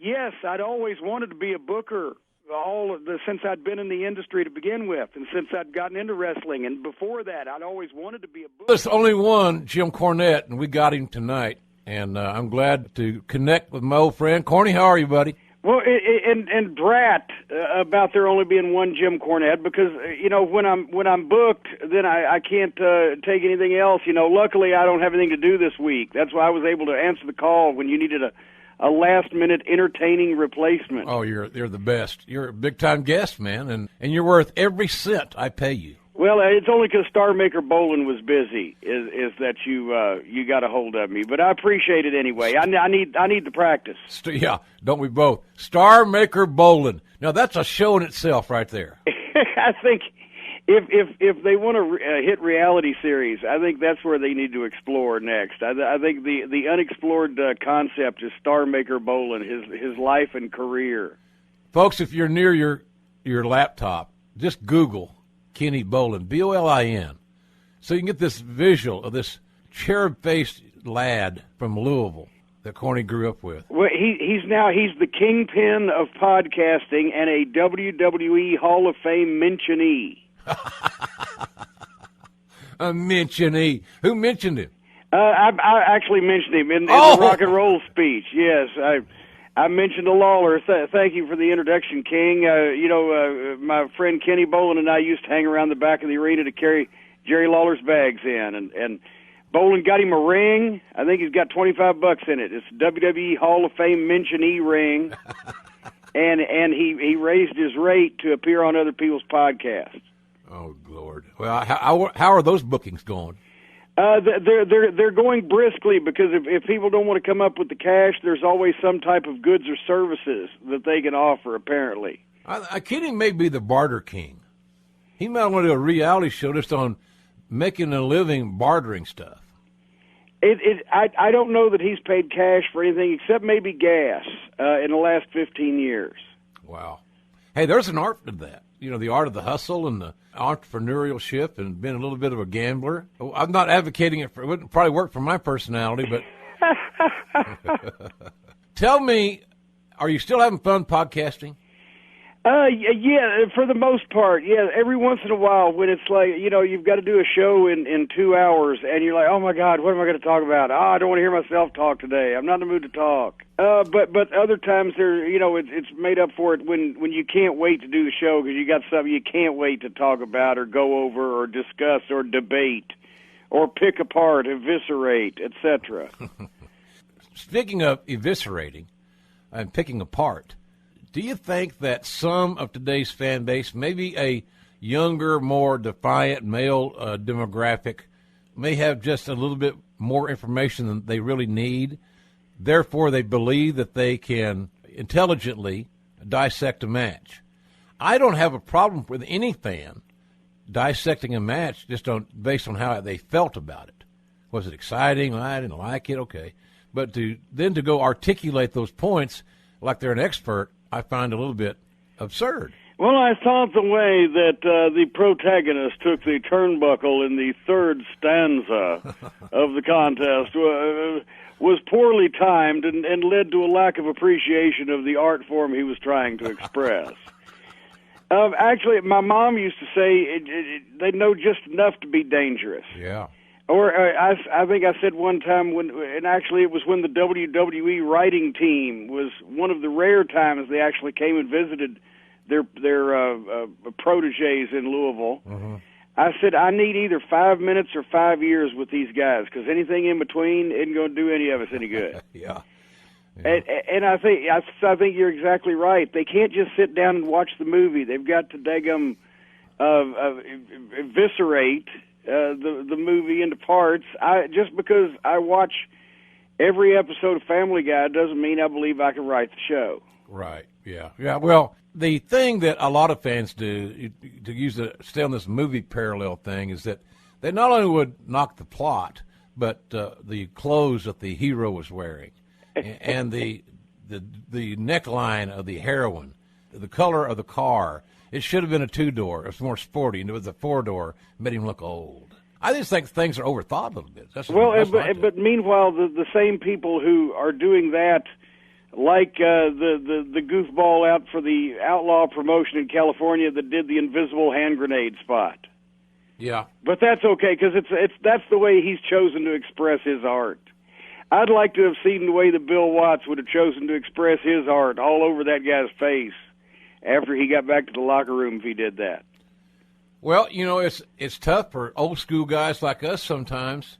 It is for me. I'm with you. But I just think it's a sign of the times. I don't think there's not a trend that can be reversed, I don't believe. I'm not sure what direction the business is heading. I hope it's good because I've still got a stake in it, and I want to make it good, my end, as best I can. But, boy, it's an adventure, Corny, as to how the business is going to be received and supported by the fan base that currently are there. As they get older, are they changing or more cynical, or do they disappear? I don't know. Actually, I've come to get the itch again to either promote or book or both, because there's so many new wrestlers that I want to chew out and fire that I've never gotten a chance to do that have not experienced that I'd like to start that again, just so that I could line them all up, chew them out, and fire them, and then I could retire again. I was going to say, anything can happen when you have a match between two guys. I salivate thinking about what could be. Lesnar and Joe. Brock and Joe in Dallas at this WWE thing in July. Great balls of fire. And everybody makes fun of the name. I kind of liked the song when I heard it when I was young, and it's a gimmick song. And we met Jerry Lee Lewis there, and he came to a Memphis event one time for a Raw. Kind of a cool old dude, I thought. And so you've heard about the time that Jerry Lee Lewis's security and Plowboy Frazier almost got into a Donnybrook. No. Oh, it was years ago in the mid-'70s. Dundee and Plowboy Frazier go into that Hernando's Hideaway, where Jerry Lee often plays. But since they're TV stars and Frazier fancied himself a country singer, somehow Frazier gets up on stage and he's singing his country stylings. When Jerry Lee Lewis comes in and wants to get on stage, and Frazier, a big 450-pound fat bastard, won't get off stage. So finally, when Plowboy yields the floor, Jerry Lee and his guys get up there, and Jerry Lee Lewis says something about that fake wrestler. Well, Dundee starts charging up on the stage, going to punch Jerry Lee Lewis out. And here comes Jerry Lee's security, and there's chaos going on. And Dundee said he looked around, and there Frazier, 7 feet tall, the biggest guy in the building. All he could see was Frazier right out the front door. Boom. He took a powder. And so it gets all calmed down, and Dundee goes out. He sees Frazier. You can't cuss on this show. I don't know. You can a little bit. What the hell where'd you go? And Frazier said, "Oh, neighbor, I went to get my knife." Yeah. Oh God, that's terrible. But the great balls of fire. You were going for Joe and Brock. Yeah, I just think this match. I look at matches sometimes and say, well, what would a cowboy do? Would a cowboy like this booking? And I believe that he would approve this booking because of the styles those guys can work. Corny, it's one of those deals where I told somebody the other day, I said, this is a match that the backstage monitors will be sold out. The curtain's sold out. Yeah, and there'll be collar and elbow tie-ups that will make some of their peers uncomfortable. Well, I don't mean to toot my own horn, but as Buddy Landell would have said, toot toot. When I did the table for three in Orlando, we were down there everybody was down there for WrestleMania weekend in one form or another. Yeah. And Michael Hayes asked for a prediction of a WrestleMania match that I'd like to see for next year. I named Samoa Joe, Brock Lesnar in a submission match where one guy, basically the ultimate match between these guys. I assume there would have been a program beforehand. That's the way I would do it. Maybe they don't do it these days like that. Mm-hmm. But that would be the big blow-off between Brock and Joe submission match. Maybe this is a start in that direction. I don't. They can send me my check for the creative consulting at the usual location, and they will respect you in the morning. There you go. Because, I mean, it's not that hard to do. Brock Lesnar is a big box office attraction, and he needs credible opponents. And I sat and watched Samoa Joe, who has every bit of what he had then, do it with Kurt Angle 8 years ago, I believe it was, 9 years ago, when they did the biggest pay-per-view buy rate for TNA in the company's history. Of course, I know that's like being the nicest guy in prison. But by far more people bought the Samoa Joe, Kurt Angle, MMA-style shoot-fight showdown than anything else that TNA promoted on pay-per-view. I would think with Vince's promotional machine behind it, that would have to be magnified several times. And I think that their styles do not clash. I think their styles, both being physical guys and kind of alpha male-like, straight ahead type talents, I think their styles will mesh really well. Oh, I think it'll be perfect for each other in a very sadistic way, because they will pummel each other into insensibility. And I think for if nothing else, Brock Lesnar's in there with a guy that he can't take liberties with physically, probably just any old time he wants to, and that's rare for Brock. And I think when you know that it's not that way, I've always been told by the old timers that when everybody got on the same page, and there was that same feeling that guys got with Hodge and with Watts back in their working days, because they both could take liberties with you if they felt compelled. But once you got over the hump and you were one of their guys, then their matches with you were very unselfish and very exciting and told great stories. So I just believe these guys have got this understanding, but I think there's going to be a gleam in the eye. We all know, you've not seen dozens of these guys, that big, tough, alpha male, badass, legit guys. There's a little gleam in their eye when they go look across the ring in a performance art, so to speak, against another tough guy.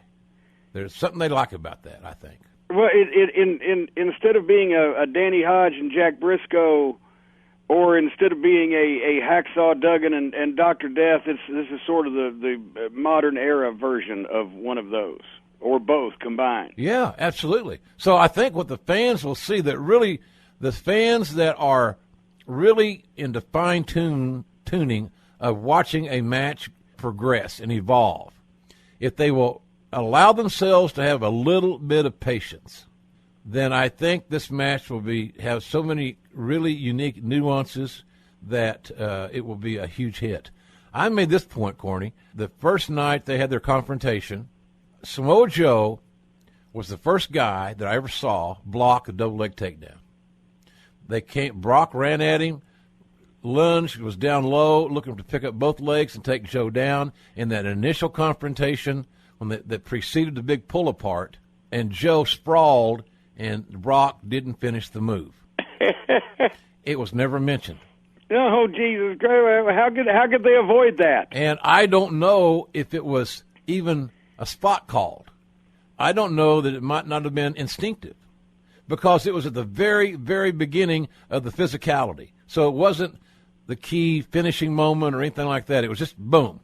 And I just think it was an instinctive thing. Brock was going to take down Joe, then we'll go from there. But then you never know. What if Brock's thinking in his mind, well, I think I'll just take his ass down just so let him know that I can. And then Joe's thinking, he's going to try to take me down, and I'm going to show him that he can't.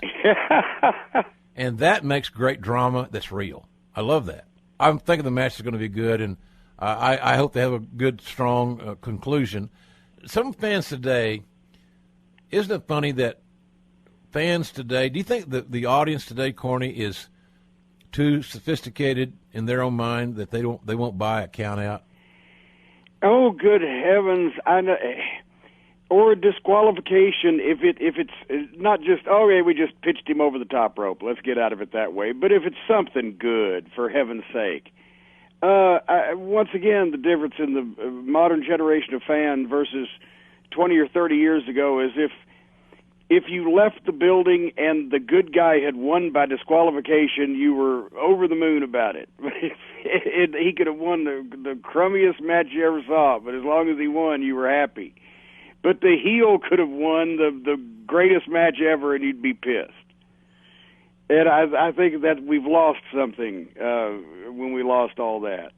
Sounds like to me, and every wrestling show I listen to pretty much has this soundtrack that tells me a lot of interesting background information, but at the wrong time.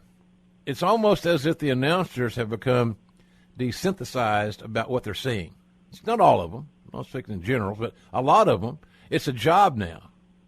And to some of them, and for a lot of us, that when we did commentary, I looked at that as one of the coolest things in the world, and I didn't really look at it as a punch my clock job. And I don't hear that now. I guess that's the better way. I don't hear that now. maybe they might still be so nervous trying to figure out whether they're going to do a good job or not that they can't relax and do a good job. Might be, but also it might be a trend that, again, we're on the super information overload highway. And I don't care how many days the guy's been champion.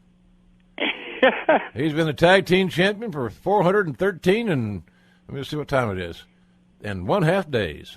I don't give a shit. If you can't, it's like forcing a screen door on a submarine. If you can't just kind of refer to something naturally in the course of what's going on, it's sometimes better to leave it out. Yeah, absolutely, without a doubt. So the business still intrigues the hell out of me because I know what I like, and that's easy. But I'm curious as to where it's all going because there's a lot of moving parts right now. You think Sinclair will ever get a national TV outlet now that they're buying WGN, right? Yeah, I don't know. They may have a national TV network, but I don't know if Ring of Honor will be on it unless it's 4 o'clock in the morning with the infomercials. Wow. I wish Sinclair would make a bit more financial commitment in Ring of Honor's overall production and maybe $100 million less or so in buying the stations to turn into a right-wing news outlet. But anyway, I digress. It just depends on who is going to come along and spend any amount of money at this point that can compete with the WWE. And I think everybody's so far behind. It's not even well, TNA, bless them. But, seriously, it was the TV Guide channel a year and a half ago. Right. You're not standing on top of the highest soapbox in the park. No, not at all. About a week ago or so, TNA had their 15th anniversary. It certainly would be, and it's sort of like they're aging in dog years because they had a pretty good middle age, but now that they're old and broke down and decrepit, they're just hanging on by the sheer force of their old age will. Did you see recently where Al Snow and Pat Kenny and Gregory Helms were all released or separated from the company? No, I have not. Long story short, well, it's been out there, and I guess overhead. I'm assuming. I don't know. There may be a different philosophy. Maybe would those guys be considered Jeff's guys? I haven't been there so long.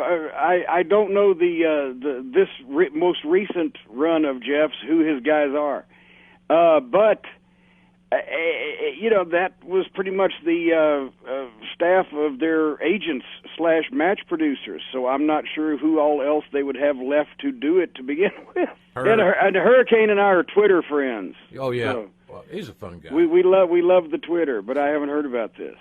He's got a good mind, I think. I heard he did a real nice job there as an agent. He does. I told him that he had a great mind, and he told me that I had the body of a 30-year-old. Oh, God. But I should give it back because I was getting it stretched and wrinkled. That sounds like something he would say. Anybody out there that I haven't seen, or maybe on the Indies or somewhere, that you think is the next person to be discovered? I have no earthly idea. Well, that's a good answer. So, JR, to be quite honest, I have tried to zone out on every wrestling match I've tried to watch for the last few months. So I think the last one that I saw that I liked, because people send me stuff, because they listen to the podcast, the Jim Cornette Experience. Every Thursday it drops, as the kids say. Yes. And they listen, and they send me stuff that they know I'm going to be pissed off about. Well, let me ask this so question. that I can rant and rave and cut a promo on it. Uh-huh. But I will say that I remain a fan of the best tag team in wrestling today, the Revival. Yeah, I like those guys too. They have flawless matches. I would actually love to see them in an interpromotional dream match against the Briscoes, with the Briscoes as baby faces and the Revival as good old-fashioned heels. That would be my tag team match nirvana. Sounds good to me. But nobody makes matches I want to see anymore, because I actually want to see the stars against the stars. If you were booking today, would you have issues having more clean finishes than not? I would not only have issues, I'd have subscriptions. I would have you have to have more clean finishes than not, simply because a fluke finish only works if it's a fluke. Right. And that's what, a lot of people don't understand. They just do the greatest hits of finishes that they've seen on television or remember from the past, and don't necessarily understand that you have to have a lot of unmemorable finishes in between all those memorable finishes. Because the reason why those finishes are memorable is because they're better than the non-memorable ones. Correct. You got to set a bar, right? Mm-hmm. And everybody just tries to outthink themselves on everything. More false finishes or more swerves or more dipsy doodles, and it gets so complicated that you run off and leave the people in some cases when guys try too hard to do too much instead of just getting the people hooked in the basic gist of where they need to go. So I think all wrestling, it's a little complicated these days when you leave things in the hands of the boys. They always want to get more in instead of less. Yeah, I understand the motivation for some of those decisions. It's just they're overzealous, they don't know, they don't want to know, whatever. But some of them are just egocentric and selfish. They want to get more shit in, and that's all it is. Anyway, we can talk about that forever.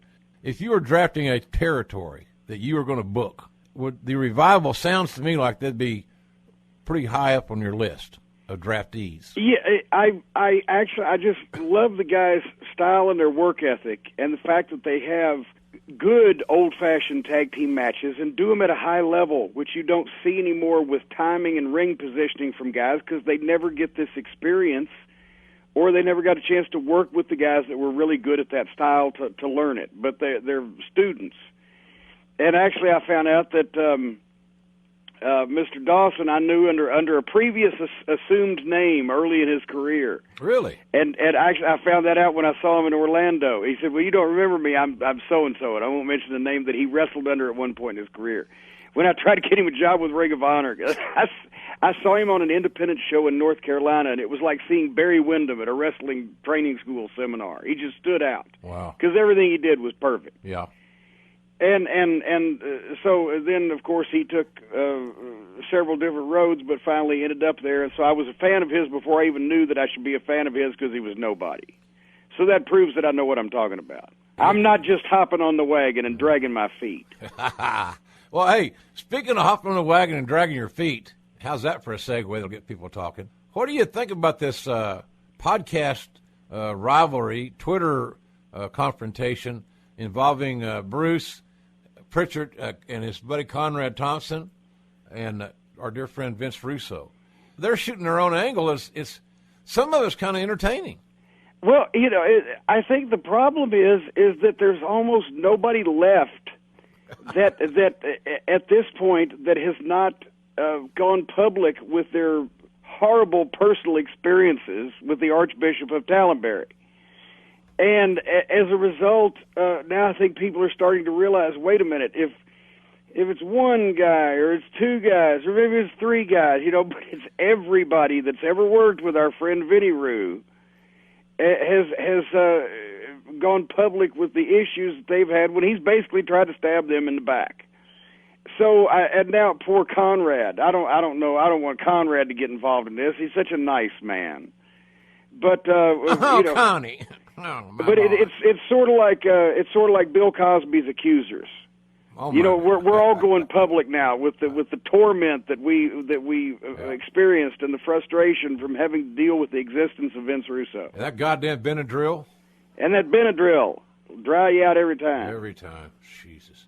The Twitter saga involving primarily Conrad and Conrad's doing the heavy lifting for Bruce, which is fine.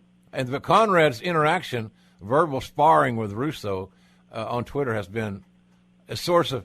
And now you got to remember. Well, I can't see a lot of that because I'm blocked. Well, here's the deal. Duh. I should have thought of that too. In my world right now, I'm home. I'm kind of by myself, and I'm working through my issues, and so I spend a little time looking at my iPad screen, and I find that some of that stuff to be mindless entertainment. And I like it. So that's all it is. I'm a wrestling fan. I kind of like sometimes mindless entertainment. I agree with you. And of course, I'm out of the fight now because I mentioned on my show a week or two ago that that I realize now that I can never compete with Vince Russo's track record of success at closing down major companies and setting records for incompetence and etc. So I've bowed out of the fight, and I've even got a present for him. And, you know, I told everybody I didn't have Vince Russo's address. I didn't know where to deliver that gift to. But I had something for him, and it's something that he richly deserves. And I hope one day to be able to give it to him in person. And you know, JR, I was flooded. Every single person that's ever spoken to Vince Russo, or actually that just knows where he is, offered his address up to me and hoped and wished that I would give him that thing that I've got for him that is exactly what he deserves. I've never seen an outpouring of information like that from everybody that knows the guy, wanting to make sure that he gets what's coming to him. You're nothing but a humanitarian, good Samaritan. That's what you are. Well, I try, because, you know, I want the world to be a better place. Exactly. And for that, before we go to break, you get a bless your heart to Jim Cornette. How's that? Thank you. All right, folks, we're going to come back and talk some more with Corny. I got some questions from some of you on Twitter. A lot of them, I'm going to be honest with you, they pretty well sucked, and they didn't make the cut. But we have some that are okay. And if they're not okay, Corny and I'll just make fun of them. And we'll have all that and more after we thank one of our sponsors who makes this podcast possible for free, and that's TrueCar. You know, folks, there's something about TrueCar that a lot of people don't know, and that is that TrueCar can also help you find a used vehicle. In fact, there are over 700,000 pre-owned vehicles available from TrueCar certified dealers nationwide. That's a hell of a lot of cars, isn't it? Oh, my God. 700,000 pre-owned vehicles. Amazing. That's a selection now. Whether you're looking to buy a new or used, TrueCar gets you upfront pricing that empowers, letting you see what other people paid for the same car that you want, so you know what a fair price is and feel confident about this buying experience. Because a lot of car buying experiences are a giant pain in the buttocks. And with TrueCar, you can connect with a certified dealer of your choosing to make the process quick and easy. Much like my dating life, quick and easy. When you're ready to buy a new or used car, visit TrueCar to enjoy a more confident and pleasant car buying experience. You don't hear those words used in the same sentence that often. TrueCar. And remember, as Gordon Soddy would say, well, some features are not available in all states. I'll have another gin. This is Bulldog Bob Brown. If you want to get. Just read it.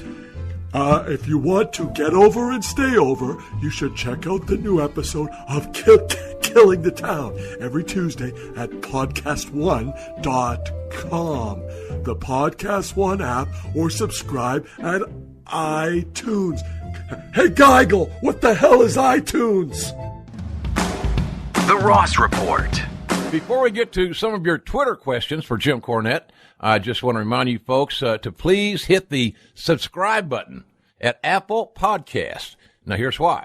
You'll never miss an episode of The Ross Report. That's a good reason. New episodes will automatically be delivered to your phone or tablet as they are released on Tuesdays at 9 o'clock Eastern Time. So every Tuesday night at 9 o'clock, when you get your show, I'll have mine. We get them at the same time. I subscribe to my own show because I want it automatically downloaded into my devices, including my iPhone and my iPad. So, on my iFamily, I guess. So, be sure to leave us a 5-star rating and a review as well at Apple Podcasts. I saw a guy in Asheville last week at one of my appearances in Ingalls who said he was a big listener. He said, JR even went on and left you a rating, 5-star, of course, and some feedback. I said, well, how long did it take you? He said, maybe 2 minutes. So if you got an extra 2 minutes for me, I'd appreciate it at Apple Podcast. It's a big help, and we appreciate it. Back with James E. Cornette, my boy, is here this week. Always good to see you. Follow Corny on Twitter at the Jim Cornette. At your own risk. Yeah, yes. And you could be subject to verbal abuse at any time. Exactly, and he'll block your ass now, I'm telling you. He will block your ass in a heartbeat if he's so provoked. Do not provoke this man. You mentioned your podcast, which I thoroughly enjoy. Some of your political rants are classic. You're much more educated on that lay of the land than am I, and you always will be, for that matter. That's only because I spend all day. The news is my white noise. I got it. You know, and then in the evening time, I turn over to Turner Classic Movies or something. But so the news is my white noise. I got to keep an eye on these people. Sure you do. Make sure we know what's happening. I don't want them doing anything without my knowledge. Tell us, how do you format your podcast? But Willie, it's very simple actually. We just basically talk in order of things that come up in my mind until I'm finished. I jot down some notes on. Oh gosh, I got to remember to mention this or to thank this person or to. Yeah, I do that. Yeah. You know, to basically just touch on some things. Something's pissed me off. Something's made me cranky. Whatever. And of course, my co-host Brian Last, he keeps track of some of the business, like making sure that we tell people how to get to our YouTube channel and such as that. But I think it's almost some of the appeal of my show is that it's like having a phone call or a discussion or a get together or shooting a shit with me once a week, because it's obvious we are very unprofessional. We do very little pre-planning. We put almost as little effort into the show as possible, so it will come off natural, and it appears to be as natural as you can get. Are you happy with the success of it? Yeah, I actually am, because now, regardless of whether it's a comic convention or a wrestling appearance or a fan fest or whatever the case, we get tons of people that have been listening to the show and actually know more about what I've been doing the past couple of years from the show and our cast of eccentric characters like Star Maker Bolin and his family, Ma Bolin and his brother Biscuits and Gravy, and et cetera, than they do, Jim Cornette and the Midnight Express or whatever it may be. So Brian Last is your Conrad? I don't think that Brian would enjoy that comparison, to be quite honest. I think he would rather say that Conrad is Bruce's Brian Last. Oh, okay. Well, I just trying to get the roll straight here, But otherwise, no. Brian is a very attractive young hip Jewish man from New York. Whereas Conrad is a very large, fleshy Republican from Alabama. So you got complete, opposite spectrum there. Yeah, exactly. Well, Conrad and Bruce are doing these, they're doing some shows. I know. See, they've cornered the market on that two-man show thing. We still have to fight it out for the one-man show. I know, man. I tell you, I'm going to do a show. They're going to be in New York SummerSlam weekend at the Gramercy Theater, which was my old venue. Not that I'm pissed or nothing, but we're going to have our show at the Gotham Comedy Club on Friday night. So I just moved mine to Fridays, and their shows were Saturday and Sunday. Well, now you pioneered the pay-per-view weekend extravaganza, did you not? Though I thought I did, but when you and I were talking earlier, you had a solution for this. Well, I think there ought to be an alliance meeting over this. And you would be the peacemaker and play the role of Sam Muchnick. Yes, I can be Sam Muchnick, and we're going to split this thing up into territories. Each one of you are going to claim 6 pay-per-view weekends. and then there won't be any mess in the other guy's territory, elsewise we're going to start blackballing some people's asses. You damn here. Right we are. You damn right we are. Well, I appreciate your concern. Everything's doing good. Hey, somewhere down the road, I'll get my people to see about booking something within a very comfortable drive of Louisville. That would be fantastic. As soon as you get your people to do that, you have your people notify my people, and that shouldn't take long because I haven't got as many people as I used to. I'll get a hold of Stacy through Facebook. Well, there you go. That's pretty much my people. Yeah, that's all you need, man. What else? You want eggs in your beer? You got the best there. Hey, some of these questions, so we got some fun with these. What current WWE wrestler, male or female, won over Jim Cornette big time? That won me over big time. That indicates that I had a negative impression, and they had to somehow make up for it. Now, once again, I have not kept up regularly with the modern product. Our tag team, our tag team guys. But I like seeing the guys at NXT. Maybe it's the atmosphere. Mm-hmm. Maybe it's in NXT. What I've seen of them, they don't have people come out and break into dance routines or do a Broadway play scene right after the wrestling match. They kind of keep the ambiance going all the way through the show. So maybe it's just the atmosphere I'm watching. I like the guys in NXT. I'll tell you, I went to the NXT show at the Air Canada Center after my show on that Sunday and thoroughly enjoyed it. And then I went to the one in Dallas. That was fun. And then I actually got to call a match, the two young British lads at the takeover in Chicago. It is a very old school sounding, at times, crowd. They follow the product seemingly with a different, vim and bigger than not. So I kind of think I don't know what it is. I don't know why it's that way. Do you know why it's that way? I couldn't fathom a guess. Yeah, I don't know. It's just the matches are a little different style. The creative philosophies seem to be a little bit tweaked from other TV presentations. But I'm with you. The NXT stuff is always real good. You think that as a booker and somebody that's been in this your whole life, how challenging, no matter how big or how small your staff may be, is it doable to do 24 pay-per-views a year? Oh, geez, I don't see how at the level that is expected of them these days. And for a territory in the old days that ran their towns bi-weekly, Oklahoma City, 24 times in a year, wrestling was going to come to the Myriad in Oklahoma City, and each card had to be big and important to draw. But they didn't have to be the mega event every time. Sometimes they were just, hopefully fairly attractive house show cards. Mm-hmm. So I definitely think that because it was done even in the weekly territories, it was done 52 times a year. You can put on a show, but you can't have even, definitely not 52, probably not 26. Probably not much more than 12 big shows a year in any market, and now, unfortunately, because of the network, the world is the market. Well, let me ask you this.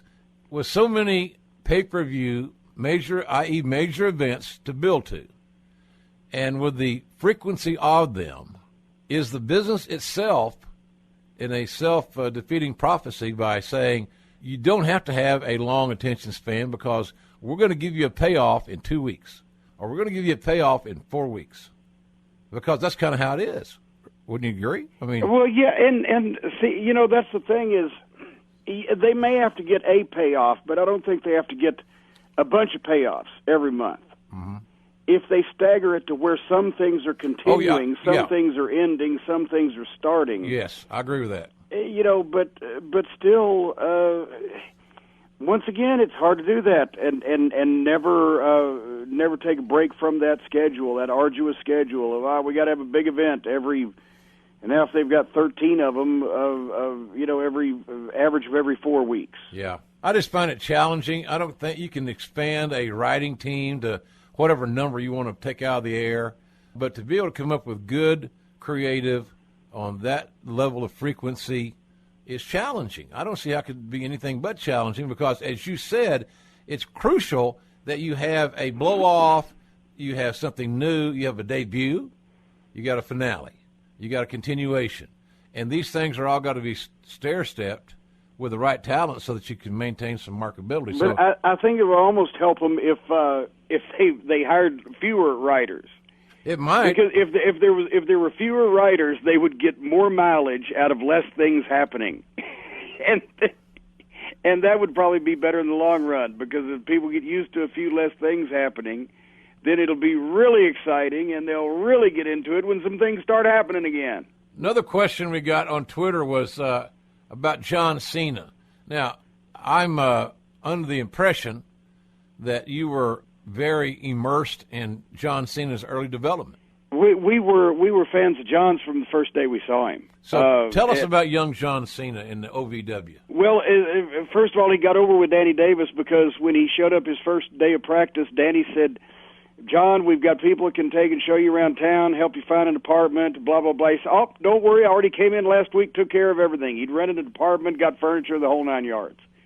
I think like a month later, Danny was letting him drive the ring truck. That never happened. And, just even though at the time his work in the ring and his athletically, he was still green, but he also was a freak of nature athletically. And his promos were incredible. He was a heel at the time, but the personality shone through no matter what he did. I thought that he would be a high-level heel on his. That's the way he would make his name, and that would be his first big run. It just happened a little differently, but we knew he was going to be a big star at a lot of things in this business. As you said, it did take long for you guys to see what I thought he had an unlimited upside. Now, the deal was, did we have the right system? Did he have the right work ethic to put all that together and let him become this, what we believed he could be? And we got lucky there. John had a great work ethic, and you guys were the perfect fit for him. I think being able to get that one-on-one attention in a smaller group, like we talked about, classrooms. The best classrooms are ones that the teachers can spend more time with the students. And OVW was a place that you guys could spend more time with these people, and it showed. Well, yeah, because especially on spot shows, sometimes the guys that had part-time jobs couldn't make the spot shows, so we were down to the developmental guys that were getting paid to learn and a couple people to haul the ring. And so, everybody got a chance to get experience when you had 14 guys on some of these cards, 5 matches. Everybody got a chance to put in plenty of time and get in front of people and learn what works and what doesn't for them. I always thought the best way to run a developmental program was to have a territory system, because that way guys get to learn how to work the specific spots on the card they might be called fill. Some guys are main event stars. Some guys are guys in the middle that win some and lose some, and sometimes guys' job is just to get his ass kicked. Mm-hmm. And if they know how to fulfill all those different spots, then whatever's asked of them, they'll know how to proceed accordingly. Right, yeah. No, I agree with that. I thought we had a good model, and not comparing it to any other model, but I thought we had a real good model in Louisville, for example, primarily Louisville, as it all finally shook out. I remember one class there, one group of kids, young men that we sent down there, included John Cena and Randy Orton and Dave Bautista and Brock Lesnar and Shelton Benjamin. We got lucky in hiring a bunch of guys, right, stars aligned good, but, they really became much more polished in OVW. And some people may not understand that, but because it was very down bare bones, right, Corny? It was, our bones were down to the nub at first. We grew eventually, but the start, and actually, once again, if you walk into a multi-million-dollar state-of-the-art facility and everybody caters to you and you sit around and look at your phone a lot, you might learn something, or you can get in and build the ring from scratch, haul it to the towns, and learn how to sell merchandise and pop popcorn. You can do it that way, too. Mm-hmm.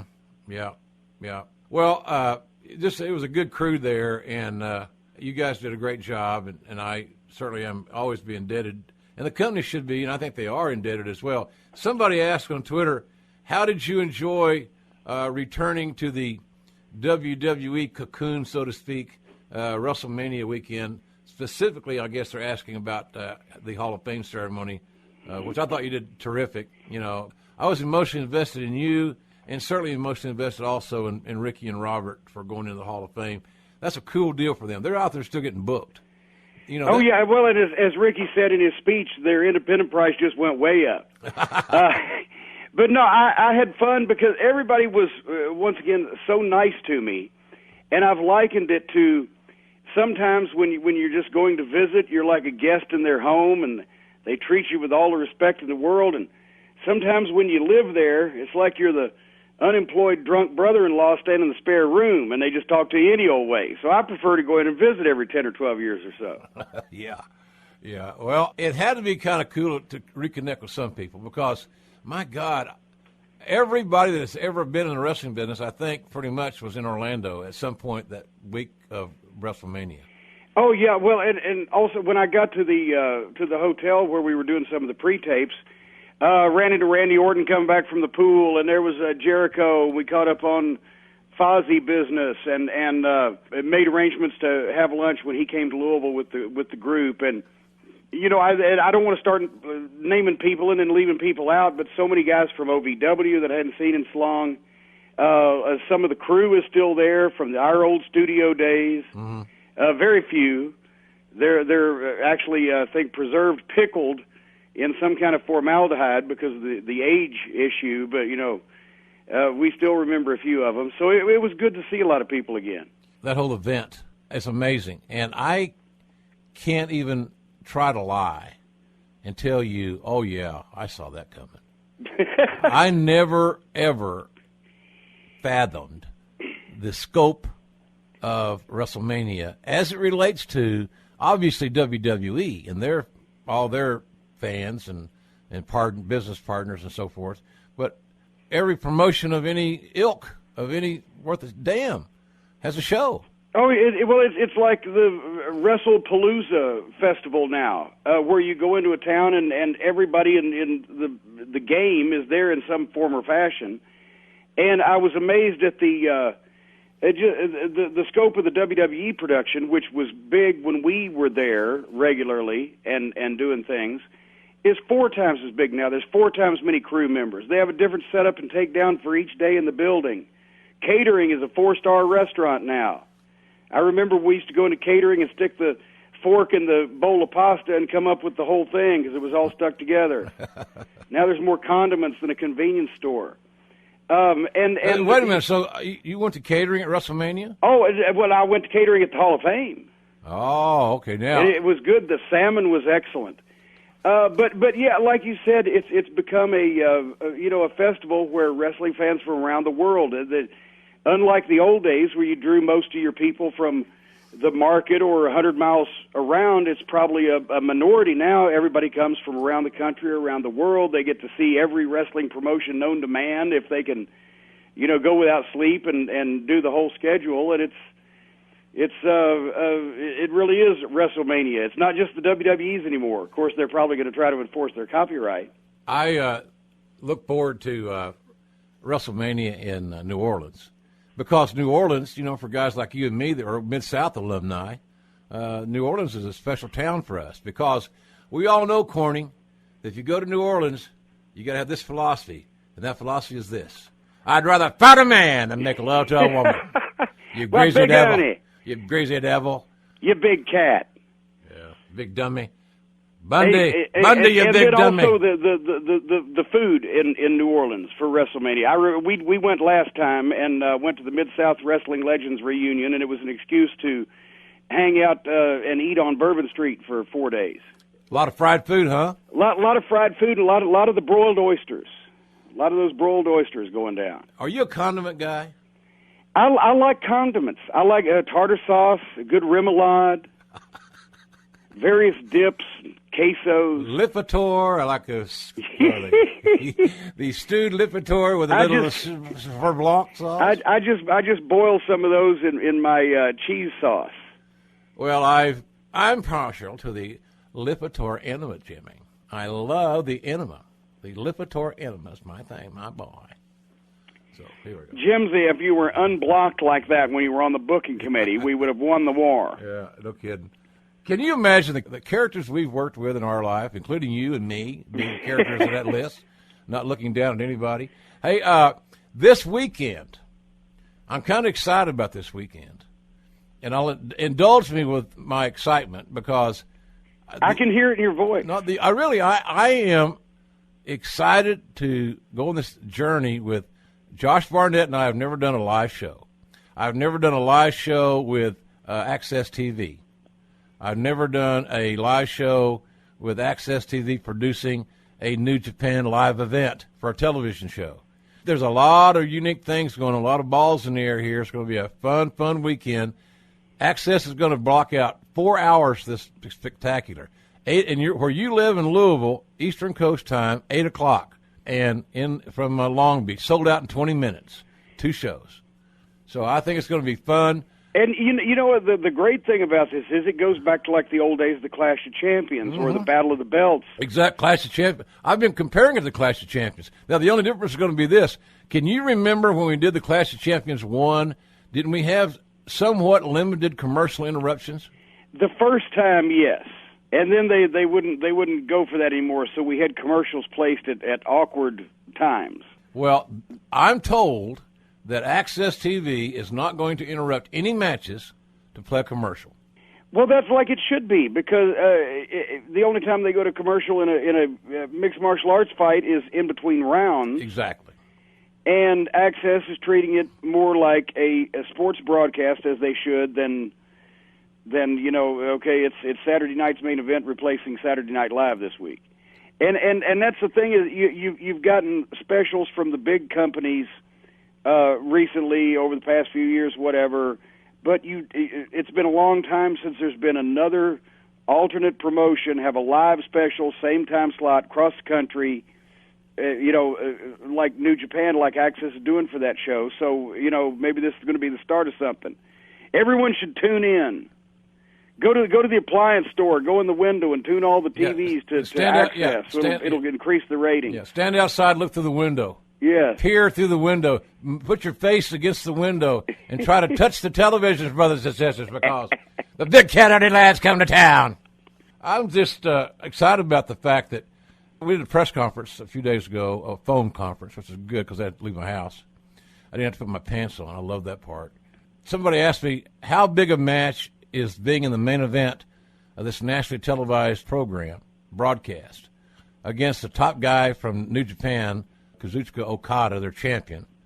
How big is this for Cody Rhodes, or Cody Reynolds, or Cody whatever his damn name is? So I said, every night on a big stage like this is like you're shining up your resume. You're doing a demo, because to me this is the kind of night, win, lose or draw, you want to steal a show. So in my opinion, it's a big night for Cody, and he's in the main event. His dad's been gone 2 years now. Dusty would have loved this, as well as I do. Dusty would have loved this. His baby boy in this main event on this national show. Do you have any thoughts on that Rhodes legacy? You think Cody's going to have a little more pep in his step on Saturday night or not? Oh, yeah, I think he will. And you're right, Dusty would have loved it because, the same thing that the Dream did for TBS in the 70s and 80s when cable was coming in. Well, now Cody has a chance to be in the first big show of that New Japan has done in this market, the American market, in this respect. So I think it's going to be huge. And also, Cody's done this. He's kind of like one of a few guys. Mick Foley did this a time or two. He left someplace that he wasn't getting ahead because he felt like he could do better elsewhere. And he sacrificed short-term income. Remember we talked about Cactus did the same thing one time in WCW when he said, well, I can stay here. After he had amnesia and got lost or whatever, and he said, I can stay here and just be a laughing stock, or I can go and wait for a more opportune time. And I think Cody did the same thing, and I think it's paid off for him. I think having a great night against Okada in the main event is going to be terrific for this kid's future, because it'll not only make him more valuable to, especially if the champion likes working with him, he'll make him more valuable to New Japan, but I believe that somewhere, to me, I don't know, maybe I'm just looking at it with rose-colored glasses, John Conley, country singer, rose-colored glasses, that Cody's going to end up at WWE back. I think that's what's going to happen somewhere down the road. I don't think that's a big shock. I think you're right, because eventually they're going to see, okay, this guy's gone out and made himself an attraction and has a track record of selling some tickets in some big matches in different places. That's the whole idea of what he did to begin with, was to go out and prove that he could be stronger and better if he was left to his own devices than the way he was being directed. Yeah. So he's got a big chance this weekend to turn a lot of heads, make himself feel good. Interesting card. There's a lot of, Kenny Omega's Canadian. There's Americans on the card. There's the inaugural U.S. tournament. I'm kind of excited about it. And somebody said, how much are you involved? And I'm not involved at all. And that's what makes it nice, Corny. I don't care what the order of the matches are. I don't care who wins or who loses. It's irrelevant. I hope they have a great show, and I want to be able to come out of my chair and just have a blast. And that's the way it should be, and that you can actually relax and enjoy yourself and breathe a little bit, and it comes out better. Yeah, absolutely. I remember sitting there watching a monitor trying to do announcing an OVW while I was willing death and horrible plague and famine on the people on the screen that were not doing what I wanted them to do in the manner in which I wanted them to do it. Yeah, it'd drive you crazy. It's hard to concentrate on your commentary when you're trying to send a beam of energy telepathically into the ring to smite people. Yeah. I get tweets at JRSBBQ somewhat regularly now from people that are discovering Smoky Mountain Wrestling and Mid-South Wrestling on the WWE Network. So that's kind of cool. Well, yeah, I'm wondering where all these people were when I needed them. No, Smoky Mountain Wrestling, I think, is more popular now than it was 20 years ago, and I get a kick out of seeing people's reactions when they see it for the first time, and they say, "Wow, this is kind of cool." Yeah. Well, it was a style, It was a style, and if you are a student of the game and you study the territories, a lot of those bookers, every territory seemingly to me, at least the boys said this, or they thought this, and they shared those thoughts. They had a way to easily describe every territory. Oh, that's a blood and guts territory. That's a big man's territory. That's a junior heavyweight territory. You know what I mean? Having different styles like lucha or lucha underground type stuff, or the Japanese fellas, or the strong style, whatever the hell that is. I don't know what that is really. Is it stiff? Is it snug? What is strong style? A strong style is the art of hitting each other as hard as you can while the people know it's a work, instead of working with each other when the people thought it was a shoot. Oh, okay. Yeah, I get it. Now, put that in your pipe and smoke it, folks. Some of you know are smoking it there right now. It makes the show go faster. No kidding. Well, listen, I appreciate you jumping on here, and I hope you will, if you get time, I'd love for you to tune in to the Access TV event this week, 8 o'clock your time, 8 in the East, live. Should be a hell of a wrestling card. That's how we're going to call it. We don't have enough cooks in the kitchen to tell us what's trending and what's this and that. We don't have anything to promote next week or tomorrow night. We have this game, this event. So it should be really good in that regard. I'm looking forward to it. And also, I do appreciate you letting me be the fill-in talent tonight, JR. I'd like to plug my Skype sessions, but my Skype camera's down for repairs. But you can go to JimCornette.com and avail yourself of all my wonderful merchandise. Hey, and I do recommend that. And it's never too early to shop for Christmas. It isn't, by God. It isn't too early. Corny, I have proudly displayed in my office my signed Jim Cornette action figure. And it is, I am a living doll there. I am jacked and sculptured. And I know this, when I get my next action figure, cough, cough, forget a hearty harumph for the audience, that I am going to make sure that my package is as amply displayed as yours. I do have, it is a wonderful package, and it bulges in all the right places. I didn't know if you were Lorenzo Parente or Bronco Lubitsch or Virgil. Well, it could be a combination of those things, and because we did try to give a little something for everybody. The Figures Toy Company people, wonderful job they did on expanding my protuberances. The only slang that comes to my mind when I saw that package was whale rope. Whale rope. I had a football coach come in the locker room one time. We had this little offensive guard. He looked like he had 3 legs, poor little bastard. That was what the coach said. God, look at old whale rope. What the hell? Well, so much for that. All of us are covering up. You ain't talking about me. Thanks for hopping on. And tell us again, you're doing one show a week, right? I do 2 now. The Jim Cornette Experience on Thursdays for, basically that's the flagship show. Absolutely. And then Corny's Drive-Thru on Mondays, where I answer viewer mail, totally unscripted, completely off the cuff, as they say. How do they get the mail to you? It's the angriest email in wrestling, Cornette@MLW.com, and they send the questions there, and the great Brian Last reads the questions, and then I answer the questions. It's amazing how we work hand in hand with it. It's amazing. This machine. It's a human machine. It's like nothing you've ever seen, ladies and gentlemen.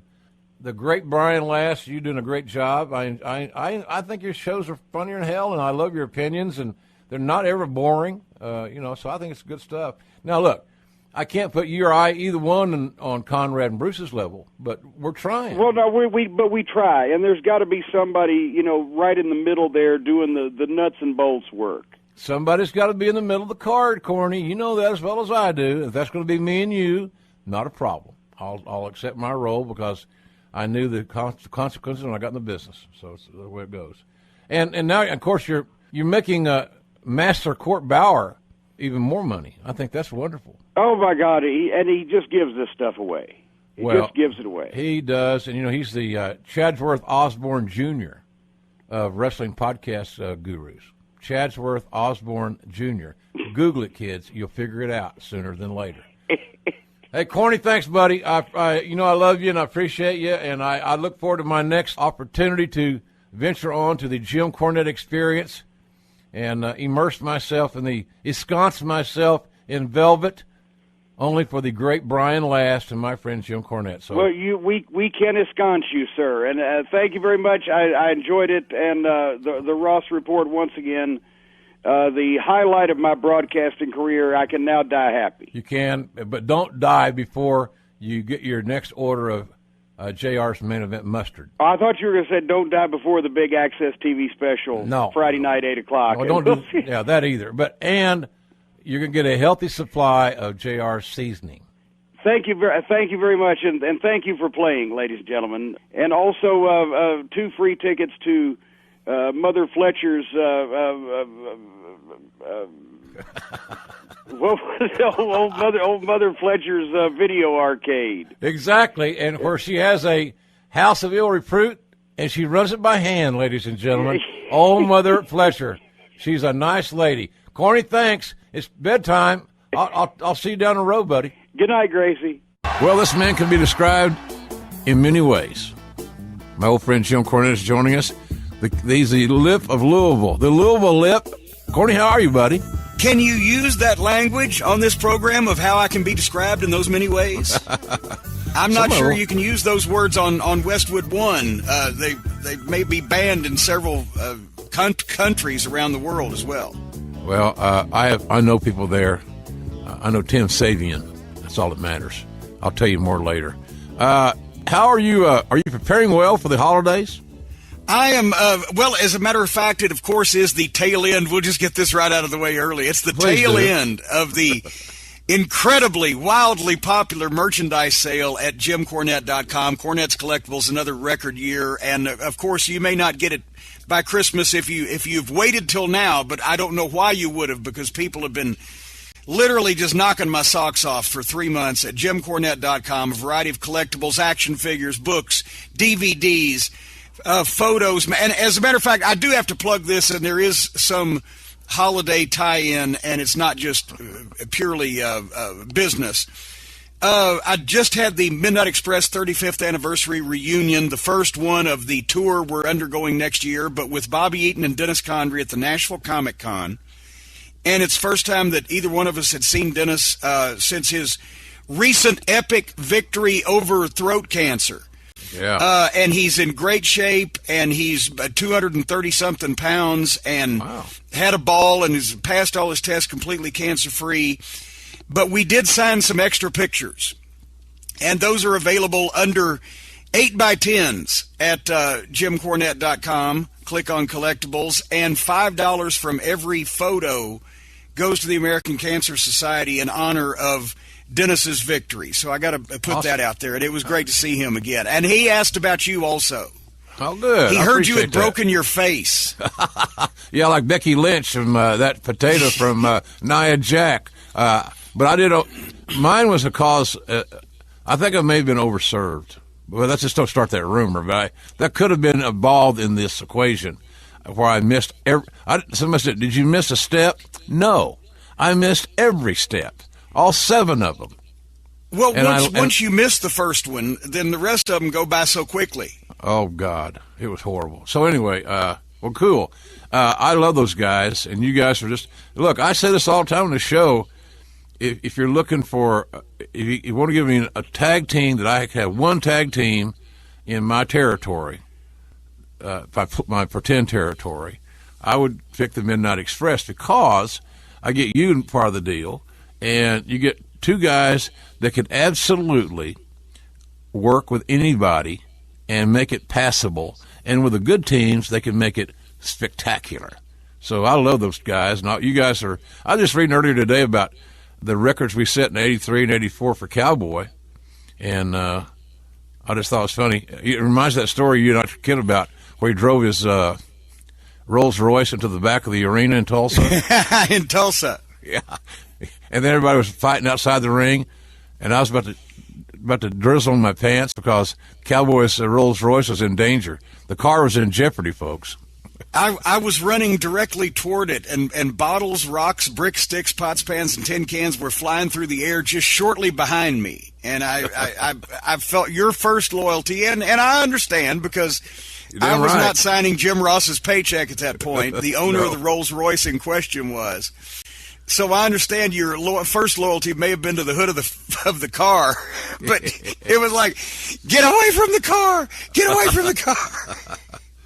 Well, that would have been a catastrophe, but it would not have been nearly as big a catastrophe as to telling Cowboy about your car.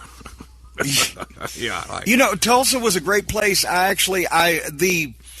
It's of course now entered wrestling lore that my tennis racket often had a horseshoe in it in those days. I've heard that. And actually, I still have that horseshoe. And every time, it's in my toiletry bag. Every time I take a trip, it's with me after 35 years this coming April, because I got it in Tulsa. I considered it a lucky horseshoe because I saw something coming when I was standing in the middle of the ring. I saw something coming at me from the bleachers, from the cheap seats in the Assembly Center. And you know how big that was? Yeah. And as it got a little closer, I said, I think that's a real horseshoe, and I ducked and it missed me, and I picked it up and put it in my jacket pocket, and I've had it ever since. It's my good luck Mid-South Wrestling horseshoe. If that horseshoe could talk. Oh, it would be under a non-disclosure agreement. Yes, I guarantee you. Indeed. Hey, we're talking about. I was talking about Christmas. Do you go out and do your shopping? You like to go to a mall or your little local stores that you like to frequent, or are you an online shopping person? I don't buy anybody anything, JR. I don't get anyone any presents. That's going to answer that question. Next topic, ladies and gentlemen. Moving right along here in my presentation. So much for my friends' respect to the holidays, for God's sakes. You got to buy your wife something. You got to buy your wife something. I used to. Well, she's gotten things all year. We've done like $65,000 worth of improvements on the property this year. She got a little bit of everything, but okay. But no, I used to have this quaint holiday. It was a big deal. I'm sure you remember because you got a bunch of them. I used to send Christmas cards, a physical Christmas card, and not just a bland old like they come 50 in a box, but the individual ones, funny Christmas cards that you could tell I picked out one at a time, and tried to tailor the card to an individual and his particular sense of humor. And I would send 250, 300 of them. I was my giant address book, that I would go through, and it would take me literally a couple of days to do all my Christmas cards every year. And that was a big thing for me until even in Smoky Mountain Wrestling, I still did it even when I was just 24/7. I was just working, had no spare time. But then when you think about it now, all the people that you know, how many of them do you actually have their physical mailing address anymore? Not many.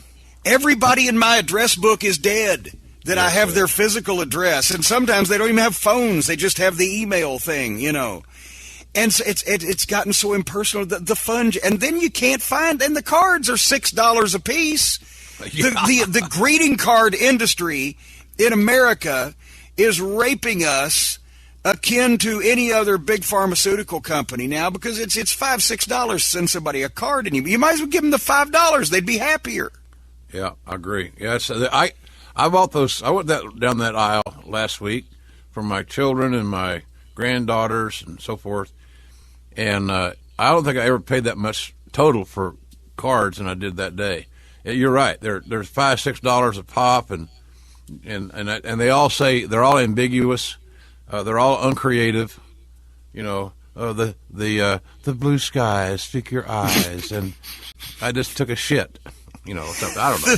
The moon in June looks good on a spoon with you. Whatever. Yeah. So I'm with you on that deal. So all right, so you don't waste your time as you perceive it to go out and fight the crowds and the parking places, get stressed out, and you can't find what you want. Oh, God, no. And actually, in all honesty, there are a few people that I do purchase. And sometimes it's gift cards now, because then you can just give them and they can get anything, right? Yeah. But the thought of me, under normal circumstances, on a Tuesday afternoon at 4 o'clock, deader than Kelsey's nuts, not in the holiday season, I won't go to the mall. I can't go to the mall. It's too much social interaction. It's too big. It's too varied. I need to get in and get out. Same thing with Walmart. I can't go in there. But one side of the store to the other, I don't know what I'm looking at. I want a place where you can just buy Kleenex. Not 75,000 different varieties of Kleenex. Not toothpaste for every individual person's race, creed, and color tooth or gum or whatever. 47,000 varieties. I want toothpaste and Kleenex. I like to get in a little store, do a little shopping, get out quick. Now, my Kroger meat guy, he knows me.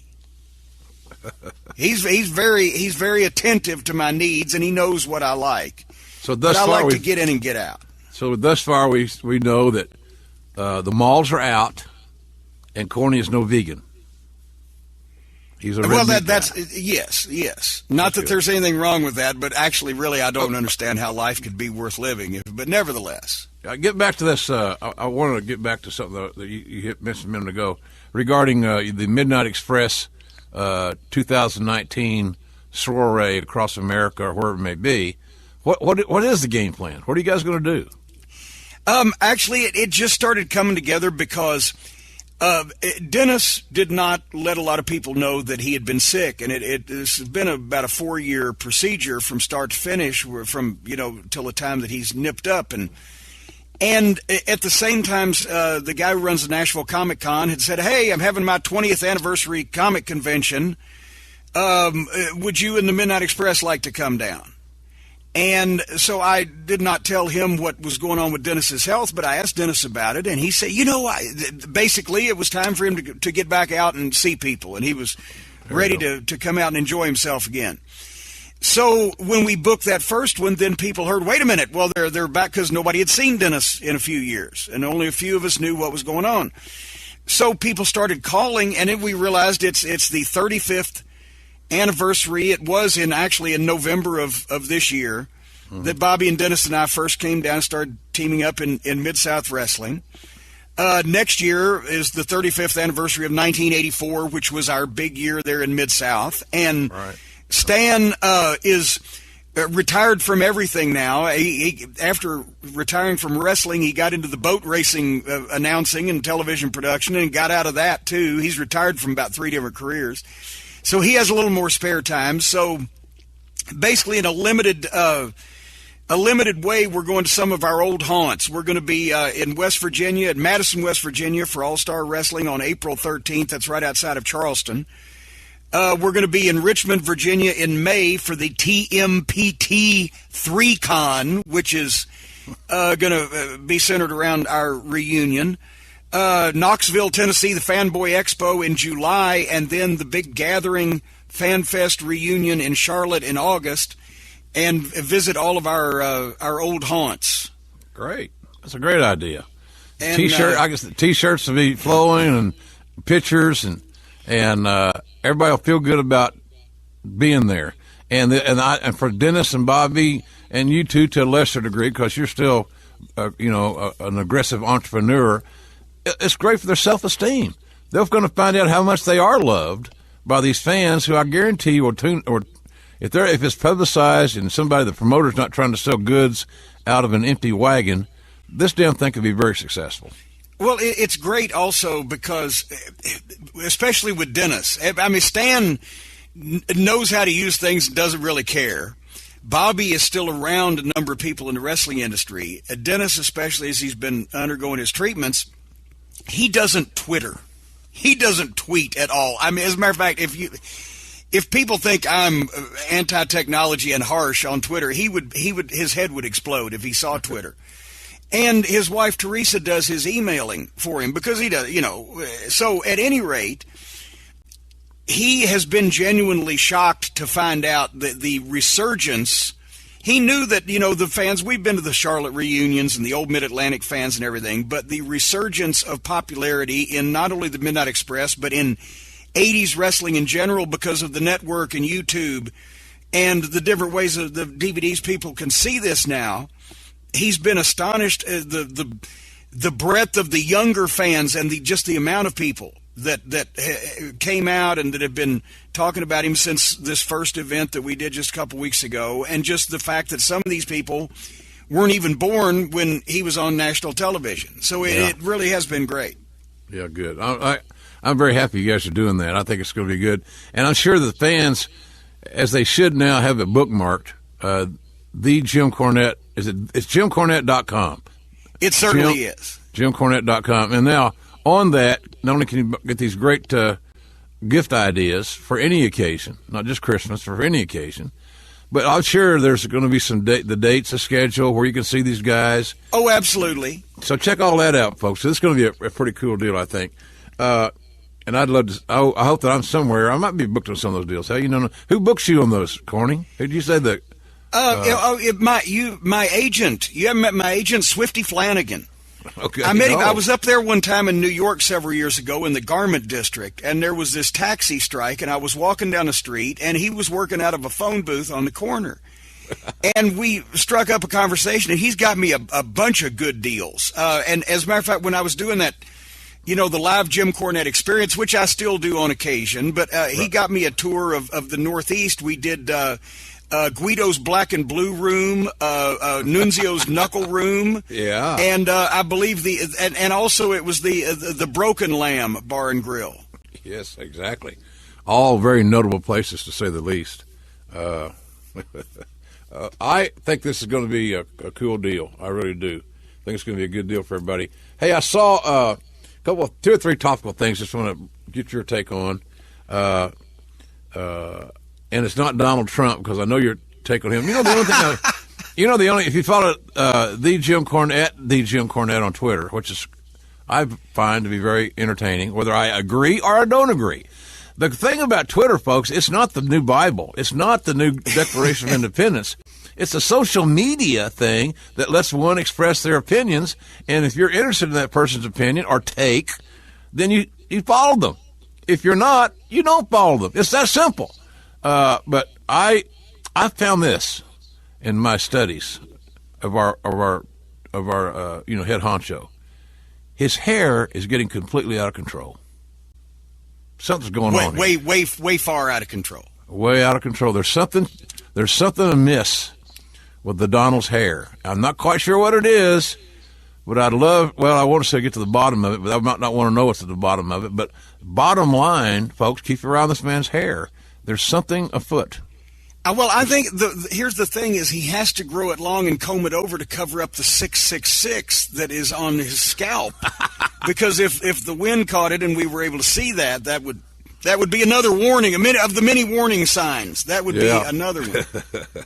So that's you at the Jim Cornette. You'll get, if you love President Trump and all he stands for, you will probably have your ire raised. No. If that's the case, then please, I encourage you to listen to my wildly popular podcasts that we do every week, the Jim Cornette Experience on Thursdays and Corny's Drive-Thru on Mondays, where I do answer viewer questions. Yes, we do. That's the viewer mail show, so it's up to the audience. But especially on the Experience, I will let everyone know exactly what my views are on a variety of things, and those are available wherever you steal your favorite podcasts. Right. I'm told that it's worldwide now. Well, it should be. It's entertaining as hell. Like I said, there's no Geneva with Corny. There's no Switzerland here. There's no straddling the fence. The only thing that straddling the fence is good for is to irritate your nuts. That's it. That's the only reason. But I wanted to ask you about a couple of three topical things. I haven't talked to you since this. You did that NWA set. Was it NWA 70? Yes, sir. 70 years. You did color on that, right? On the pay-per-view part of that or something? Well, yeah, actually, I hope it was color. Some people may have thought it was just black and white, but I hope no, it was. It was very well received. The NWA had their 70th anniversary in Nashville, Tennessee, back in October on the 21st, actually, my mother's birthday. And Jeff Jarrett handled the local promotion at the historic Nashville Fairgrounds. He was also the liaison with Fight TV. And, of course, the NWA and Billy Corgan has spearheaded that and its resurgence over the last year or two. They provided the talent and the NWA title. The rematch between Cody Rhodes and Nick Aldis was the feature match. And with all those things, when they called me and asked me if I wanted to be a part of it and my history with the NWA, I said yes, and I'm glad I did. I'm glad that I did, because it was a fun event. There were on the broadcast, imagine this, with internet broadcasting, some audio issues that were corrected for the later replays. I know it's hard to believe. It seems like that's going to happen until they put men on Neptune. But all in all, it was a one-match show in that the people came to see that main event, and they've done a wonderful job of bringing the NWA World Championship back into prominence and it being defended in multiple promotions across multiple countries. And I think they've actually probably gotten a couple of the naysayers, including me at first. I'm like, well, what are they going to do? And it's a completely different approach they've taken with the NWA. Instead of trying to sign up a bunch of member promoters that might not be ready to be members, they have concentrated instead on making the history of the NWA and the fact that at one point or another for 70 years, every great wrestler in the business either held or aspired to hold the NWA championship, and they've concentrated on that, and then it can cross multiple promotions and platforms, be a little stronger. So anyway, it was fun. It was a fun show. They couldn't have got anybody else in there with Vaseline. Who did the play-by-play? You had like a multiple-man booth? A young man named Joe Galley, who does a lot of the NWA broadcasts now and has done championship wrestling out of Hollywood, I believe, and some other programs. He was the play-by-play voice, and then we were joined for the main event by our old comrade, Tony Schiavone, who I said, hey, you can't join us for the whole show? And he said, well, I'd signed a contract. So he was being allowed, by virtue of the major domo of Major League Wrestling, Court Bauer, he was allowed to do the main event. The major domo. But otherwise, me and Joe did the undercard and then brought Tony in, the main event announcer. There you go. Oh, Court's actually the Chadsworth Osborne Jr. of the new age, new wave of wrestling.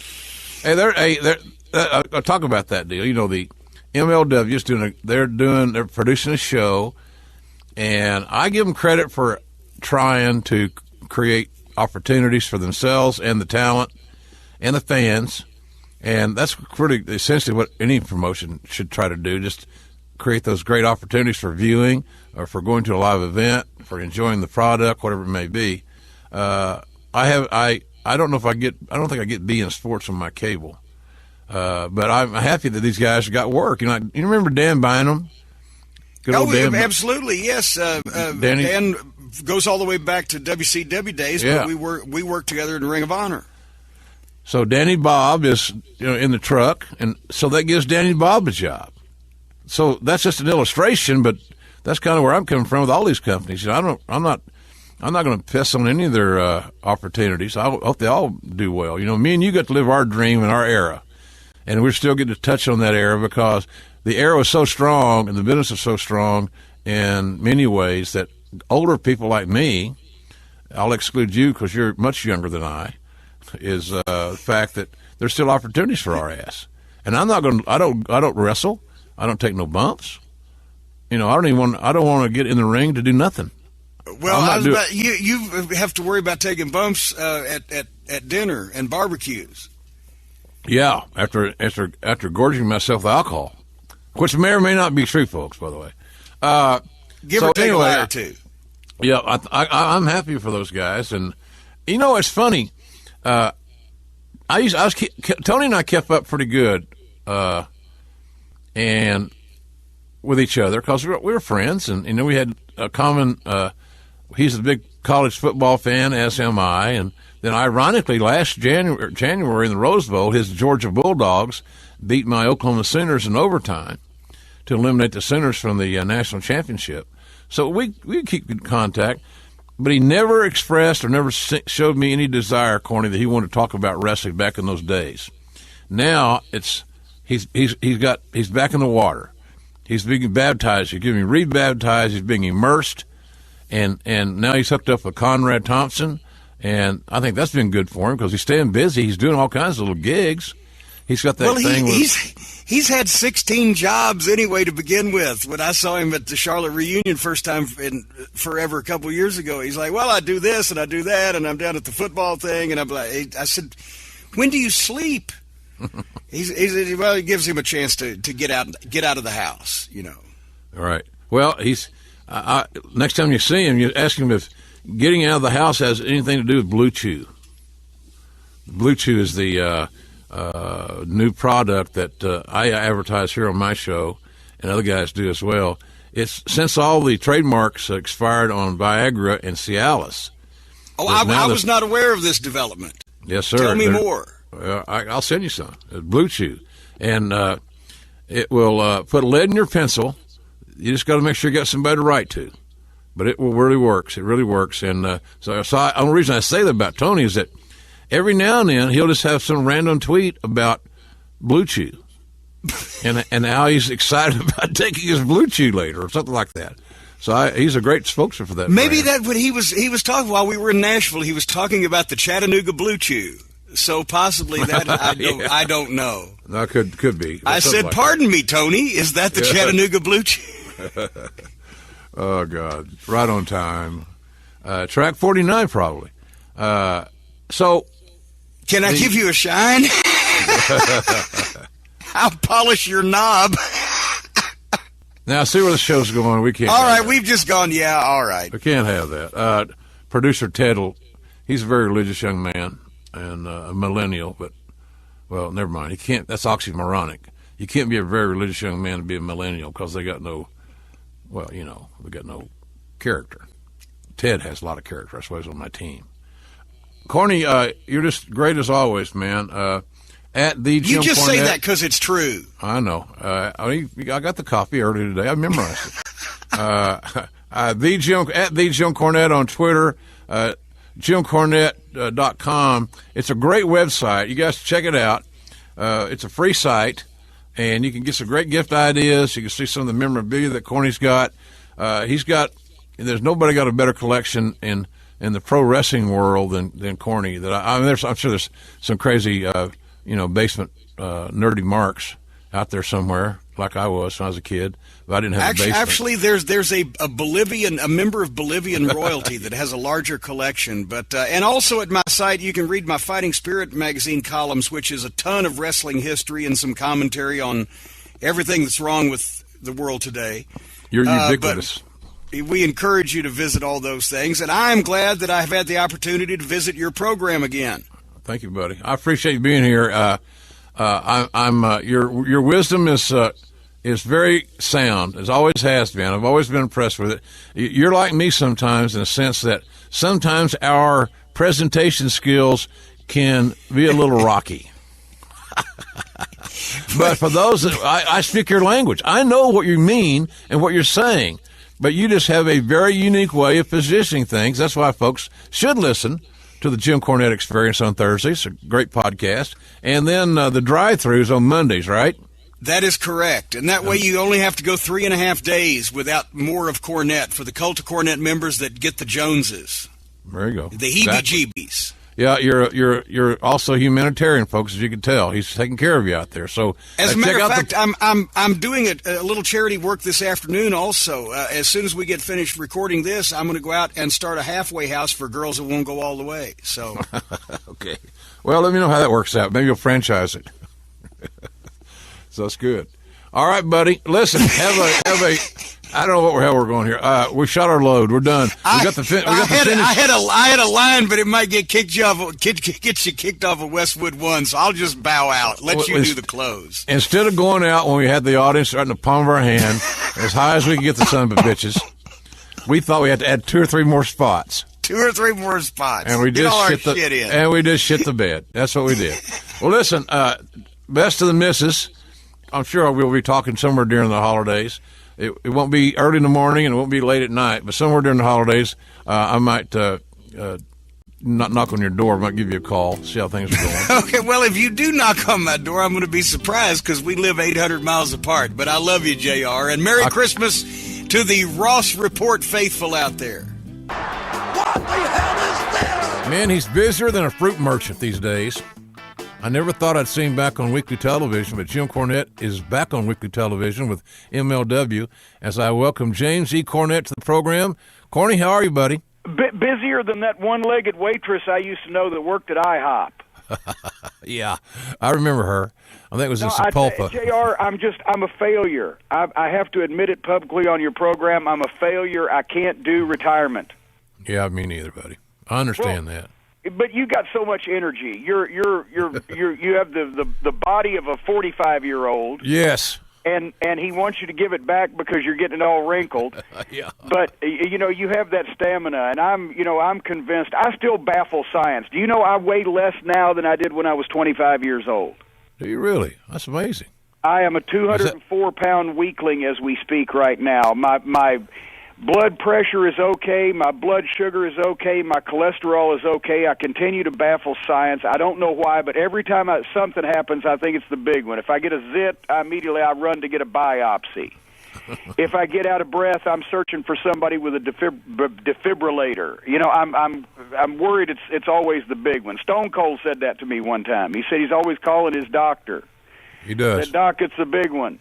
I don't know why I continue to be in such good health and out in the public. Well, good DNA, man. Good DNA. You got a good heart, and you like what you do. You love our business still, even though things that we love the most sometimes can hurt us the most or piss us off the most. And it's like women, restaurant, bad food at a restaurant, all kinds of stuff. So I'm just saying that you're doing what I think you're cut out to do. I can't imagine you not doing something in wrestling. I can't. I really can't. Well, and actually over the past year, it's kind of kicked off a bit. Not only with the Midnight Express anniversary events that we're doing this year, it's great to be back together with Bobby and Dennis and Stan, especially after Dennis's health issues that he's had with the throat cancer, and Bobby's on his medicine, and his pacemaker is making pace good, and he looks better than he has in years. Of course, Stan's a genetic freak. So we're back together, and also, as you mentioned, we're going to talk about the MLW gig. And, of course, I've been doing some spots for the NWA. Also did the 70th anniversary show in Nashville back in October, and we're going to do the Crockett Cup.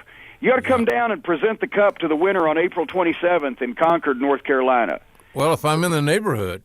If you stop by. I might stop by. Barbecue. I know a guy. All right, good. Well, hey, that's pretty enticing.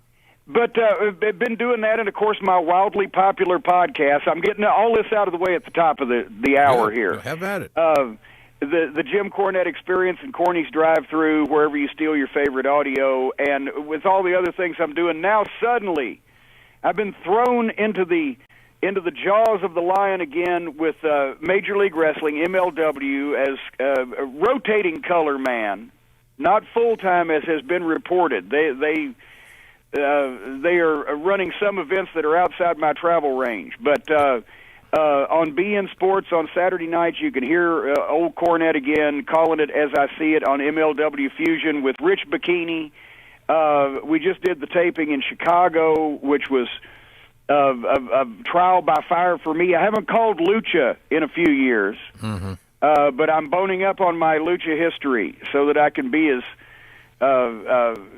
well-versed in that as I am the American style. And we're going to be in New York for 2 days, April 4th and 5th.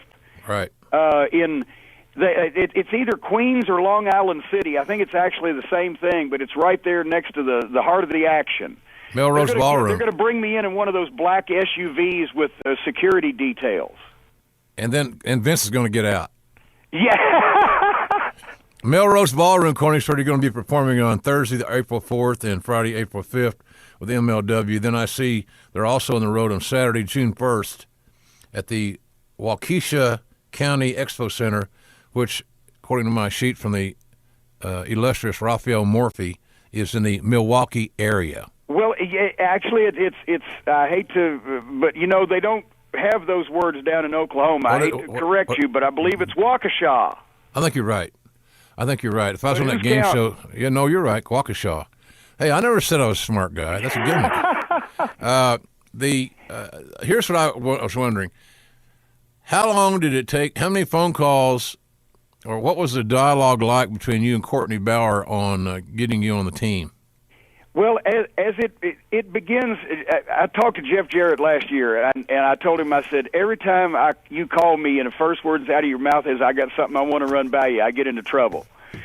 But no, Court had called because your friend and mine, Mr. Tony Schiavone, has apparently 18 jobs. Why? As we all get older, we work more instead of less. I didn't think this was the goal, but we're all afraid of dying, Corny, so we stay busy. We believe it'll extend our life. I think I'm just doing it for landscaping. But anyway, a check. Cord called, and Tony has been doing their broadcast, but unfortunately, when they switched on the network, BN Sports, if you don't have it, please get it, everybody. They switched nights from Thursday to Saturday, and that conflicts with some different types of sports that he does. I believe this season it's basketball.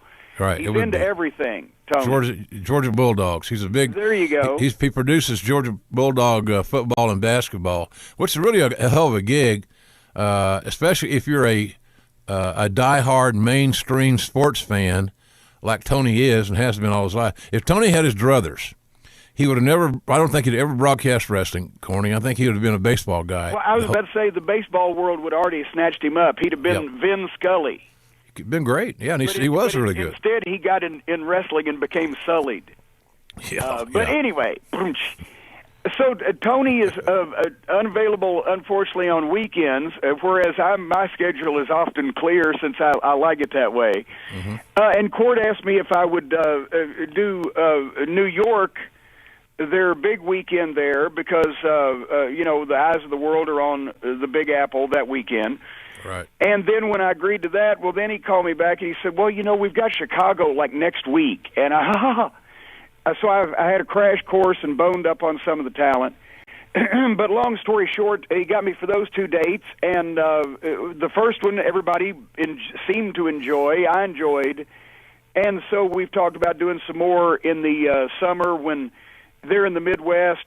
I may be doing the weekends. Tony may be doing the Thursdays in the Northeast. We're trying to work out all those schedules right now. Yeah, good options. Both good options for Court to have on his broadcast, without a doubt.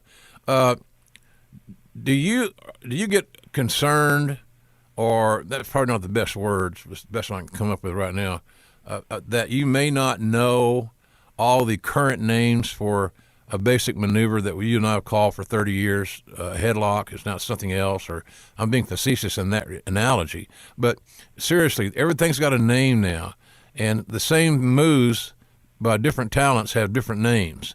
I find it to be a little bit markish, quite frankly. I mean, not being fully transparent here, but doing that with the New Japan guys, they got their names are holding. I had a hell of a time just pronouncing their names, and I'm not saying it disrespectfully. But when that's not part of your nomenclature, it's not part of your daily verbiage or vocabulary. It's a learning curve.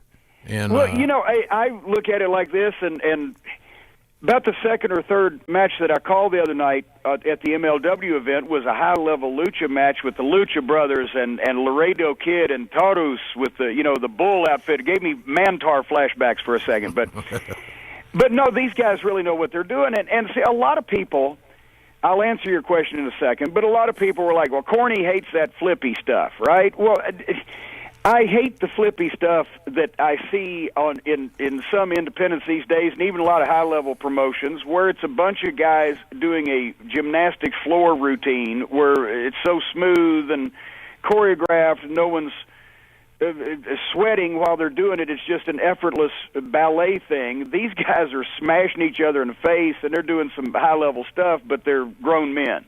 Mm-hmm. I'm not going to change a Mexican cultural phenomenon's style to suit American wrestling or my sensibilities, nor should I, because that's part of the reason why it's MLW Fusion. There was as many fans there to see the Lucha guys as there were to see the American guys there that night. Mm-hmm. So if it's guys, to me, cosplaying a bunch of crazy white boys in pajamas pretending to be luchadors, to me, it gives me sour belches. Yeah, I hear you. Like if Granny, it's legitimate guys doing what they do, then there's a long history of stories that you can tell from their culture and that style, and that's what I need to pick up on. But as far as calling the names of the moves, if it's a guy's finish, I'm going to get it over. Right. If the guy names 7 things that he does, and now I'm breaking the rule because the Midnight Express, remember, we had all those different finishes and all those wacky names. But we also had 6 hours of television where we were getting 4 wins every week to use those moves, right? Mm-hmm. Things have slowed down a little bit. If you've got a finish and it's got a name, then that needs to get over, or a big move. Once guys get past naming 2 or 3 of their things, they're just doing it for their own amusement. They're becoming marks, Corny. They're becoming marks of their own work. Well, yeah, because you can get a move or a couple of moves over, depending on your style and your placement on television and the ability you have to expose those things.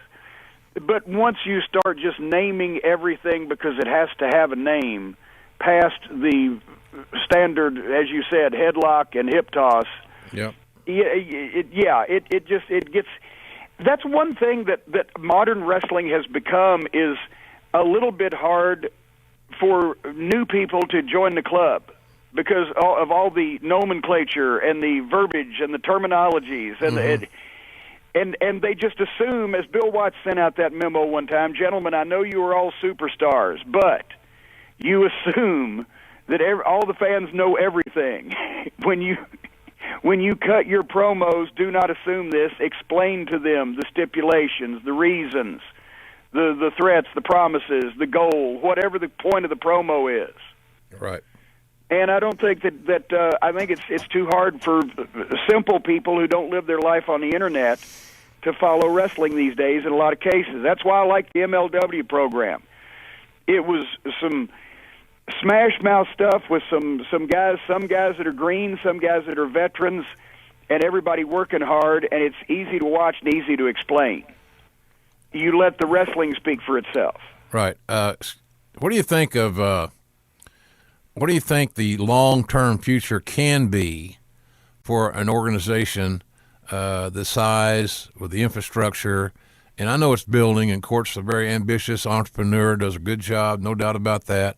But what realistically, Corny, do you think that their prospectus might be? Well, wrestling has changed so much over the past few years that honestly, if this was 10 years ago, I would have said, well, they're going to be a nice little independent, like a few others. But all of these promotions now that at least have a presence and a platform on some type of television and have a roster of starting to develop a library, a history of content. Now that Vince just got, $27 billion, whatever he got from the network, and he's in the television business now more than ever before instead of the wrestling business. He does a television program that is somewhat incidentally about wrestling. Right. Any of these promotions are now just one television deal away. If some network executive sees a style that they like or a style that speaks to their network or the demographic they're going for, or they see has a cult following that can grow wherever All Elite Wrestling may end up. It's the same situation. It's going to be more about what television platforms want to support a wrestling promotion now than who's selling the most tickets, more than ever before. I, of course, wish them the very best. Who do you like there as far as talent? Who's pleasantly surprised you? Because the one thing about this fusion deal, I'm sure there's probably a lot of folks out there listening don't even know what the hell fusion means, and I might be included in that list to tell you the exact definition of it. But who have you liked down there that you see good things for down the road? Well, the fusion thing is easy, really, because they have brought in a variety of different styles. But it's all in the category of combat sports, whether it's Filthy Tom Lawler that had a great run in the UFC, and now he's the MLW world champion. He brings the mixed martial arts style, the luchadors. And once again, I can't express to you that it was the crowd in Cicero, suburban Chicago, one of those old buildings that you can see Buddy Rogers and Vern Gagne worked this place. It was half Hispanic, about 30% casual fan, and then 20%, hardcore reads the internet type of fan. Right. And because that made it a great atmosphere. People were into wrestling and wrestling moves and, people hitting each other. And there wasn't a lot of, choreographed chanting going on. But whether it's lucha, whether it's the high-flying stuff, the cruiserweights, whether it's MMA influence, they're trying to fuse the combat sports styles and have a really high-energy wrestling, which I can get into.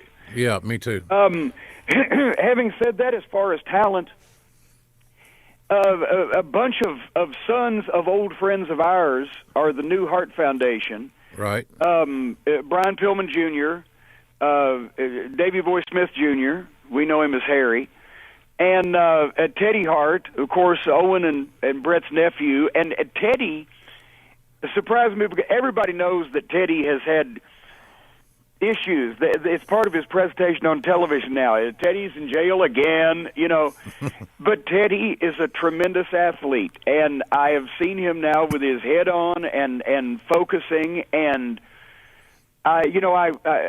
he's a tremendous talent and a tremendous influence for good when he's right. And being with other family members, I think, has made him right. Davey Boy Jr. is enormous. He got all the height that his dad never got. He's like 6'5". Yeah, he's had an MMA background. He looks great. And Brian is a spitting image of his dad. As a young guy with not as many curls. Scary. So I'm interested in them. Not only that, but MJF, Maxwell Jacob Friedman, that everybody's been crowing about online. I finally got to see and hear, and he's the kind of guy that Watts, I think, would have put in my spot because I almost wanted to slap him once I heard him do these promos. Yeah.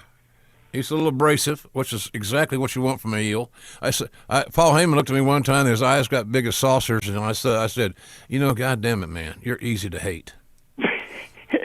And he thought it was like a personal, I don't like you, I don't want I'm riding with you. Well, I was riding with him because I got a DUI and I had no driver's license. He was my driver. A great period of my career. I was very proud of that, by the way.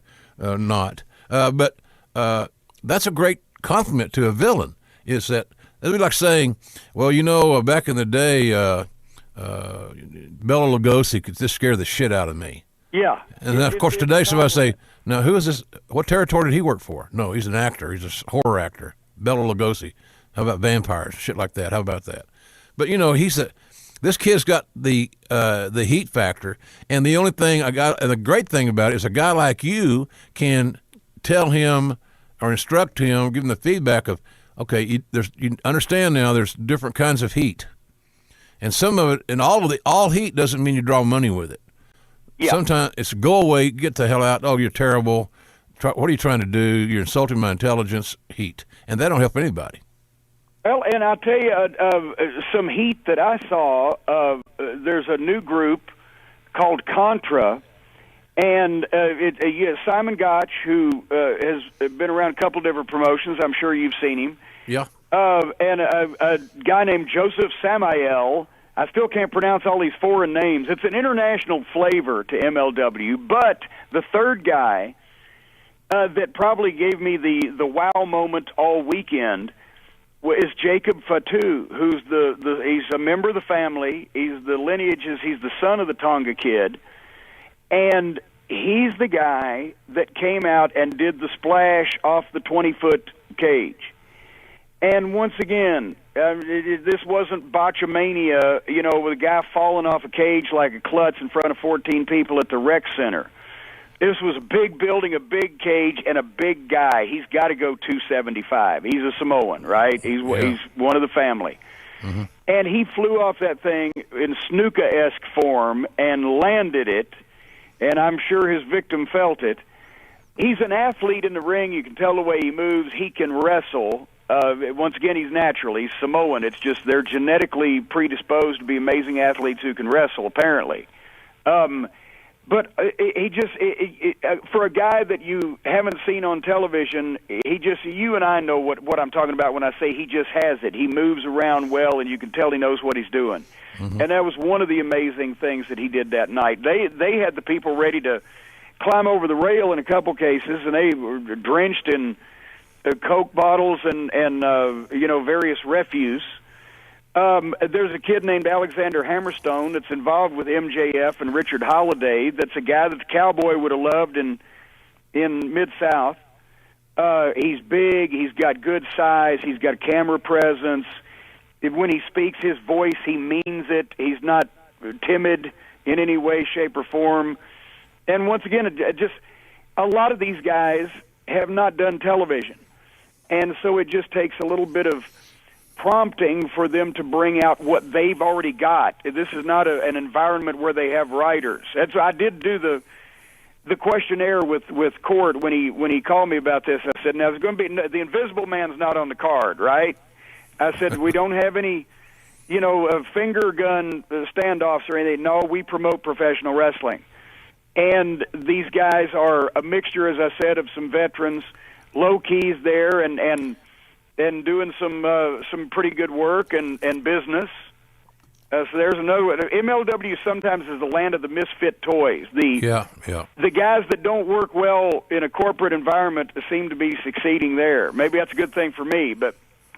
And one more guy I'm going to mention, the Southern Psychopath, Mance Warner, who's another guy that's only been wrestling for a couple of years, but he looks different. He stands out. He can already talk and express himself, but you can tell he knows what he's doing in the ring for this level of his experience. All these guys have a good trajectory to me, so I'm looking forward to working with a lot of them and seeing more of them. I may try to come. My man Raphael works with you guys as well as a showrunner and so forth. I may try to sneak away to one of those Melrose Ballroom shows with him in New York City. I'll be up there on some other business. I'm trying to finalize a new publisher for my next book, and which I think we've got done. And I got another couple little pieces of business I'm trying to get tied up and signed up and fixed. So I'm going to be in New York for a couple of days before my show on Saturday. Well, I was about to say, I hear you're doing a little event there as well. Yeah, a little bit. But I got 3 of them actually. With Saturday at noon with the King and I at the Gotham Comedy Club. Did you get Yul Brynner for that? Or no, I didn't. Only the over 50s in the audience. But Telly Savalas was available, but I thought his deformed index finger was a turnoff. So said, after the King and I. The King and I. Then I got a little show on Sunday morning at the Meadowlands Sheridan with a bunch of ex-football players like Stan Hansen and Tully Blanchard and Butch Reed, a lot of guys that we've known back and admired back in their day.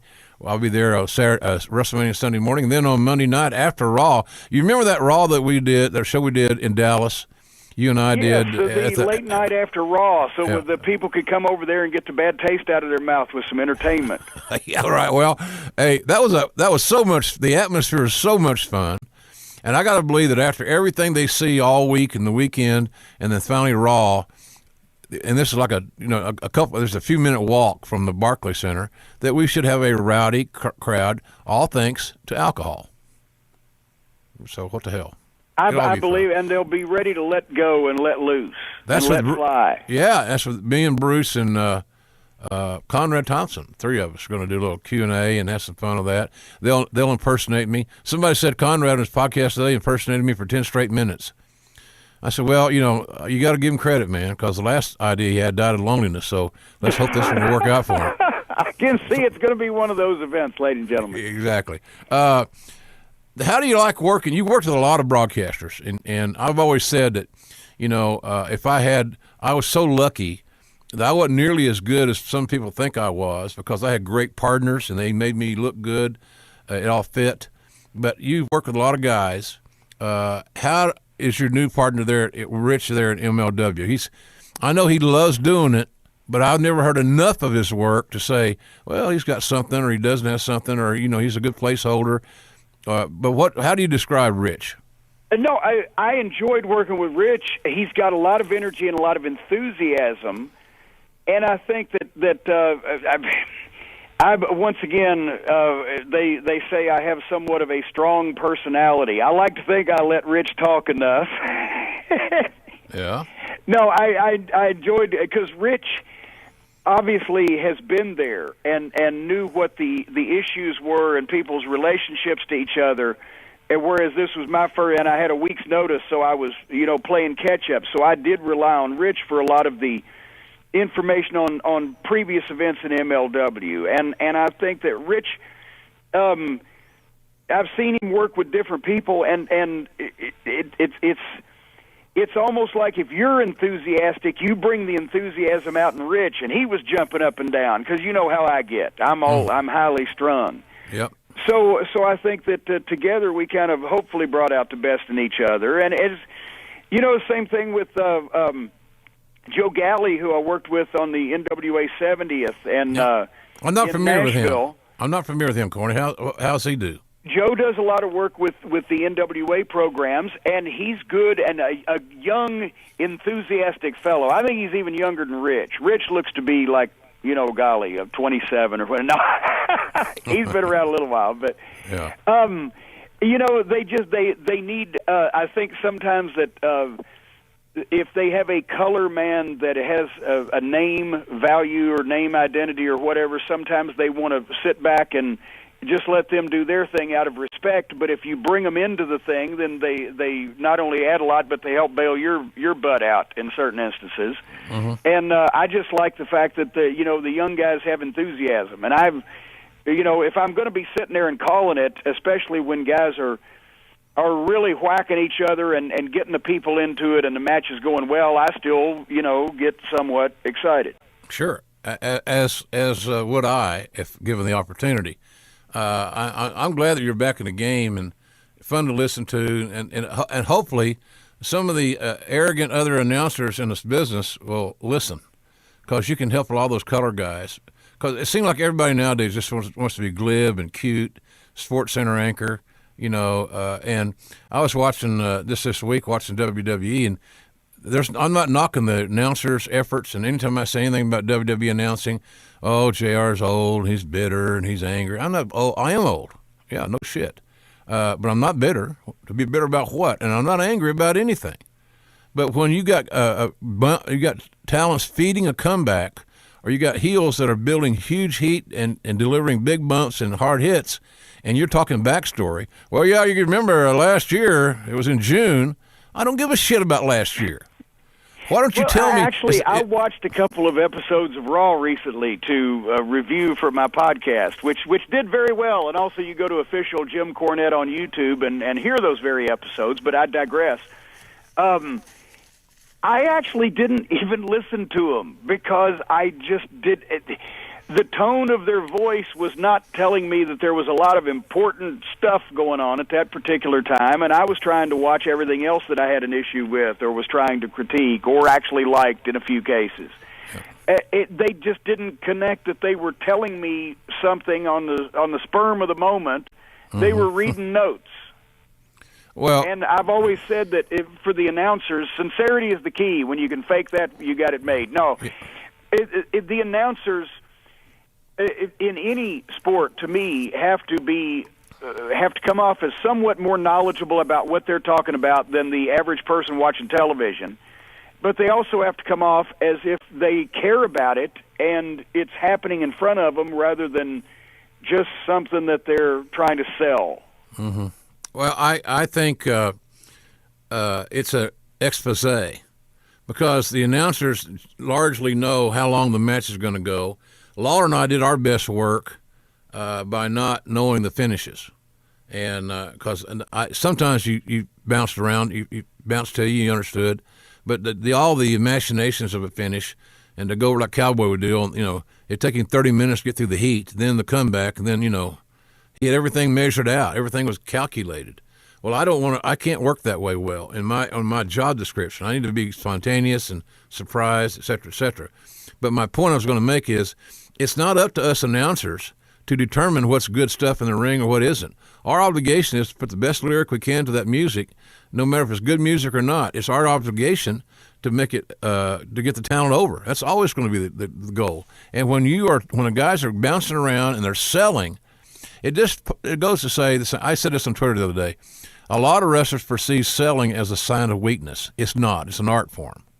And so if you're talents are selling and the announcers are ignoring it, so you're ignoring it. You're ignoring the pain and the agony and the blues and the challenge of humanity on this baby face or whatever it may be that you want people to have empathy for. And so you decided arbitrarily, well, that's not really a big match, and I know they're not going home yet, so I kind of know what the finish is. Really, it's just. Well, no, that's another thing. Yeah, it's like they've still got 10 more minutes. I got plenty of time to get more stuff in. Well, I just don't think it's good, and I'm not knocking the guy's efforts, but here's my point. I guess I should have made this from the beginning of my statement. The announcers today, by and large, are creatures of a unique environment in today's wrestling, and when you start discounting selling and Jeopardy. I don't know how many times the guys go for a false finish, and the color guy is still talking when the referee's count is affected, impacted. Like you get a 1, and now the color guy will get interrupted by the play-by-play guy, as if they couldn't see it's a false finish. If it's football and they throw the goddamn ball into the end zone, it might be a touchdown, or it might be an interception. But it's something to not ignore. That's all I'm saying. Well, yeah, and I think that the announcer's knowledge, like you said, of that. Well, this isn't it, comes through, and even the stuff that I learned from you, and that's another thing. When I watched Raw, a lot of the things I learned about doing wrestling on television that I learned from Vince McMahon, they're not doing anymore. But even if it's a sudden small package and the color guy's talking, he still just doesn't keep going. He stays. Somebody, you've got to bust in. You've got to say something about it. You've got, oh my gosh, could this be? Everything has to focus on that rather than. And he was third in his class in that's squash. It. And look, and knowing all the guys you've known, I would love that stuff more than anybody. I love the background and all that stuff, but God Almighty, I used to tell people this all the time. And of course, they in my the last few years, I haven't been used a lot, but bottom line is you can get a lot of that stuff in, Corny, on the entrance. If you're succinct and you're prepared and you've organized your thoughts on what you're going to say as that talent or talents roll out to the ring, then you've been lazy and you haven't done your job. But by the time the bell rings, if I was if somebody asked me, I say, by the time the bell rings to start the match, all your background stuff, the major things have been established. Yeah, and then you've got, if it's a long title match, you've got a little early feeling out period to expand on what you've done. But like you said, the entrances, he's a 4-time All-American from the University of Oklahoma. He's the current Mid-South champion, and he tonight will face the blah, blah, blah, blah, blah. And you've set a scene with those guys' entrances, the introductions, and what it means by the time that they lock up. Yep, you're right. Hey, tell me, before I let you go here, Corny's on Twitter, of course, folks, at the Jim Cornette. The Jim Yeah, Cornette. there's always a danger I could be kicked off at any moment. You know, I was kicked off for a week when I found out that the people in South Korea eat 2 million dogs a year, and I suggested that maybe we could bomb both the Koreas. They kicked me off for a week on that. But at the Jim Cornette is the Twitter handle. Yeah. Check that out. It's fun. Corny's got 2 great podcasts a week, and you should be listening to those if you want to be entertained and informed. I think that's kind of what wrestling is, folks. Quite frankly, you want to be entertained, just like I want to be entertained when I watch Oklahoma beat Texas in football. That entertains me. But entertainment, and he'll give you a lot of information too. I want you to tell me the story. Raphael smarted me up on something about after the post Chicago MLW show, you had issues finding food. Oh, good Lord. Okay, so it's always something. The MLW production meeting started at 9:30 Saturday morning at the hotel, and then we were going to go straight over to the arena. Well, and the Uber driver that the Major Domo Court Bauer of MLW Radio and various fame has arranged is not being cooperative. So I said, hey, just everybody hop in Black Beauty. So I'm taking a variety of the top brass. We go to the building. I said, are we going to get lunch? They said, oh, we're going to have food brought in. So we get to the arena at noon. 1 o'clock, here comes the Chicago deep dish pizza loaded with pepperoni and sausage of a questionable origin. And you know as well as I do, if you're going to be under hot TV lights for 4 hours calling a sporting event, you don't want to eat a lot of pepperoni and acidic tomato paste. Yeah, you start sounding like Foster Brooks. Yeah, and you'll be crop dusting your partner. So I had one piece of this, right? So I've eaten about Friday dinner. I've had one piece of pizza by the time the show was over Saturday night. I get all the top brass back in. We're going back to the hotel. The McDonald's near the hotel, not open. The Wendy's near the hotel, not open. At O'Hare Airport on a Saturday night in Chicago, Wow. It's 1 o'clock in the morning, and none of these places are open. We go to a Steak and Shake that one of the guys finds on his phone, on the GPS. And we pull up to the Steak and Shake, and there's a bus sitting out front of it, and everybody is leaving the Steak and Shake, getting on the bus. Oh, it's perfect timing, right? Right.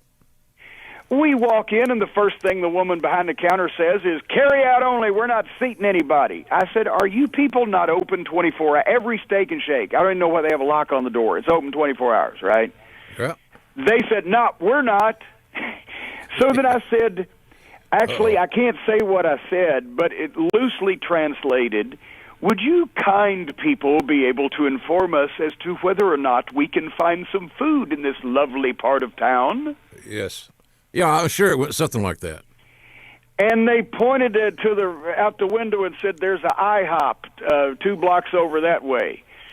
Whereupon Court does the super kick of the door to open, and the 6 or 7, however many of us that it was, storms out in a huff, and the guy in the line of us leaving, whoever was last in line, it might have been MSL, I'm not sure, the cook said, was that Jim Cornette? So I'm like, great, now I'm going to end up on the internet again for another fast food fiasco. 3 o'clock in the morning before we finally ate and returned to the hotel, so that's how I'm keeping the weight off. I only eat every 36 hours when I'm working on the road. That's healthy for you.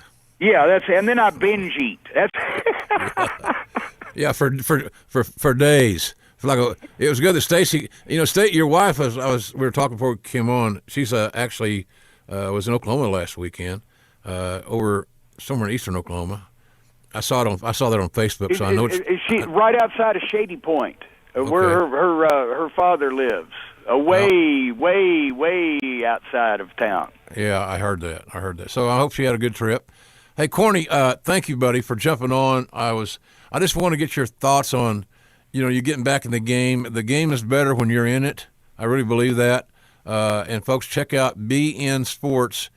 Do a Google search, see if it's on your local cable system, and you should be checking out the wrestling on now. It's on. You started on Friday nights. Now it's on Saturday night, right, Corny? Yes, sir. On Saturday nights at 9 o'clock Eastern. And I'll say this before I go. A lot of people have said, I'm so negative about modern wrestling, and there is a lot to be negative about. But if you're not part of the solution, you're part of the problem. Or in some cases, if you're not part of the problem, you're part of the solution. whichever way it goes.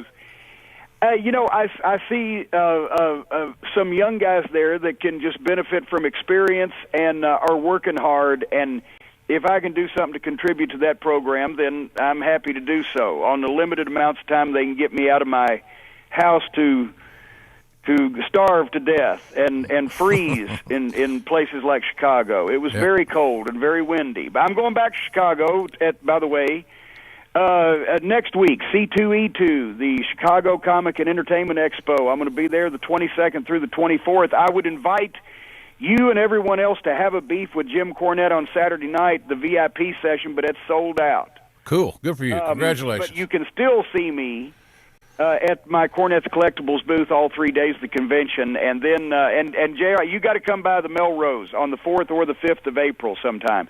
And I will not be appearing for anybody else in New York that weekend because I have to sleep and eat at some point. And obviously, MLW is a full-time job. Yeah. It sure is. Good Lord. I had a birthday during the time between the meeting and the time the show was over. Oh, yeah. Hey, it's Conrad Thompson. Thanks for checking out the podcast here on YouTube. Be sure to hit the subscribe button and the notifications bell so you get a notice anytime we upload some new content. And go save yourself some money right now. If you're in a 30-year loan or you have credit card debt, it's not a matter of if I can save you money. It's a matter of how much. Find out right now for free at SaveWithConrad.com.